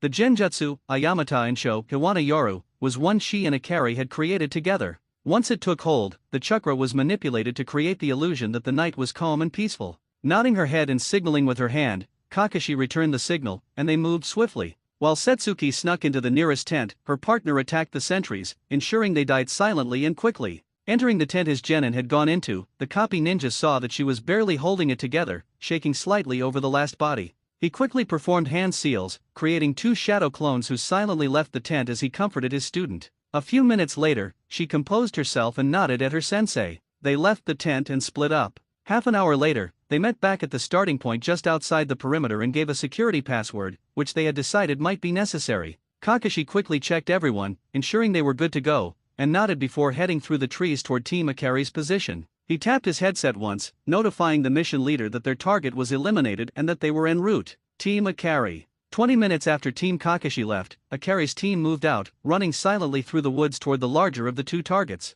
10 minutes later, as they approached the target area, Akari sensed movement to his right, where Kiba and Akamera were. Extending his senses, he heard a kunao whistling through the air, followed by a sharp thud, the gurgling sound of a slit throat, and then the soft sounds of someone vomiting. He headed in that direction. Amaerai was right behind him, confused by the detour. She emerged from the trees to see Akari and Kiba in a whispered conversation. Kiba was on his knees, having just thrown up, and Akari was squatting, a hand on his shoulder. After one final, harsh whisper, whatever point he was making finally sank in, and Kiba's face hardened as he nodded sharply. Patting the young Inyazuka on the shoulder, Akari stood and used rapid-fire hand signs to give Amaerai a message: first kill jitters, issues resolved, continue mission. Nodding in acknowledgement, they gathered themselves and continued toward the headquarters. They paused to assess the situation, noting the positions of guard towers and patrols. Akari looked at the two of them and nodded. He and Amaerai quickly created a few clones each. Akari then went through the hand seals for the Kirigakur no Jutsu, slowly increasing the chakra in the water vapor to make the mist appear natural, gradually decreasing visibility.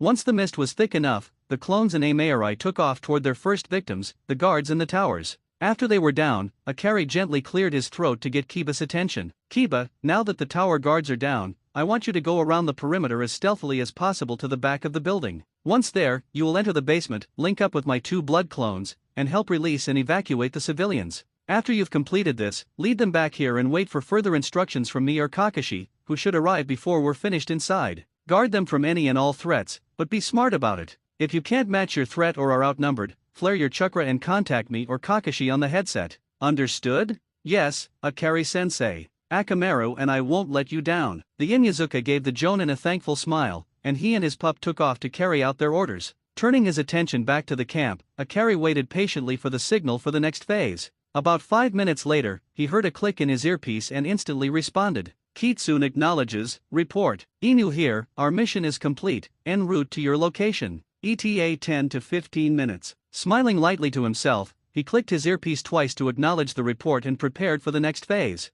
As his clones were dispelled, the Kitsune summoner dropped the jutsu he had been holding and took a moment to recover before meeting up with Amaerai at the front door. He smirked and unsheathed his blades. Finish this swordsman style? Smiling like a child on Christmas, she nodded. I thought you would never ask. The two of them walked calmly into the building, clearing it room by room. They fluidly fell back into the style they had developed over a year of fighting together in Kiri. They were an unbeatable team, and it showed in their work. Group after group of bandits fell to their blades, leaving them without a scratch. As they reached the final set of stairs to take out their last target, they were blocked by two thugs with swords. But as they calmly drew their blades and took an unfamiliar stance, Amaerai raised a hand to stop their advance. These guys aren't just thugs with swords, they seem to be Ronin. Be on your guard. These guys will definitely be a cut above the rest of these bastards, maybe more. Nodding, the younger Jonin approached the man on the right and took his stance in the Kitsundara no Odori, Kaze o Zanjiki. Channeling his wind chakra through his blade, Akari waited for his opponent to attack, all the while calming his breathing and heart rate, slowing the adrenaline rush, and focusing on the battle.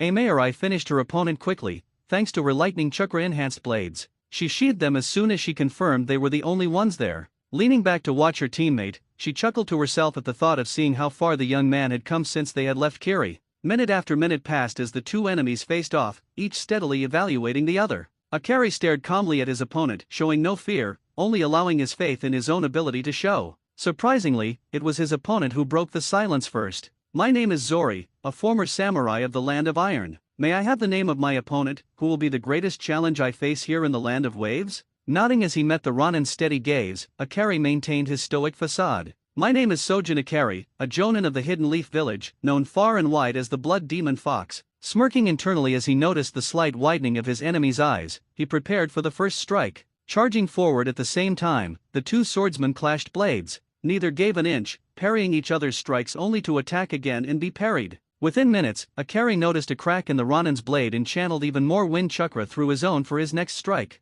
Releasing his sword with his offhand, he grabbed his sheath and feinted a slash at his foe's head. As his enemy's blade came up to block, he reversed the feint, slamming his sheath and blade into opposite sides of the Ronin's blade, causing it to shatter. Catching his enemy off guard, Akari finished him by slamming the tip of his sheath upward at the hilt of the broken blade, sending it out of his hands and directly into his throat. Following that with a swift horizontal slash as he ran past Zori, Akari flicked the blood from his blade before sheathing it with a click. As the sound of his weapon being put away reached their ears, the Ronin's body and head fell to opposite sides of the doorway. Smiling at the flawless defeat of the Ronin, Amaerai walked forward and clapped a hand on Akari's shoulder. Well done, very well done. I doubt I could have done any better with him, but I do believe we have one last person to take care of, yes? Nodding gratefully, Akari kicked down the door and walked right into Gato's office. The man was pudgy and short, sweating profusely, cowering behind his desk. As the two of them approached, he got even more nervous and shivered at the look in their eyes. I will give you money, LL Land, whatever you want. Slamming his hands on the desk, Akari's eyes held an evil glint. Your account numbers, the deeds to all the businesses you've taken over here in the Land of Waves, and the combination to your vault in this building. This is non-negotiable and must be in our hands in the next 5 minutes. Shivering in fear, Gato quickly provided the information and sat back down. It never even occurred to him to be deceitful because he was absolutely terrified of the two people in front of him. Those thoughts were the last ones to cross his mind, because once they had the information, Akari drew his blade, sliced through his neck, flicked the blood off, and sheathed it in one smooth motion. He grinned at Amaerai as they left the office. She shook her head and chuckled as she followed him out the door. Outside the main camp, Kakashi and his team reached the link-up point at the same time Kiba arrived with over 30 women and children. The copy ninja set about getting everything in order. Once he debriefed Kiba, he contacted Akari and Amaerai on the headsets. Inu reporting in, we have arrived at the meeting point and linked up with the civilians. Will you require our assistance? Inu, this is Unagi. Kitsune is busy with the last of the defenders, and we should be fine from here. What's the civilians' status? Looking them over with a practiced eye, he shook his head at their state. No serious physical issues, just malnutrition and fatigue. Their mental state is questionable. There was a long pause before another response, this time from the mission leader.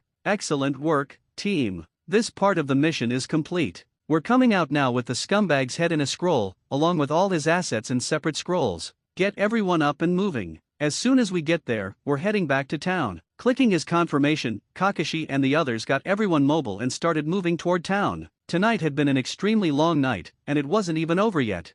3 days later, construction site. They had decided to keep Gato's demise under wraps until the conflict with the 4 Kirigakure rogue ninja was settled, so their guard and training duties had resumed. The day following the ambush was spent helping the genin process their first kills, which went surprisingly well. After that, everything was much smoother, and the genin's bonds had been cemented by their shared hardships. On the third day, it was Akari and Setsuki's turn for guard duty with Tajuna, and they set out with him after breakfast. As they walked, Tajuna was curious about their engagement, specifically how it worked with their differing ranks and other questions. When they arrived at the bridge, Akari stopped and held the others back. It's too quiet, and I can't see any of the workers who should be here. It could be a trap. Setsuki, signal for backup. Tajuna, stay close to us and we'll see you through this. 30 seconds later, the rest of the Konoha shinobi arrived, and Akari briefed Kakashi on the situation. Kakashi nodded, took the lead, and guided his team onto the bridge, while Akari stayed behind, awaiting the signal for the other two Kirigakure ninja to reveal themselves. Giving a signal to the young kunoichi, Kakashi had her wait and then motioned for her to perform the appropriate jutsu. She nodded, ran through the hand seals, and raised her hands to her mouth, mentally calling out the jutsu. Futon, Daitapa. The mist vanished in seconds, leaving Mamakai Zabuza and his hunter-nin accomplice exposed. Stepping in front of his students, Kakashi raised his hands and began to speak. Zabuza, just so you know, there's no reason for you to still be here, your employer is dead. Taking a step closer, Zabuza grabbed his blade and swung it so that it rested point down on the bridge. Where's your proof, Copy Nin? How do I know you're not bluffing to get us to run into a trap? 3 water swirls appeared behind Zabuza and the fake hunter nin, causing both of them to turn and watch in both directions. Upon seeing who it was, a bloodthirsty smile slowly spread across his face. Well, look who it is, if it isn't little Kojuro and Ameirai. Did you two finally get tired of being Yagura's dogs and decide to join me? The two Kirigakure shinobi looked at each other and smiled before turning back to Zabuza and shaking their heads. Nothing like that, Zabuza. In fact, we're here with an offer for you and your apprentice from the 5th Mizukage. The look of shock on his face quickly turned to suspicion as he processed what he had just heard. The 5th Mizukage? You're kidding, right? What weak puppet did they put in place of Yagura? He chuckled darkly until he heard the sound of multiple blades being unsheathed. Eyes wide in surprise, Zabuza narrowed them as the dark-haired young man at the front threw a scroll to him. Catching the scroll and scowling at the smirk on the young Jonin's face, he stared at it for a moment before looking back up at him. What exactly is this? Smirking even wider at the flustered robed ninja, Akari chuckled inwardly. That would be a letter pardoning your crimes against Kirigakure, at the request of your 5th Mizukage, Terumi Mei. I trust you don't consider her weak now, do you? Turning pale at the news of who had become the Mizukage, he quickly tore open the scroll to examine its contents. As his eyes scanned the message, he grew even whiter, recognizing the handwriting and confirming that she had indeed become the Mizukage. Rolling up the scroll, he tossed it to his apprentice and motioned for her to read it. Turning to the one who had thrown him the scroll, Zabuza's eyes narrowed as he saw the headband and realized it wasn't from Kirigakure, but Konoha. Since when does Konoha aid and assist Kirigakure? Zabuza scowled as he clenched his hands around the hilt of his sword. Ameirai took a step forward and placed an arm around Akari's shoulders, smiling as she did so. That would be since we signed a blood alliance with Konoha after the Copy Nin and 3 other Umba-level shinobi came and helped us win against Yagura. I'm just surprised you don't recognize the young man in front of you, as he is rather infamous in Kirigakure. She watched as his eyes flickered to Akari and then back to her, clearly dismissing the young man as a threat. Okay, I'll bite. Who's the kid and why should I know him? Giving him a full-blown smirk, she shook her head at him. His name is Sojin Akari, a Jonin of Konoha, the honorary 8th blade of Kirigakure, and known as the Bloody Demon Fox. Breaking into loud cackling at the look on his face, Ameirai returned her blades to her side before gazing at the look of utter shock he wore. Shaking his head, Zabuza scowled at her and snorted. Okay, that's all well and good, but I think it would be better if I were to test him and see if he's worthy of the title. Waving Haku to one side, he assumed a low-ready stance and awaited the approach of the younger swordsman. Moving forward at a smooth and steady pace, Akari went through one-handed seals and slapped his palm down on the ground once he was past the older swordsman's apprentice. Hyouten, Kori to Yuki no Sheiki, he mumbled so that it was barely audible to the 2 other people near him. This provoked an audible gasp from the fake hunter nin, as well as a deep scowl from Zabuza, as everyone nearby watched a nearly transparent wall of swirling ice and snow form from the ground up to about 10 feet in the air. Approaching to within 5 feet of Zabuza, Akari took up a slightly different stance than he had when facing Zori.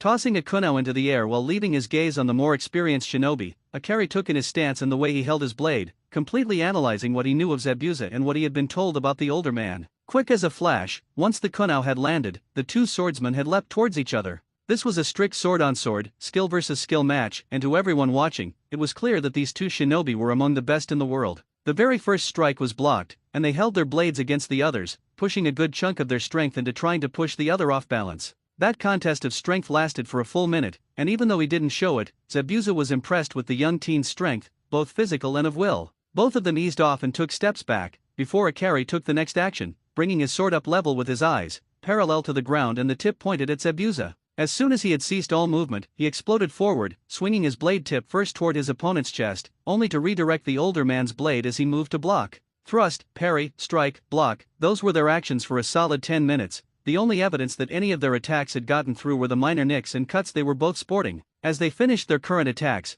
both of them took a step back, weapons at the ready and broad smiles on their faces. The adrenaline that had been flowing began to ebb, and Akari smirked at Zabuza for a moment before speaking. Zabuza, one last attack before we call it a match, since we are both fairly even in our skills with a blade? Grinning even wider, Zabuza nodded and raised his Zanbeto, preparing for his final attack. Looking over at his foe, the older Jonin looked him over from the way he held his blade and how well maintained it looked, to his stance and his build, and quickly made his own assessment of his skill and ability. The kid had a near-perfect blend of strength, agility, and speed that would be lethal against a lesser opponent, and that was just with his Kenjutsu. The two swordsmen drew closer and began their attacks. They started with a barrage of strikes that rapidly grew faster and faster until they looked to be surrounded by a literal web of steel. Finally, they came to a stop when Zabuza's sword went flying and planted tip-first in the ground at the edge of the barrier. Akari had seen the moment coming and had barely managed to catch the hook in the older Jonin's blade, sending it out of his grasp. With his blade held at Zabuza's throat and both of them attempting to catch their breath,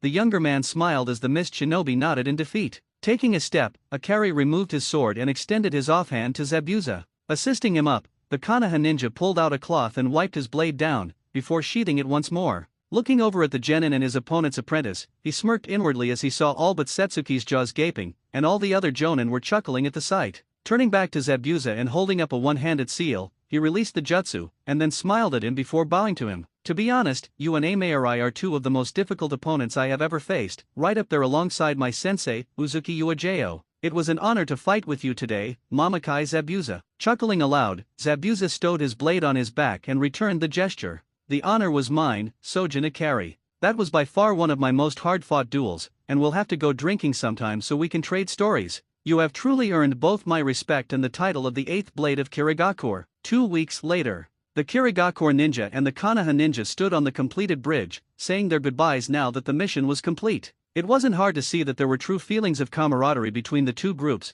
and there was even a sisterly bond of sorts between Setsuki and Haku, which had been a complete surprise to nearly everyone. The two of them had talked about Akari and how he was subject to the CRA, and about their bloodline and the blood alliance between Kirigakure and Konoha. This had sparked a rather interesting conversation between the two kunoichi and had led to Haku resolving to approach the new Mizukage about her name being put forward for the Kirigakure side of the alliance, since it wasn't every day you run into someone who has similar bloodline abilities to you. Clasping arms with the swordsman, Akari had smiled brightly, having had such an amazing fight, and had promised to visit in time for a rematch. They had exchanged stories and battle experiences, as well as sword techniques, learning from each other over the last 2 weeks. As they said their goodbyes, Tajuna and Tsunami approached them and thanked them once more for all they had done for them, and offered them contracts to take with them back to Konoha as well as the difference in pay for the incorrectly ranked mission. Once they were done, they watched as the two groups of shinobi went their separate ways, one to the east and the other to the west. Sighing aloud, Tajuna looked at his daughter and smiled softly. I've been thinking of a name for the bridge, and was wondering what you thought about the Great Swordsman Bridge?